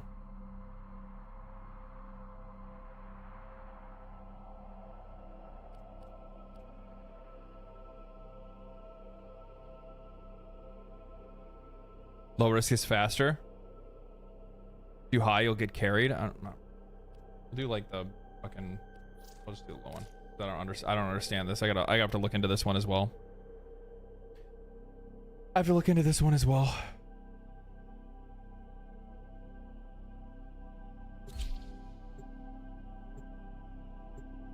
Old Regist with the $5 says, "Hey man, I just wanted to say sorry for earlier.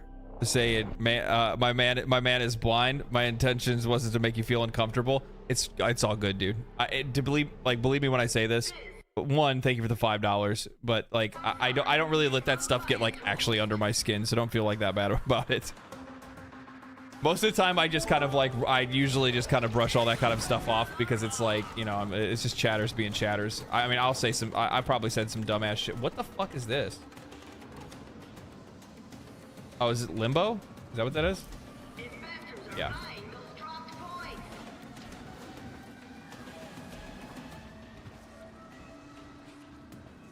What am I supposed to be doing here?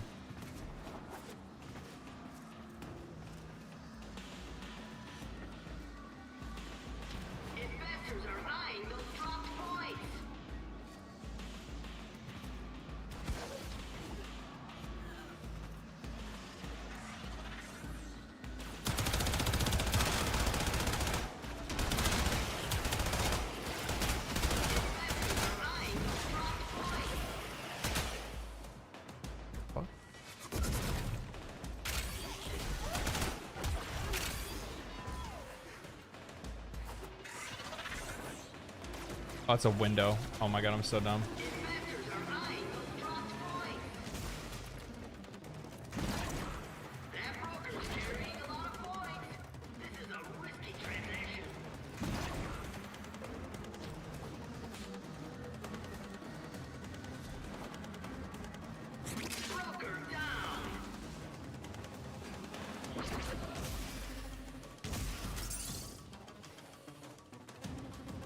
I don't get it.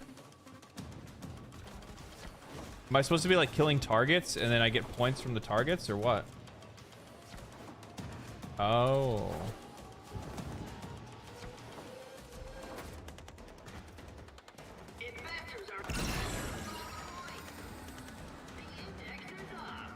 What the fuck just happened? I am so confused right now.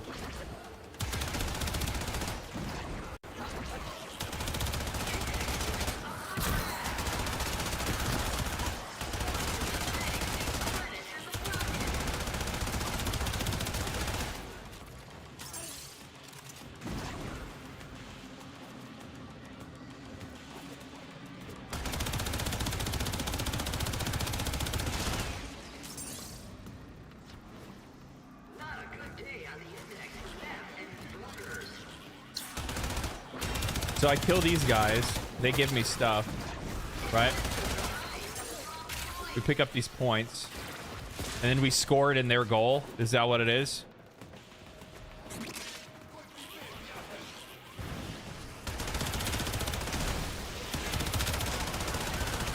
Probably doesn't help that I have like no that Saren's not like leveled.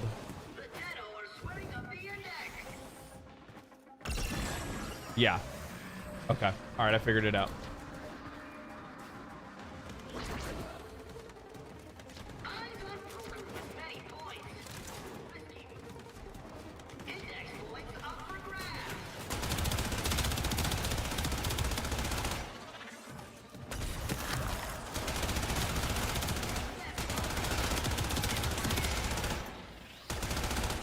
Where did that thing go? Oh.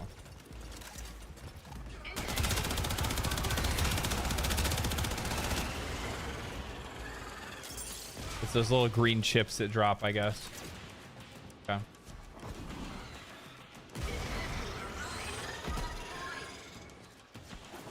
Might actually do like a Sanctuary Onslaught after this, just to get the like some levels on Saren.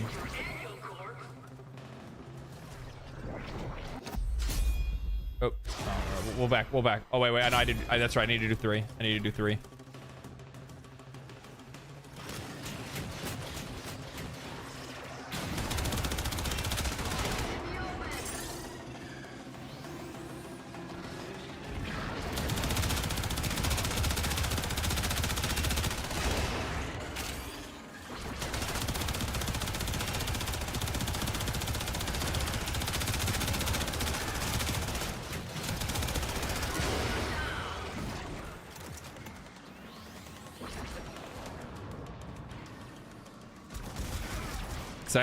Do I have?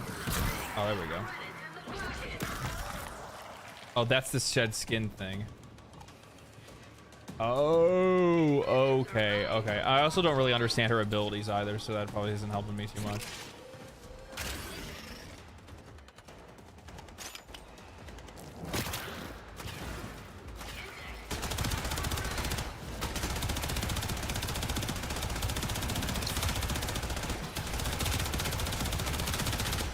Uh-oh. I just straight up died.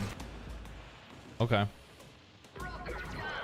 Index is a PvP bot match with kill confirmed mechanics from Call of Duty. That makes sense. Okay.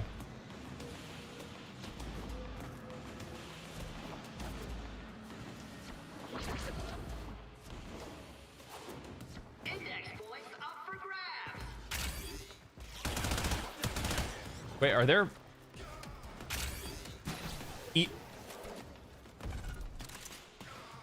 Okay, so there's mods specific to Index as well? What the fuck?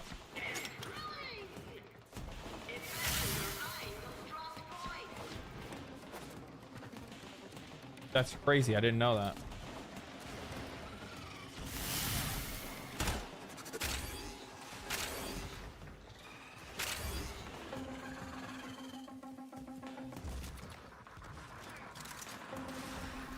Yeah, mods. Yeah. Oh, well, there you go. Okay.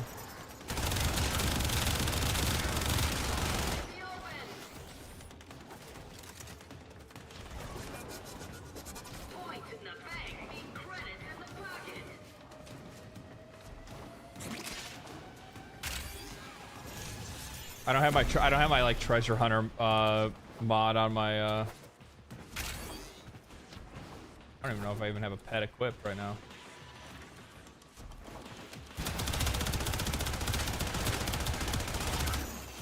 Uh-oh, I'm in trouble.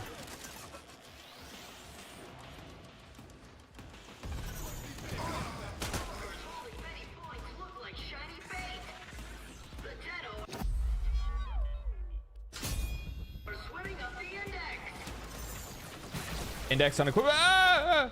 Index unequips companions. I didn't know that. Okay.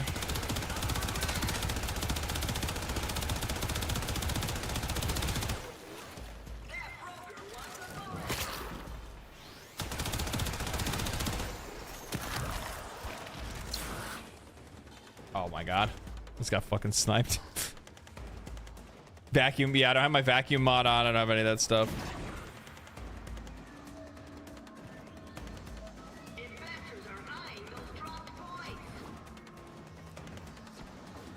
Bringing an unleveled frame here probably wasn't the best idea, but you know, you learn lessons. You know what I mean?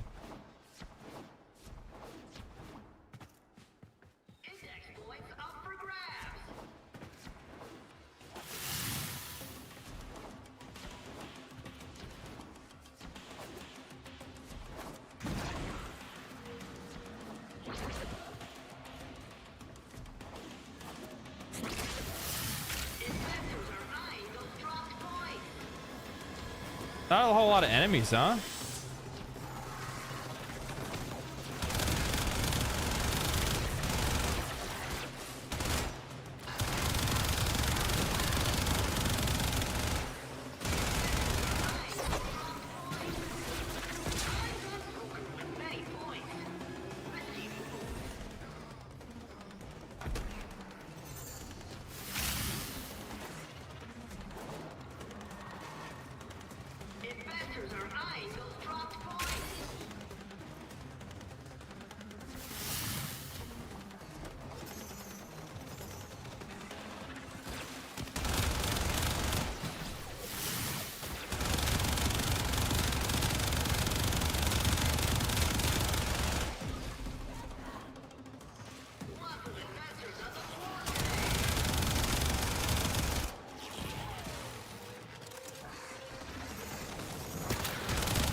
I only had 1 point. Jesus. Rough outline for Saren. Use her 1 to do a ramp up and then shoot the glowy bits to spread it. 2 to create a decoy. 3 to add toxic damage to your weapon.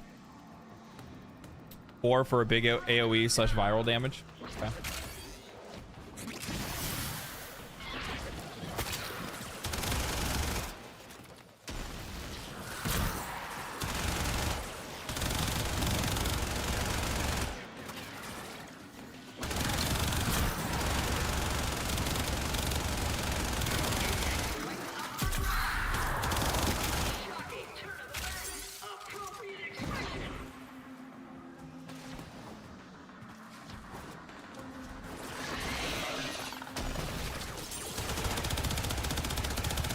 I'm gonna die again. God damn it.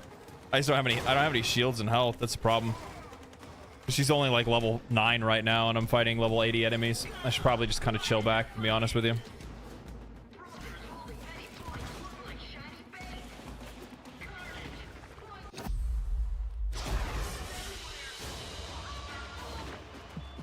Dreamers, I have for you a tale of triumph over At least I got my 2 for 1. of one person act. Use 2 to stop bleed. Fire toxin, etc. Index scales fast. Yeah.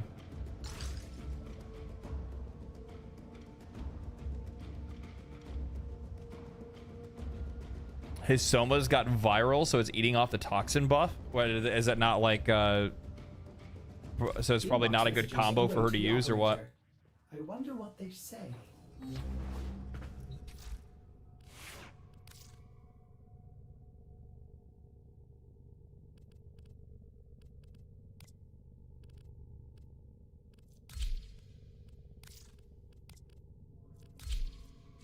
Ready to kick bottom. Not on Corpus. Yeah, I still need to look at that. I keep forgetting about that. I need to look to see like what they actually have. 1 more day for Gara Prime. That's gonna be a lot of fun to play with.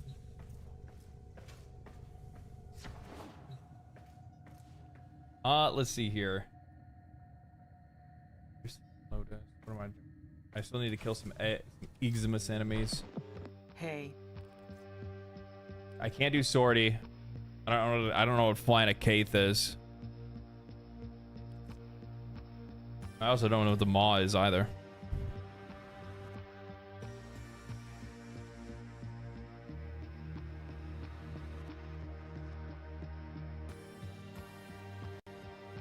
Oh, so both of these are Devuri. What's the maw?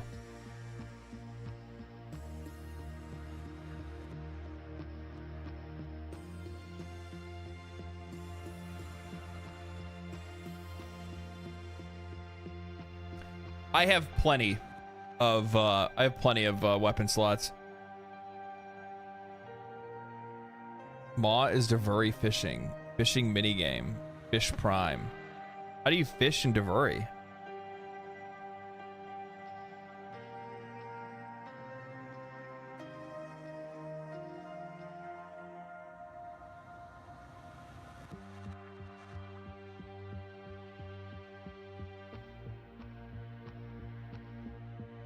Find the water, click the, so you don't need to like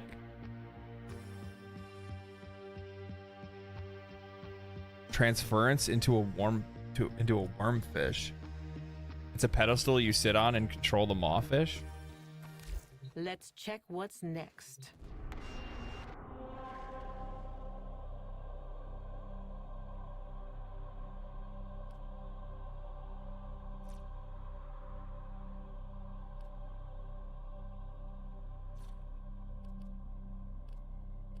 How far am I with this now? Okay, we'll do circuit again.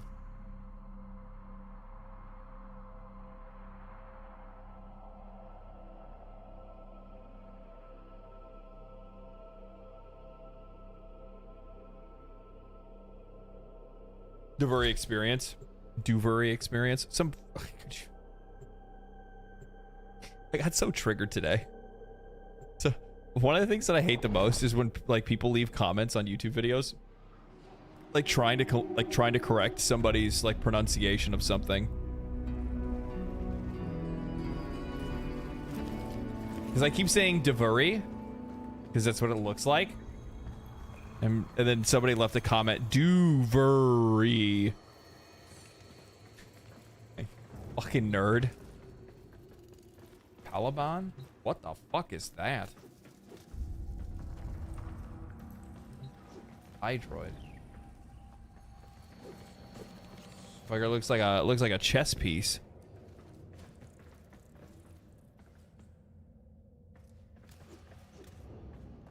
Duviri.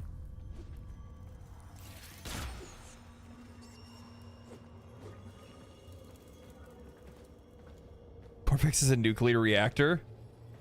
The Radiator Man, try him. He's a nuclear reactor. Looks like a fucking goober. It looks like a... Okay, that actually kind of looks cool. Summon a... Sharinka pillar that allows you... that slows enemies and pulses radiation damage with a guaranteed status effect. Okay, so you can drop a pylon. Contain the enemy threat. Corvix slams walls together, damaging. What the fuck? His abilities look sick. What the fuck?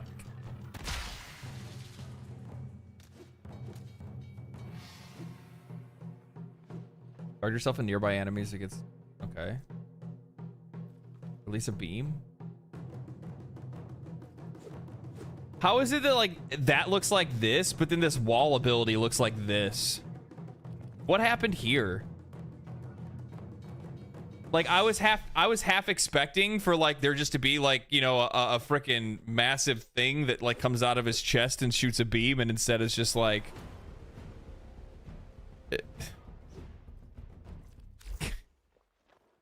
wall is way more fun anyways. Yeah, obviously.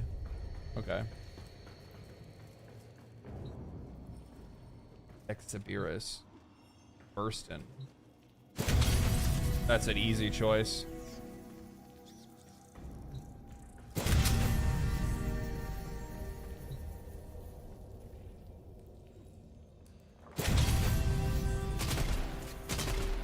Okay. Let's go for melee on this so I can level up my sword. I guess it doesn't really matter.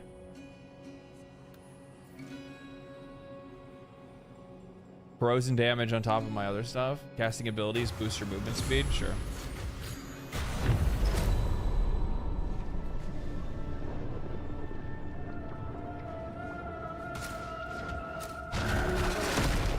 so sick. Secrets lie buried deep within the Undercroft. The Paradox provides the means to extract them. You must protect the excavators and keep them powered. Extractor in place.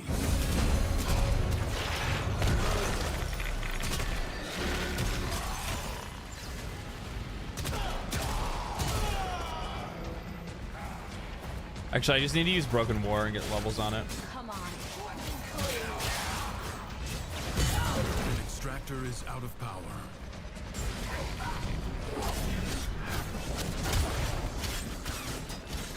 How many of those pylons can I have down at once? Just one?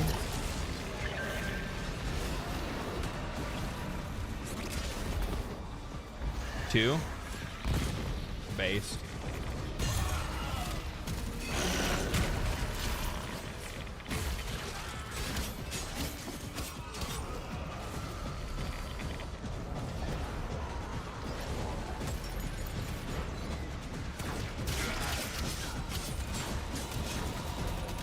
Void treasure has been located. Void treasure has been located. And they stack?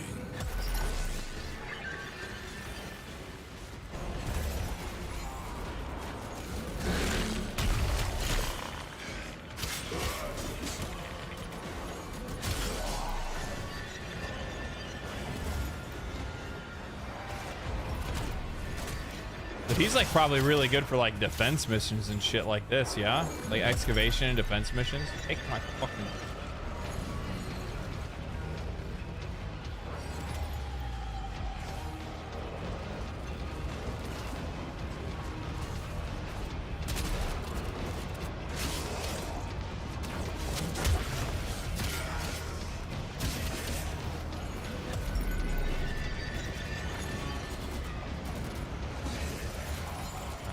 Marking void treasure extraction site.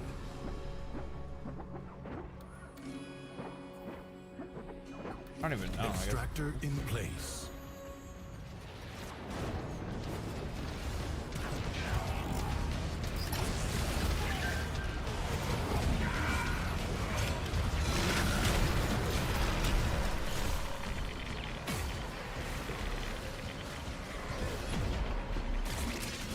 So if I got like if I got ability range, would this have a wider area? Like if I had this Warframe and like the specific frame and I put ability range on it, this circle would get bigger. Fucking disgusting. It makes a lot of sense because like a while ago I was running Sanctuary Onslaught. And I noticed that this dude like did not move. He just stood in one fucking place. And I'm like, why is this guy just standing here? And also, why is everything dying like immediately? And it was a Vault Prime that was literally just like casting his level 4 and just killing everything. And I was like, what the? I'm like my Vault's range doesn't go that far. Now I know why. It does affect everything.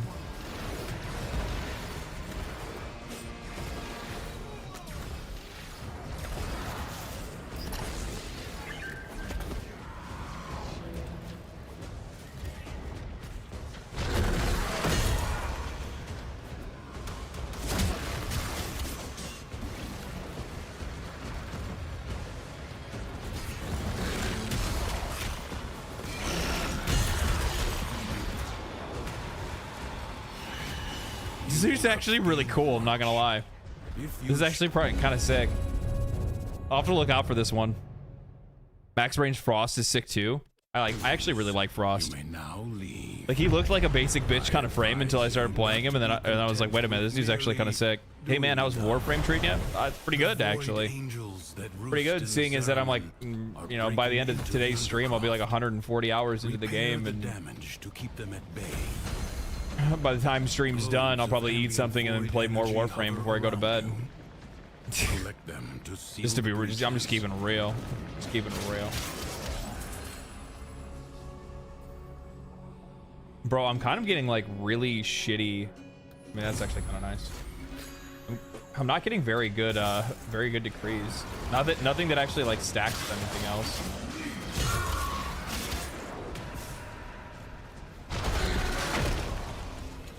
That is so fucking sick looking. That is so fucking cool.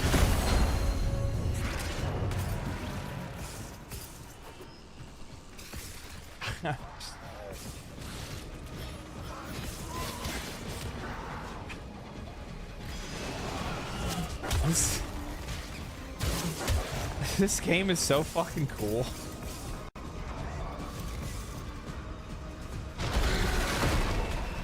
You guys ever feel like, you know, you play a game and you're like, man, this game is made for me?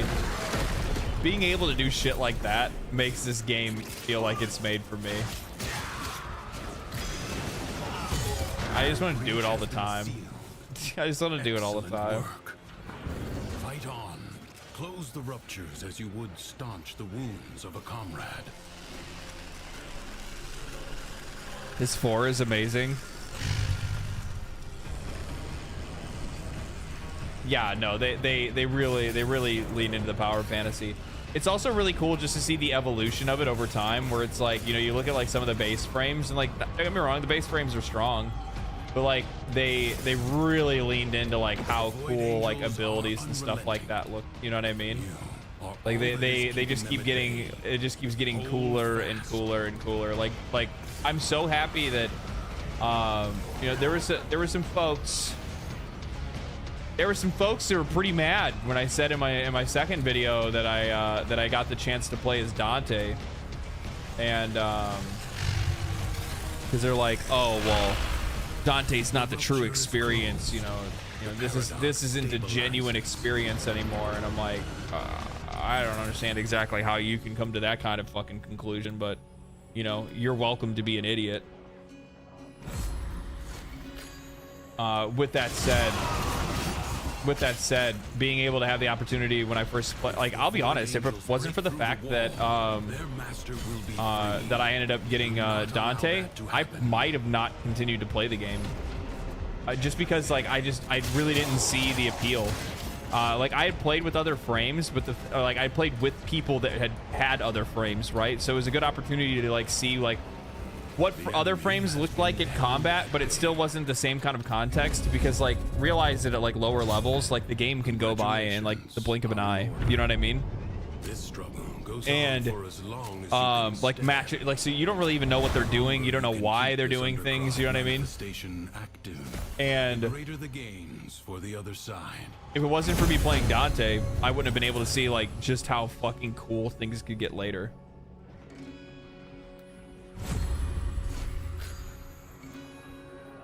Sure.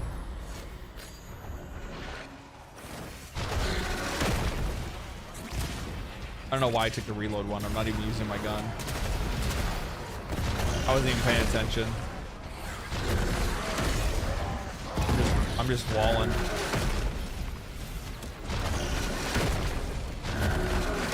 I'm just walling, and I'm making them pay for it.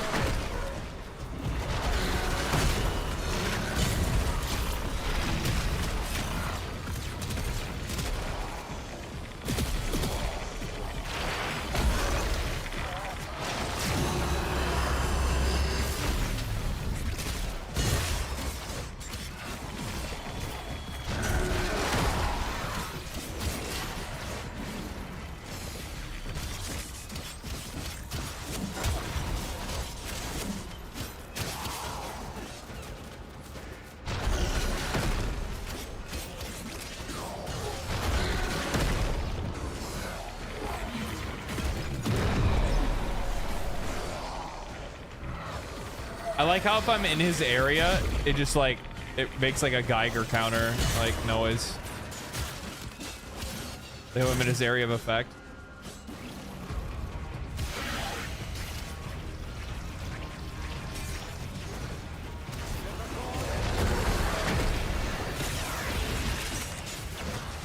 What was that?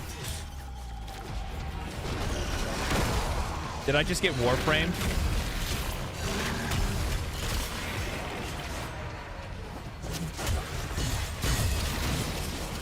I had that happen here before, actually. When I was playing as Vault and I was like speeding around, I tried to jump from like one platform to another. Like I was trying to jump from like that guy to this one, and I tried to do like the ground slam, but my guy hit like an invisible wall in the middle of the like jump and just got fucking thrown into the void.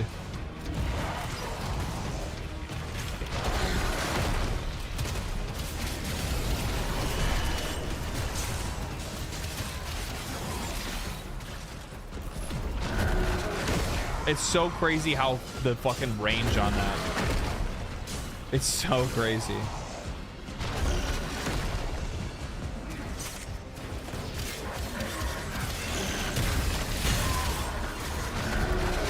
Prepare to receive life support.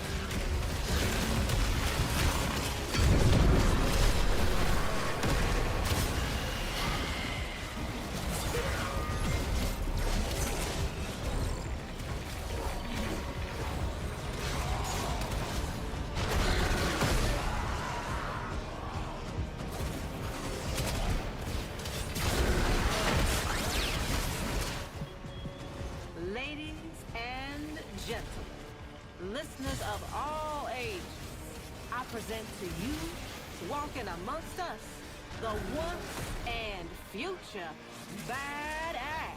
That is me. That is me. Life support is limited. That is me. She's not wrong. Squandered. Fucking truth speaker. Bro Tank, thank you for the prime, or thank you for the sub. Thank you for the tier 1. Holy shit. Thank you. I don't deserve it.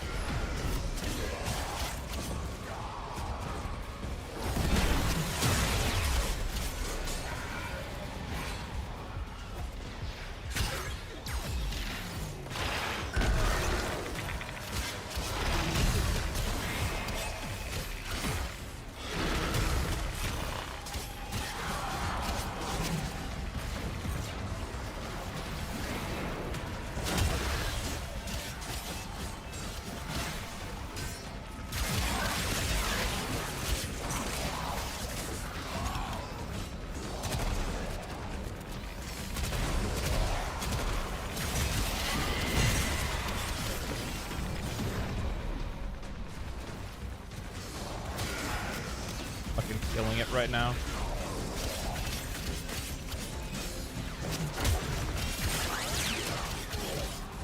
So all this time Digital Extremes has just been working on this, and now they're working on Soulframe. Soulframe's not going to be like a replacement to this, right? Soulframe's just going to be like a new game. That's all it is. Like they're just going to have another live service game that they're going to be like supporting alongside this one.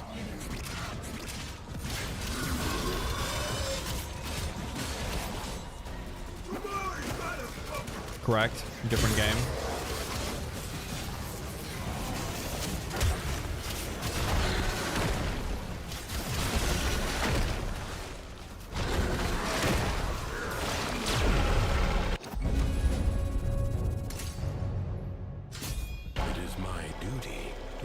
New game, same engine. That's awesome. That's awesome.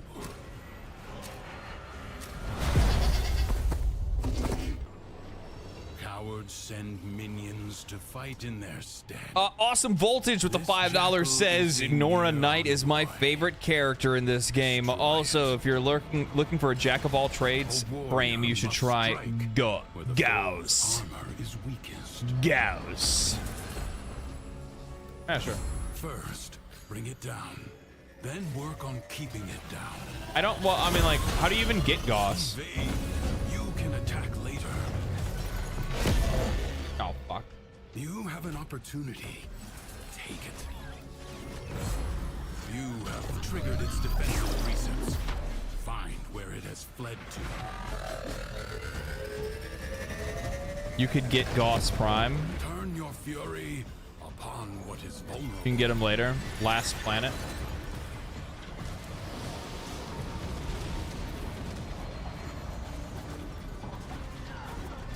You know what I was thinking about making a video on?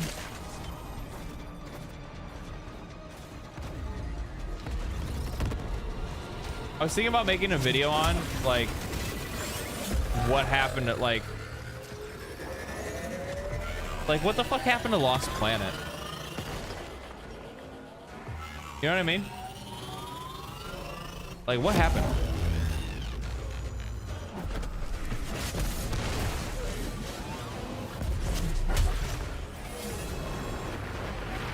Capcom has some like really good IPs that they just don't do anything with. They literally just don't do anything. Like they're just like non-existent anymore. You know what I mean?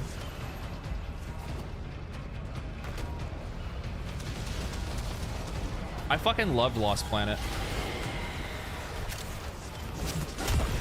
Was Lost Planet 3 just like that much of an L that it literally just like sent the entire game into the fucking Shadow Realm? Is that what it is?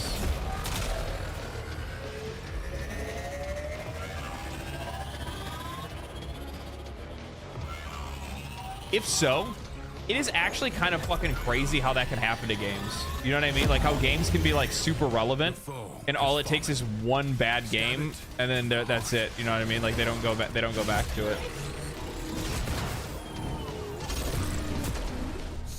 Capcom's been kind of killing it with their top IPs though. I'm not gonna argue against that. I think Capcom's been doing a fantastic job. I think Capcom's been largely killing it. I wasn't really upset with the way that with the condition in which they launched Dragon's Dogma 2 on PC. But judge for yourself. History dictates that this Tenno asset was destroyed. And like I'm sure that Monster Hunter Wilds.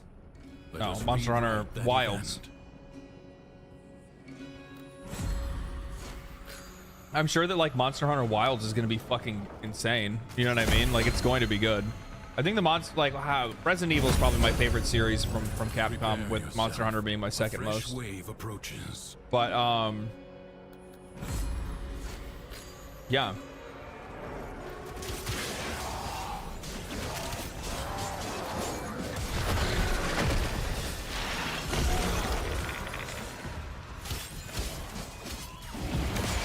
They still have like some banger IPs that they just don't do anything with though.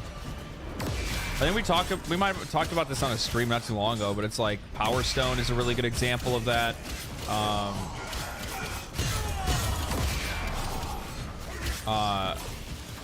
Lost Planet's another one. Like dude, I'm not kidding you. Especially with the rise of like Helldivers 2. Dude, Lost Planet would go so hard right now. Like, think about this. Think about how much people love Helldivers 2, and then also at the exact same time, just last year, we also got Armored Core 6. You know what I mean? Resident Evil 2 Remake is god tier. It really is. The 4 Remake is fucking god tier too. Blow fiercely. The rains do not relent. Still, the stout bow stands.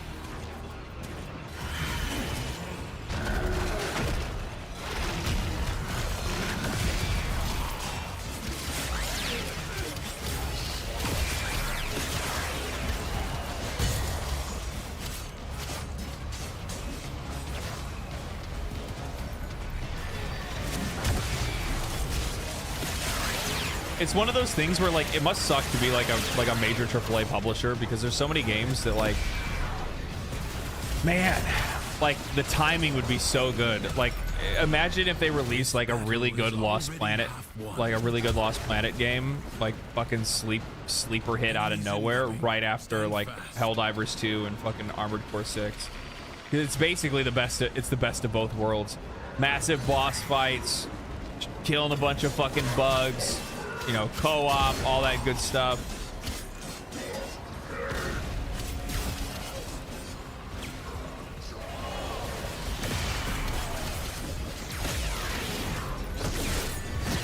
I liked it more than Titanfall, to be honest with you.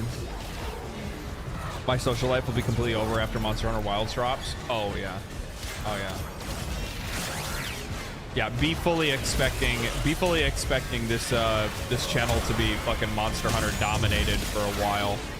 Once when Wilds comes out, I'm just gonna fucking forewarn you guys. I'm gonna go so hard on Monster Hunter Wilds, it's not even funny.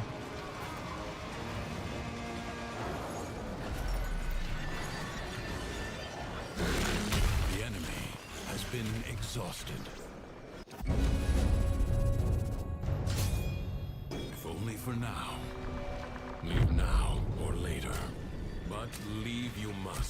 For the Undercroft is inexhaustible. Marvel vs. Capcom. Oh, dude, don't even fucking get me started on that. Marvel vs. Capcom, Power Stone, Marvel vs. SNK. Was it SNK versus Capcom? God, dude, I fucking love those games so much. I'm gonna be real. Those are the only fighting games that I played. I didn't fuck with anything else. Like, I played Street Fighter. Well, I take that back. I was pretty fucking good at Soul Calibur. Soul Calibur 2 was my fucking jam, dude. Soul Calibur 2 is so good.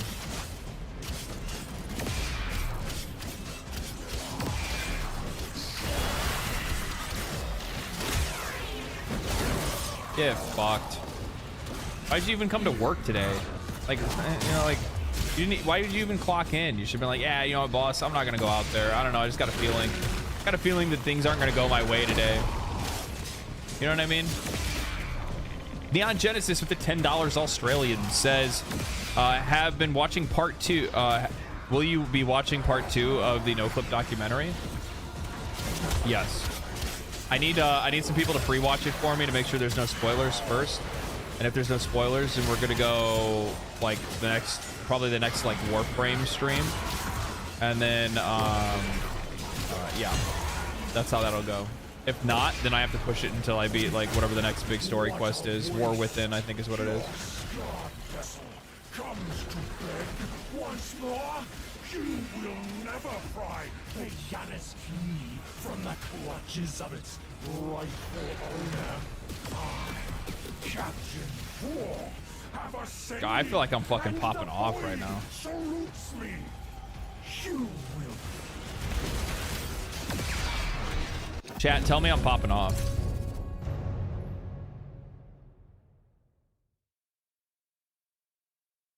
Janis Joplin?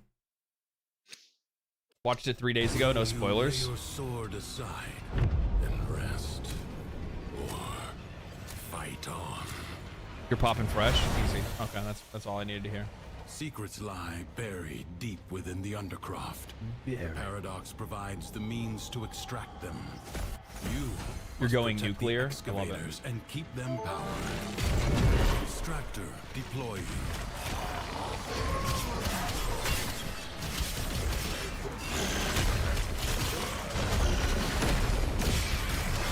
Motherfucker dodged me like that. Oh, appreciate that. Extractor charge expended. Excavator under attack. I have 4 decrees to use. Chat, why haven't you guys said anything about that?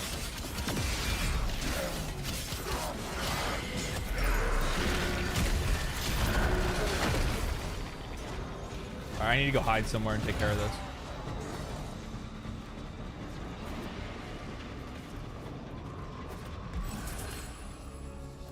Casting abilities boost movement speed. No. Critical 50 armor grants 5 ability strength. Power damage. That sounds really good. Let's do that one. Each successfully melee attack. Yes. Heavy attacks, melee, heavy attacks, rolling, corrosion. Okay. What else? Finishers, melee, heavy, melee, heavy, melee, heavy. Okay, we'll take that one. Okay.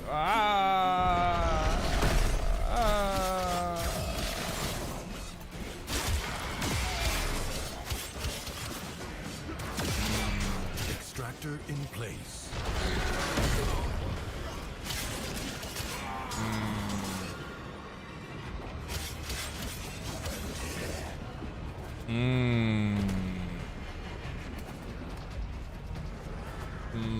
I love cherry flavored numbers.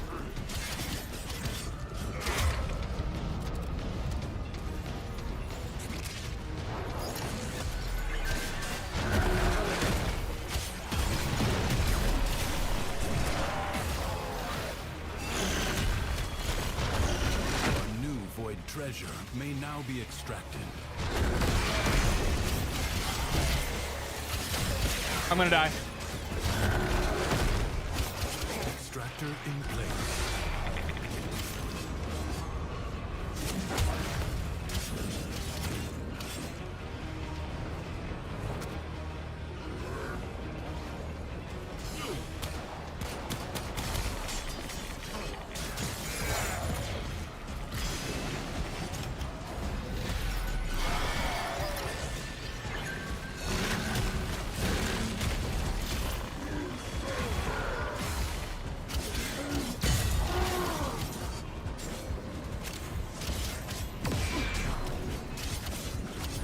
Now, if I had some survivability, we'd be like really cooking right now.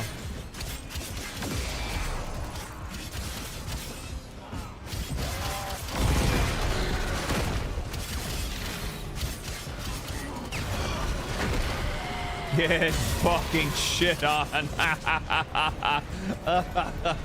I'm drunk on power. The numbers. May now be claimed. The numbers. Extractor deploying. What am I looking for? Extractor D.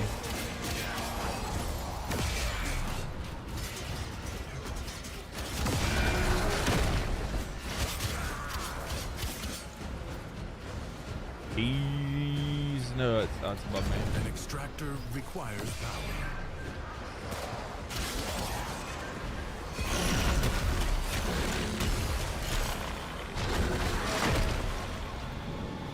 A way out is now open to you.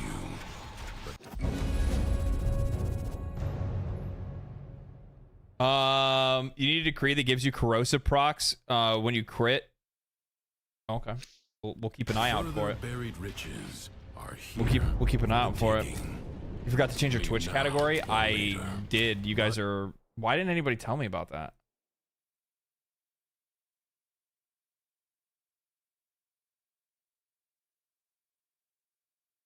Fabric. Seal them up again. I always forget about that on Twitch. On Critical Hit. The spheres you see are ambient void energy. Gather as much as you can and use it to heal the damage.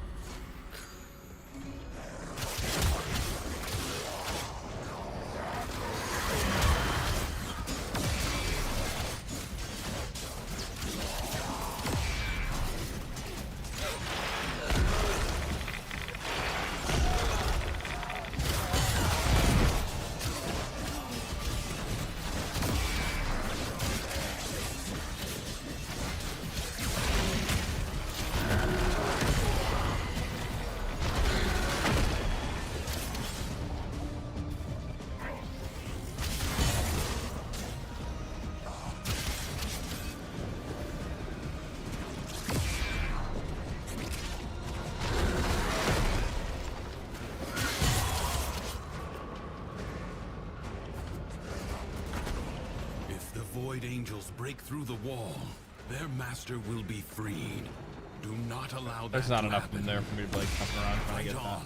Close the ruptures as you would staunch the wounds. Playing Warframe is basically just chatting, right? Yeah, I guess it technically is. I guess it technically is.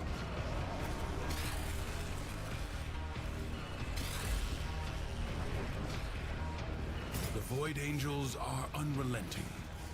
You are all that is keeping them at bay. Hold fast.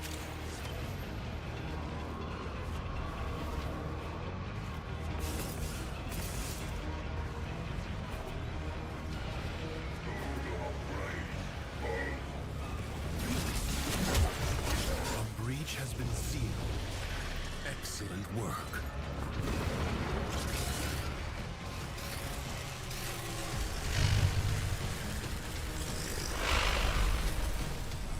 The rupture is closed. The paradox stabilizes.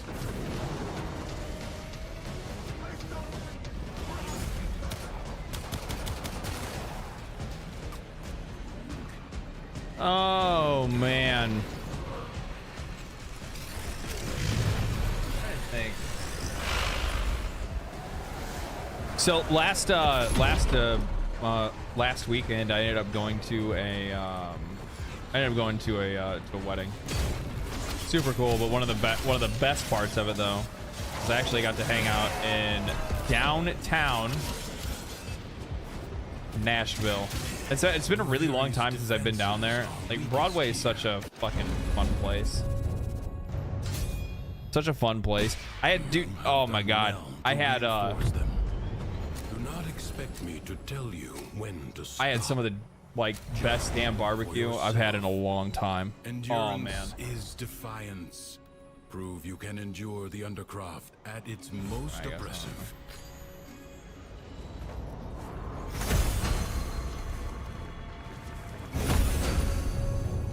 This place that I went to had brisket, like barbecue brisket tacos.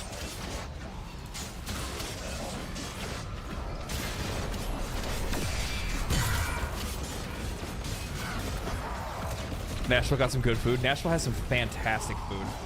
Jesus.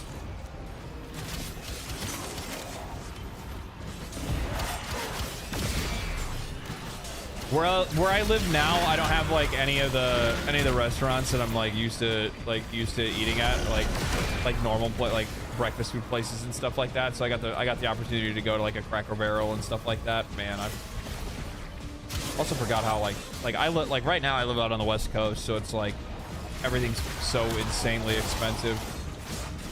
It's like going to breakfast for like $24 for 2 people. It's like holy man, holy.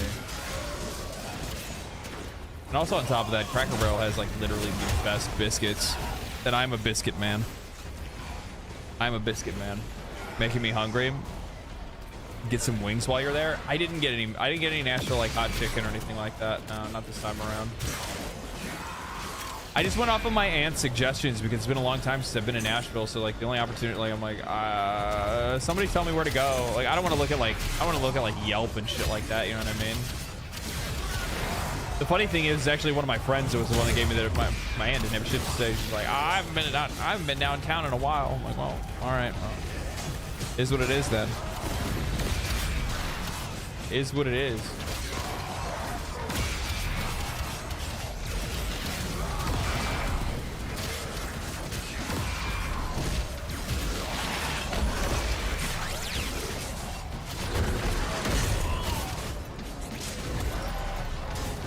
I'm hurting.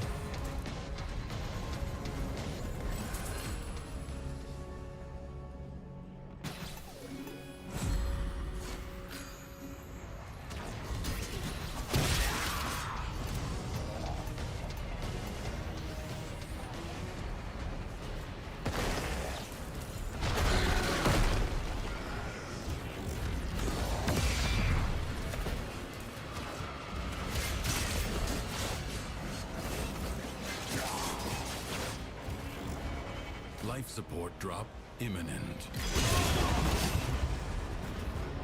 You have 60 seconds.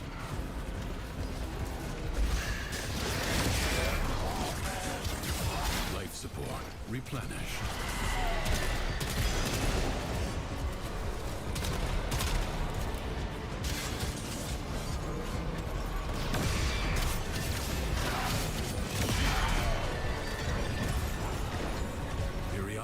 Life support will appear. Use it only as you must.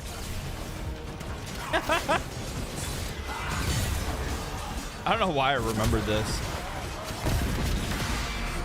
but I saw somebody recently like commented on one of the I think it was one of the last live streams, and it was something along the lines of, "You're a really good actor, like you're a really good Warframe actor," is what they said. And I'm like, what the fuck is that supposed to mean? They were trying to basically say that I was like pretending like I haven't played the game before. 60 seconds remain. And I'm not gonna lie, like initially I was offended, right? And then immediately afterward I was it was like it ended up being like the greatest compliment anybody could ever give me. They're like, I'm watching you play. There's no way that you can move like that, or there's no way that you can figure, you know, X, Y, and Z out without playing the game beforehand. And I'm like, well, I'm like an hour and a half, like, or I'm 130 hours into the game. I'm like, so I'd hope that I've understood a few things by now. But I'm like, or this guy is just sitting there and it's just like, this guy is just so fucking Warframe cracked. He's fucking 10-0 pilled. Like, this dude is the guy. He's the GOAT. He's the one. He's fucking Lisan Al Gaib. If that's the case, then, you know, I'm gonna take that. You know what I mean? Your life support. It's a pretty big compliment. What's it? What? This guy's like moonwalking.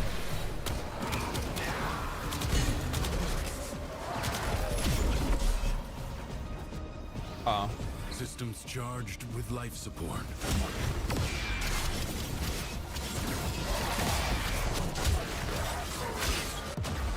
I'm dead.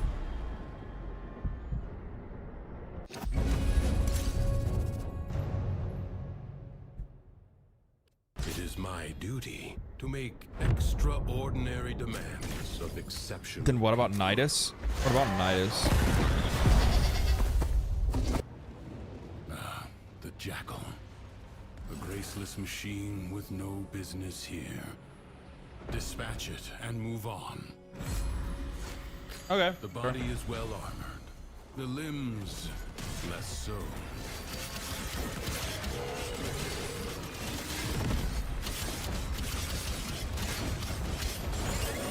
Do not hesitate to attack when an opening presents itself. Avoid the beams. Oh, you son of a bitch. Now, strike while it's down. The foe flees before your onslaught. Hunt it down.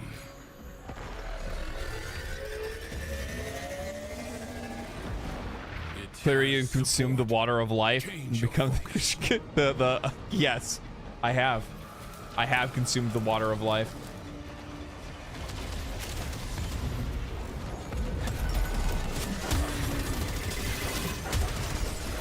I am now the Teshin Al-Gaib. The 10-0'd one.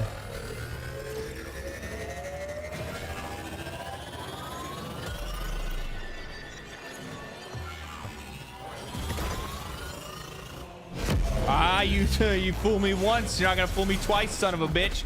Catch this shit in the fucking head. Actually caught a stream once. I've found your video to be your videos to be top tier entertainment. Find out what. Now that's the kind of compliment I like to hear.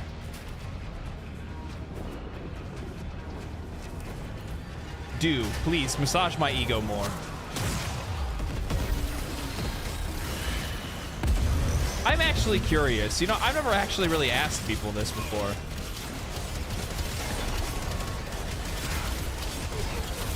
Yeah, I actually have never thought to ask this before. Why do you guys... Okay, let's say, why do you guys like my videos?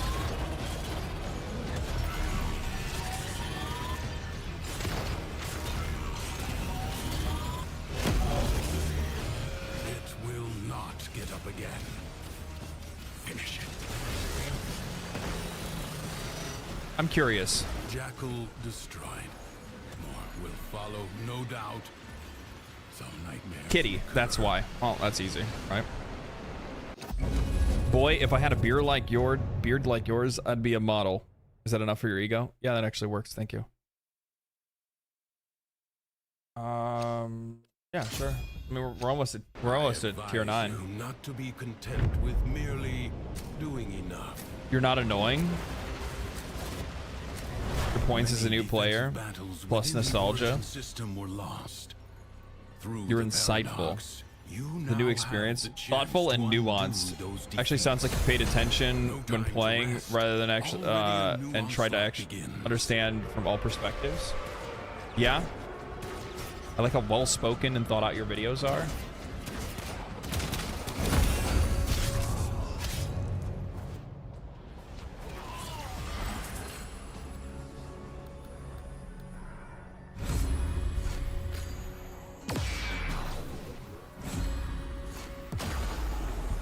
God damn it. God damn it. Your vibe is very chill. Yeah, that's actually pretty accurate, to be honest. Well, I appreciate the reasonable Warframe player. I appreciate the compliments. It's more like just wanting the insight as to, like, what exactly, when somebody's like watching a video and they're like, wow, I really like this guy's video or this guy's videos. You start watching more than one or something like that. You know, what drew you to that?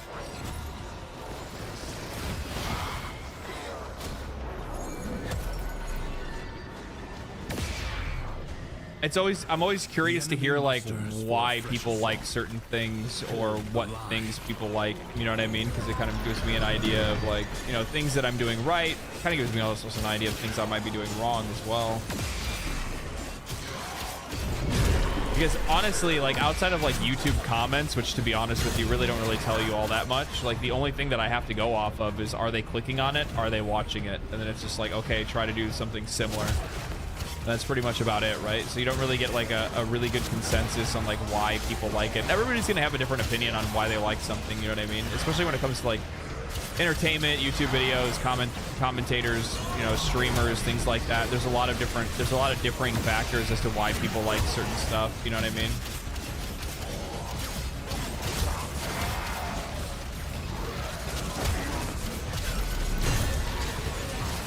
And like trying to understand, I don't know if it's understand.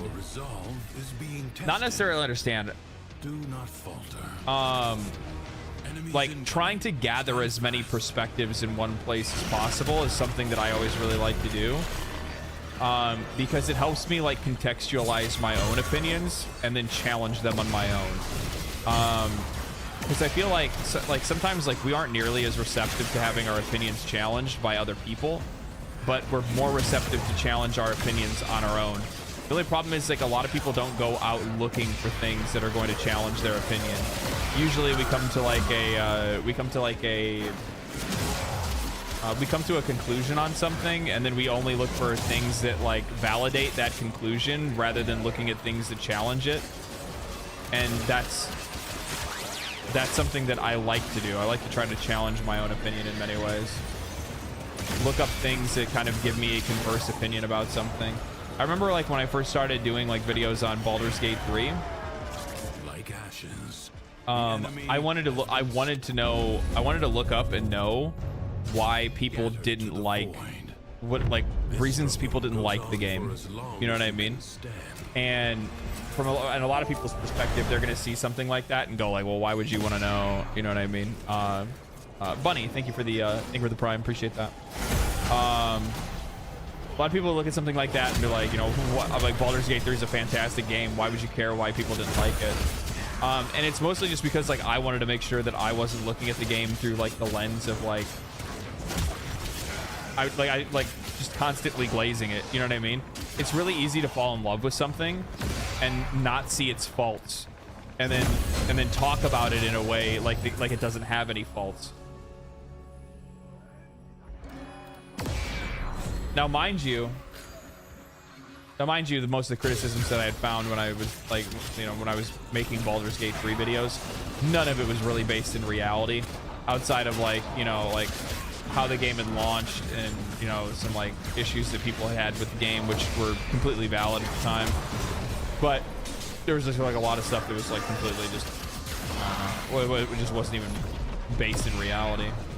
There was this one guy that was like talking about how like you have no choice to be a good character. Like I was listening to their review of the game, and they're like, you don't have the choice. Like everybody's evil. There's no choice to be a good character. Even the main character isn't a good person.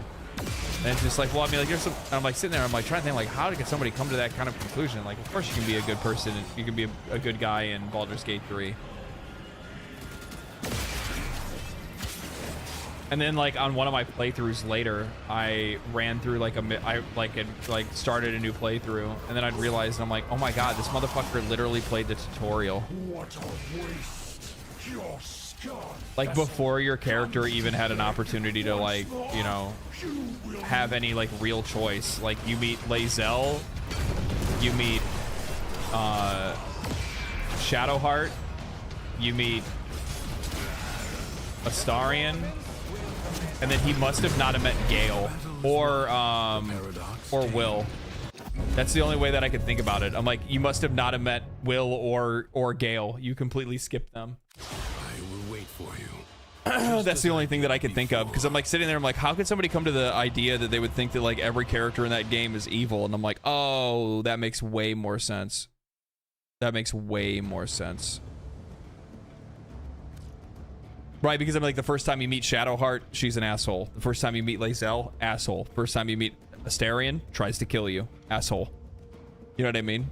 What mastery are you? 1,000,000. 9,000.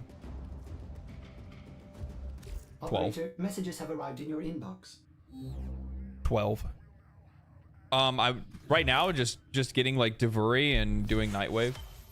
Ooh, a little bit of Pharma. Don't stop believing, dreamers.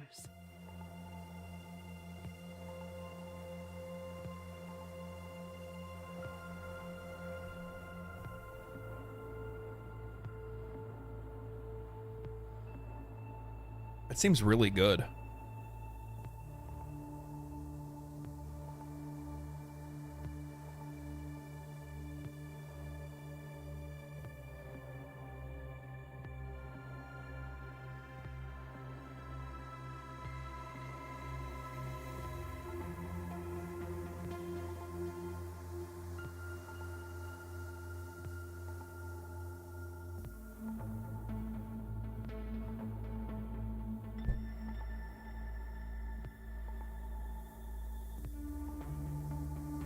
$918 plat traded or bought.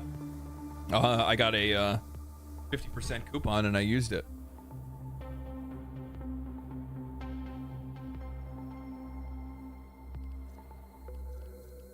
I'll have to try to. Hopefully, I can unlock that. I'm not gonna be able to get the rest of this stuff. There's no way. I started too late, which is sad because like this looks fucking insane.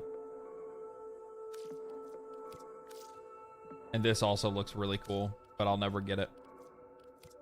Sag.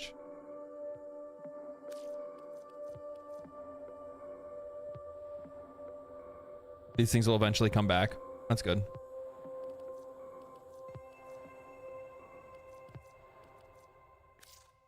This also looks really good. All this stuff looks really good. I'm so mad. Is it just good? Is I said is 4 times. I have a fucking speech impediment. Is the Nightwave going to come back? Will it come back? It just refreshes? Is that what's going to happen? Your operator looks good? Yeah, I know she does. She actually came out looking kind of fly.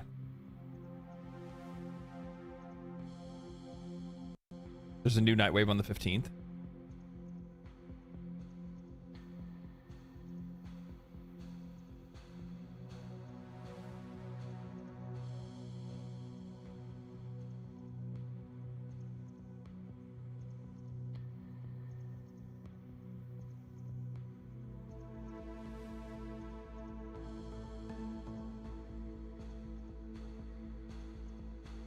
Use some platinum for the 7 platinum.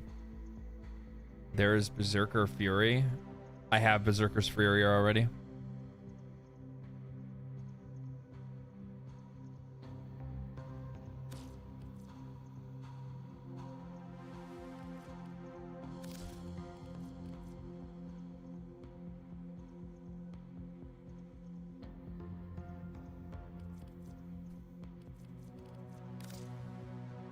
Should I just burn it on Nighton?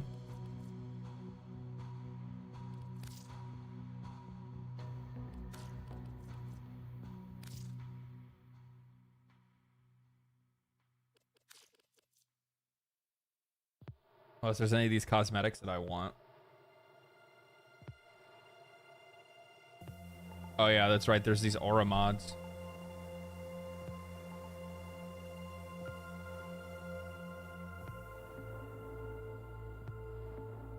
Already have Alban.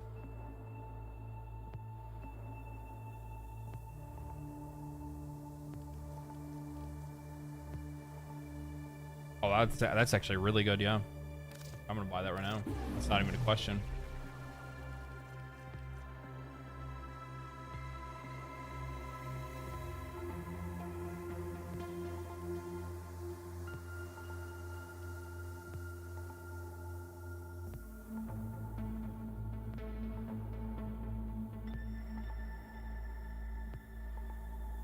That actually looks really good too. Do you have ceramic dagger already? No, I don't. Why is it good?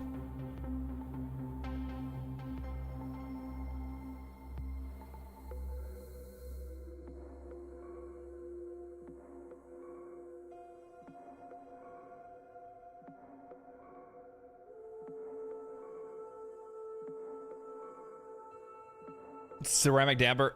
Yeah. Ceramic dagger is number 2 weapon in the game. Oh shit. Maybe I need to get that before the night wave goes away then. You won't need it till later. God tier stat stick.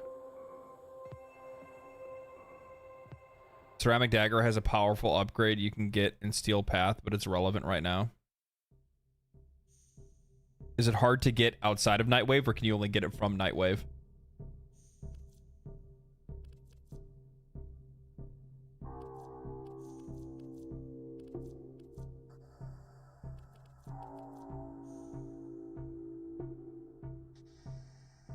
Only Nightwave? Only rarely here?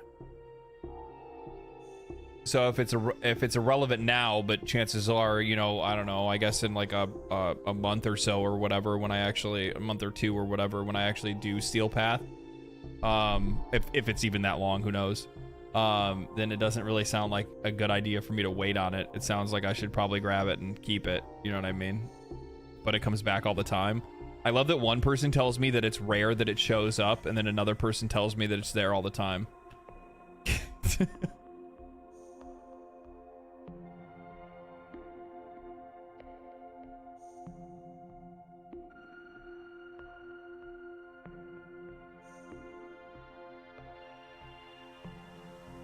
Ignore the person that said it's rare. They're telling me to ignore you.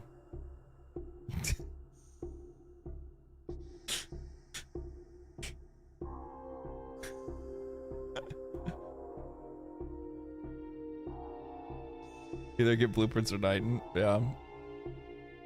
By the time it becomes relevant, it'll show up again in the same rotation. Stop trying to create chaos. That's funny. How much Titan do I have? I only have 2. Buy another one. Okay. All right.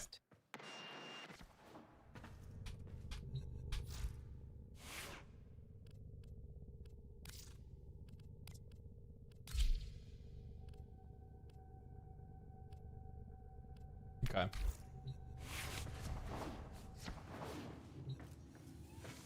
The other stuff is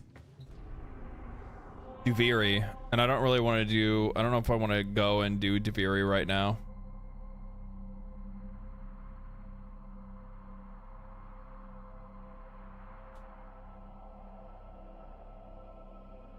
Collect the circuit rewards? Yeah, that's a good point. Steady hands. Accumulating whip claw.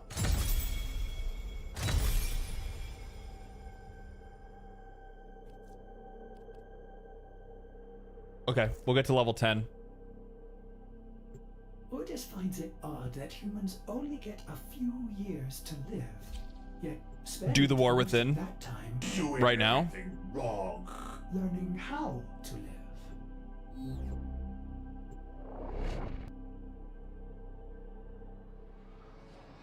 You could do some more side quests. No, I'm not gonna do it right now. Side quests? What do you mean side quests? Is there something outside of the codex that I don't know about?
Press 1.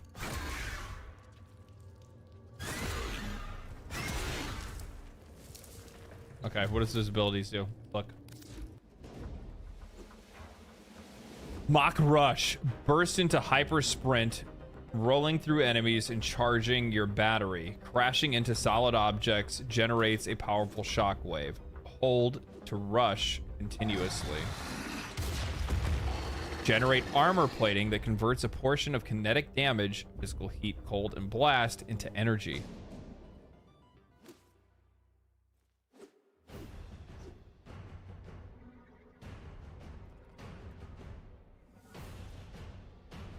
Siphon kinetic energy from an area, charging the battery and inflicting cold status. Red line. Push Goss's battery beyond the red line, supercharging his abilities and setting fire rate, attack speed, reload speed, cast speed into overdrive. Okay. All right, let's give it a shot.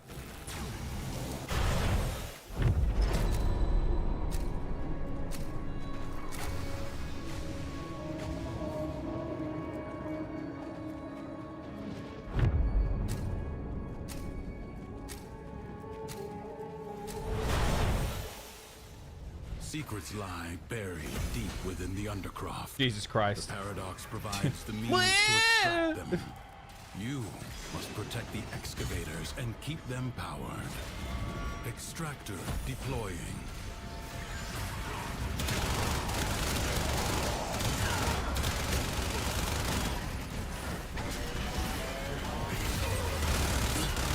Jesus!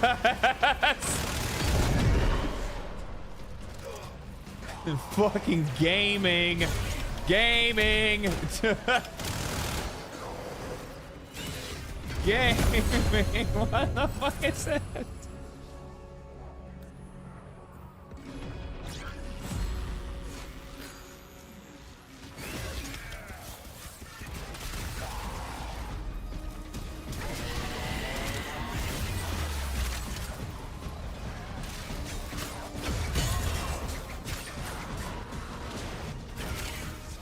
I can't control myself. Treasure location established.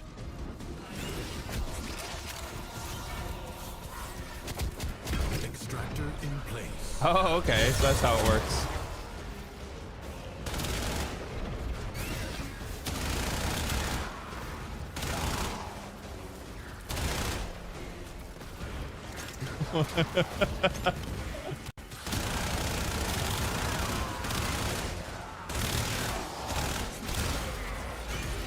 Oh, shit.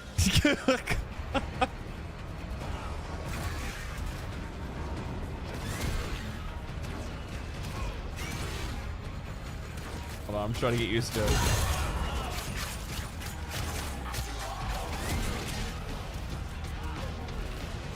I can't. I keep running into shit. All right, here we go. Here we go. Here we go. Okay, we got this. We got this. We got this. We're running. We're running. We're running. A void treasure has been located.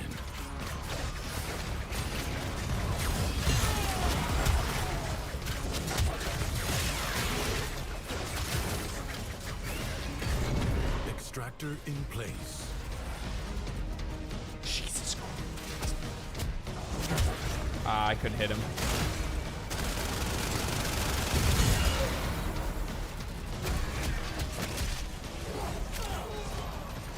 No!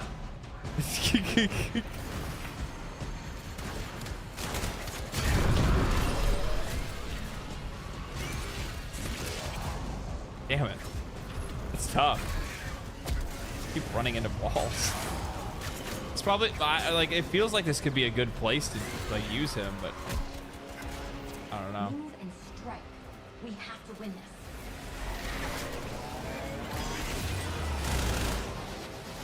A new void treasure may now be extracted.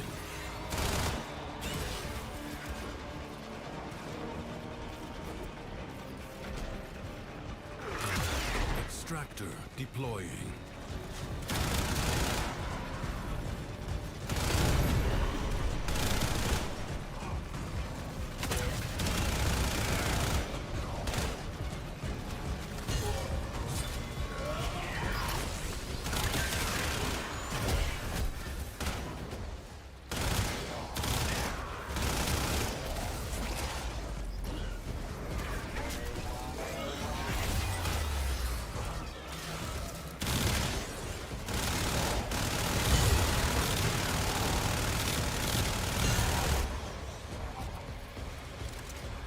Speed, speed, You speed. have gained much.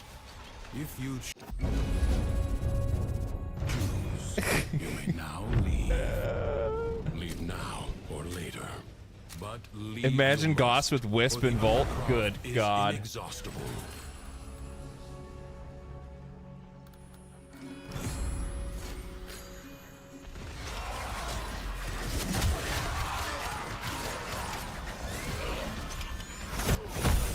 Woo-wee.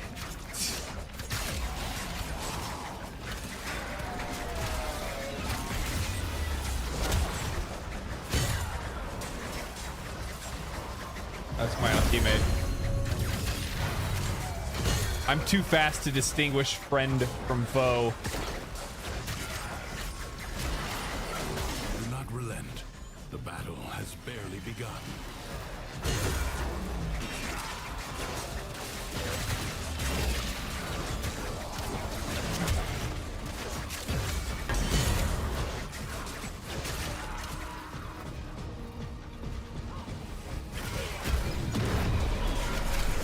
What a weight!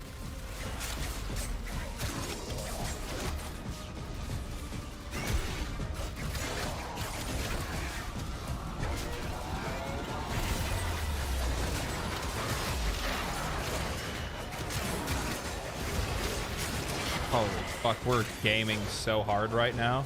Little by little, the madness of the undercroft is curbed. It is my duty to make Read the chat challenge. extraordinary demands of exceptional people. Have you considered setting it allows you to highlight enemies and allies in different colors and distinction? You can. I didn't know you could do that. Back to the cause. I actually want to do that, so I'll do that after this because that's actually a really good. That's something I didn't know I could do, and I really want to do. Because I often get confused about the health bars like frequently until I see like the name above their head, and then I'm like, oh.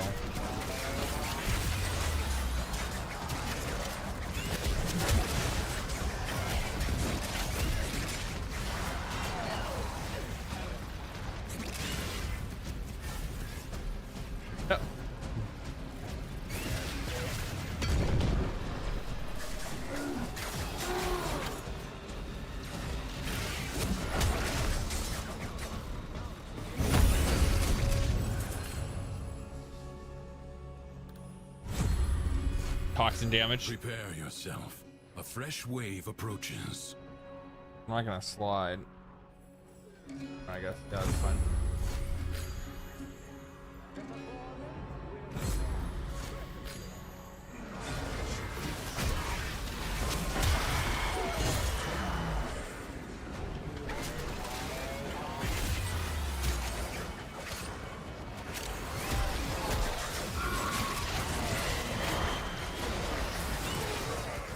Jesus Christ! Oh my God! Ah! Attack us, and we will counter. I feel like I'm gonna run so fast. I'm gonna go back in time. Being tested. Do not falter. The winds blow fiercely.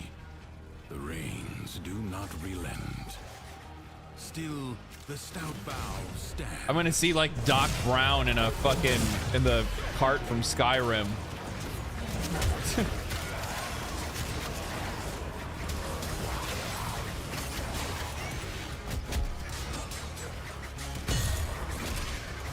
Jesus Christ.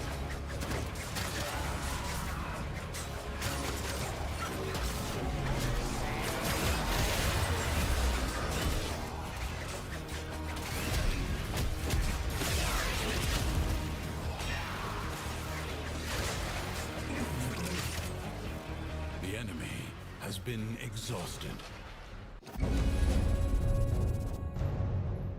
Tell me, Doctor, where are we going this time?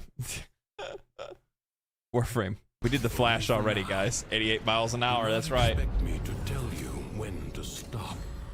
Judge for yourself. Ah, the Jackal. A graceless machine with no business here. Dispatch it. Who needs? and Yeah, move we don't on. need roads where we're going. That's true.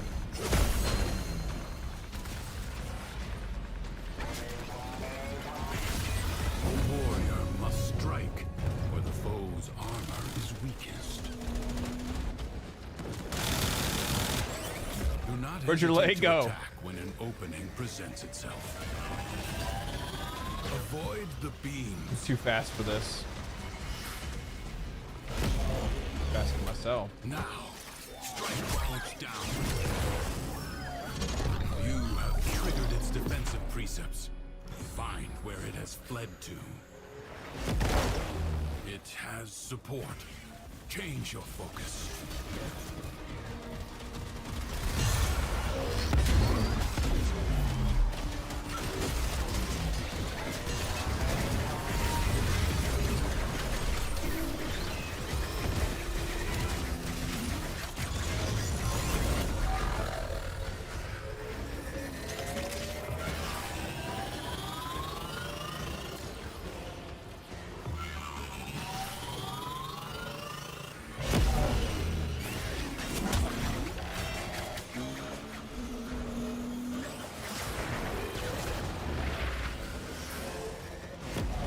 Something is shielding it from harm. Find out what.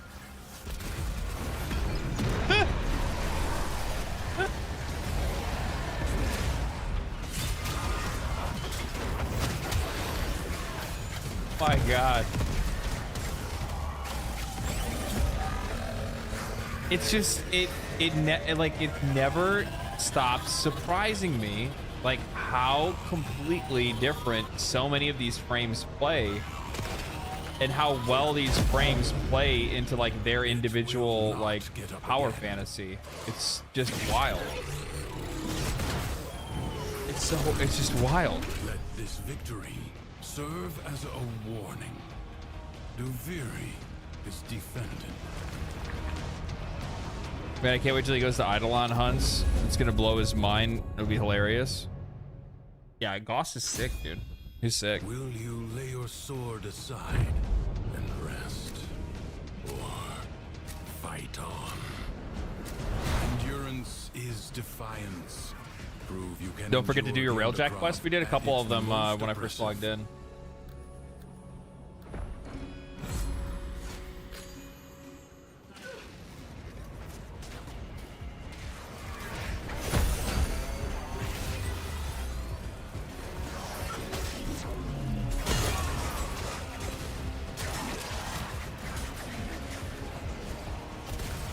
Time to zoom. No, no.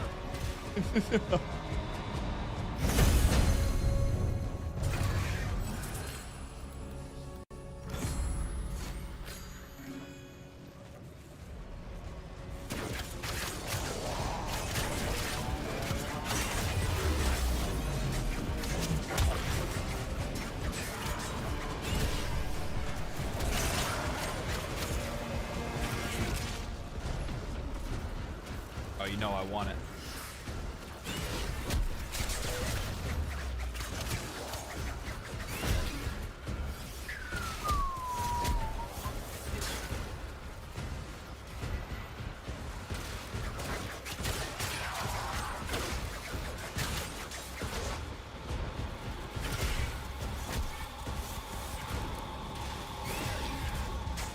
I just have fun running.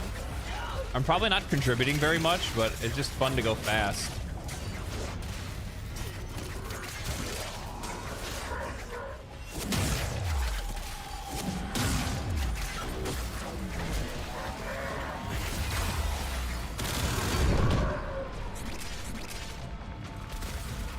I didn't mean to do that.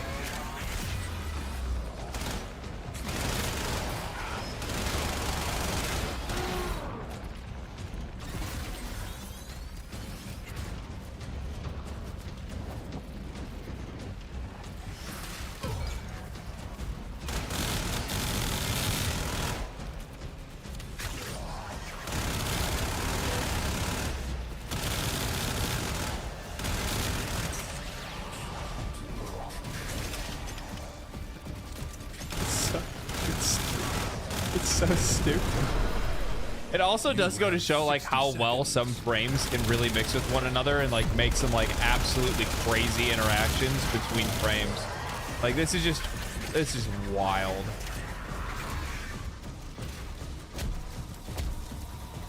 I know, I did it again. That's close. Life support is inbound.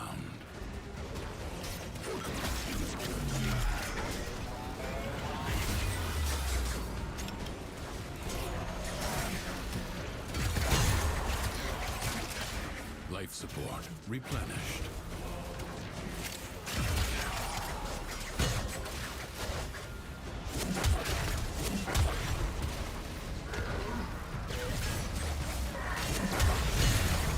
Periodically, life support will appear.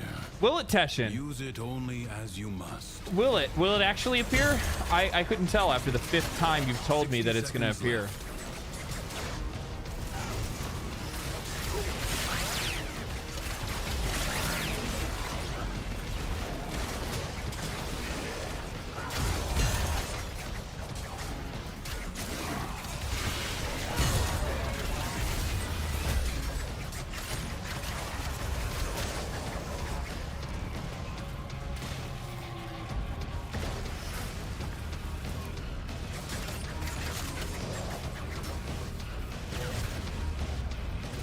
Seconds remain.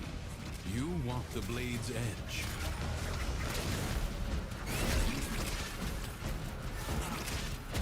Systems charged with life support.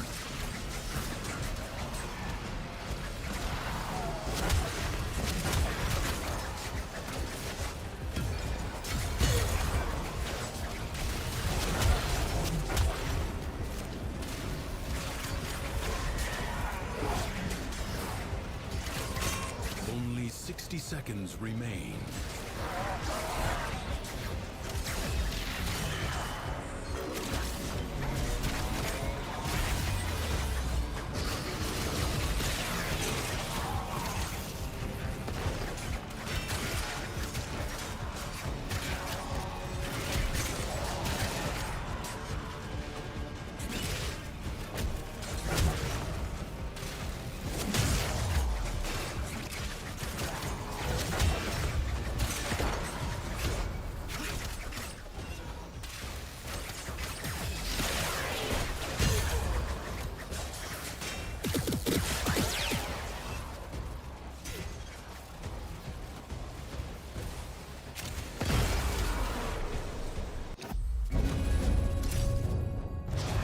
There it is. I will wait for you, just as I did before.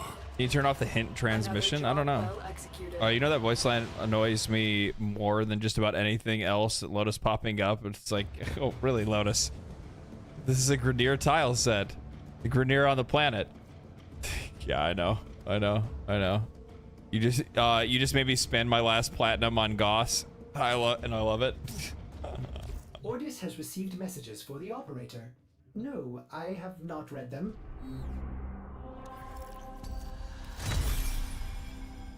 Nice. Oh yeah, that's right, because like the last time I think, yeah, the last time that I ran this, I got stuff for Octavia, but I don't have Kuva, which is from Kuva missions, which I have not unlocked yet, so I don't know what that is. So I'll have to kind of wait until I can get that to be able to get Octavia, but at least I got wait, who the fuck did I just unlock? Aura?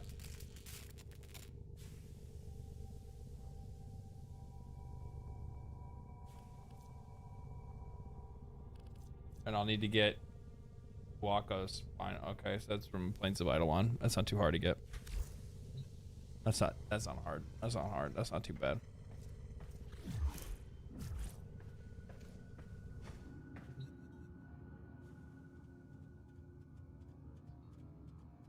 Oh.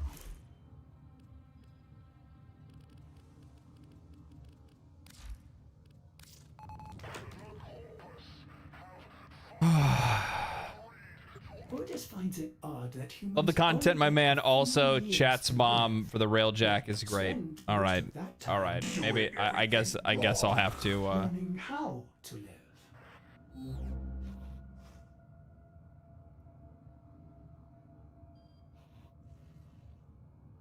Thank you for the Argon crystal eggs.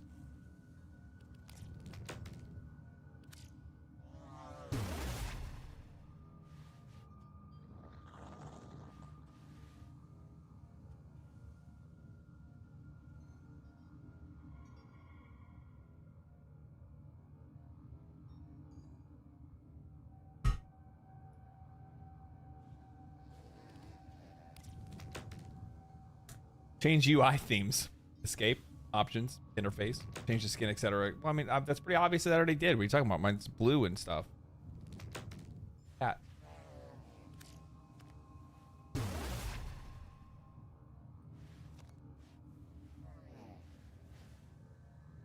Can't see what this is. Zephyr Harrier.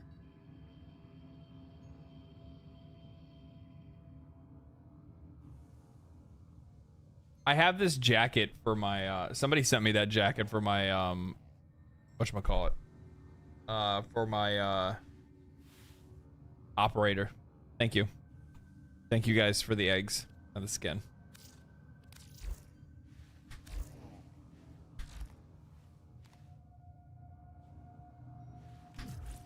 It comes with a new ship skin? Really?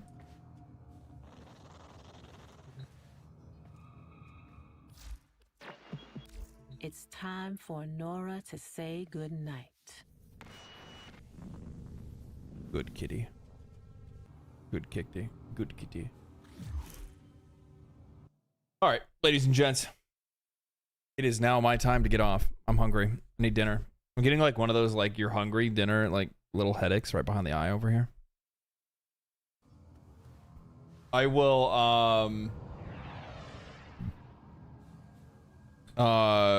tomorrow I won't. What is tomorrow? Tomorrow I will not stream. Tomorrow I will write and probably try to record. And then Friday I will stream. I think. I have to figure out exactly what time I'm going to do that.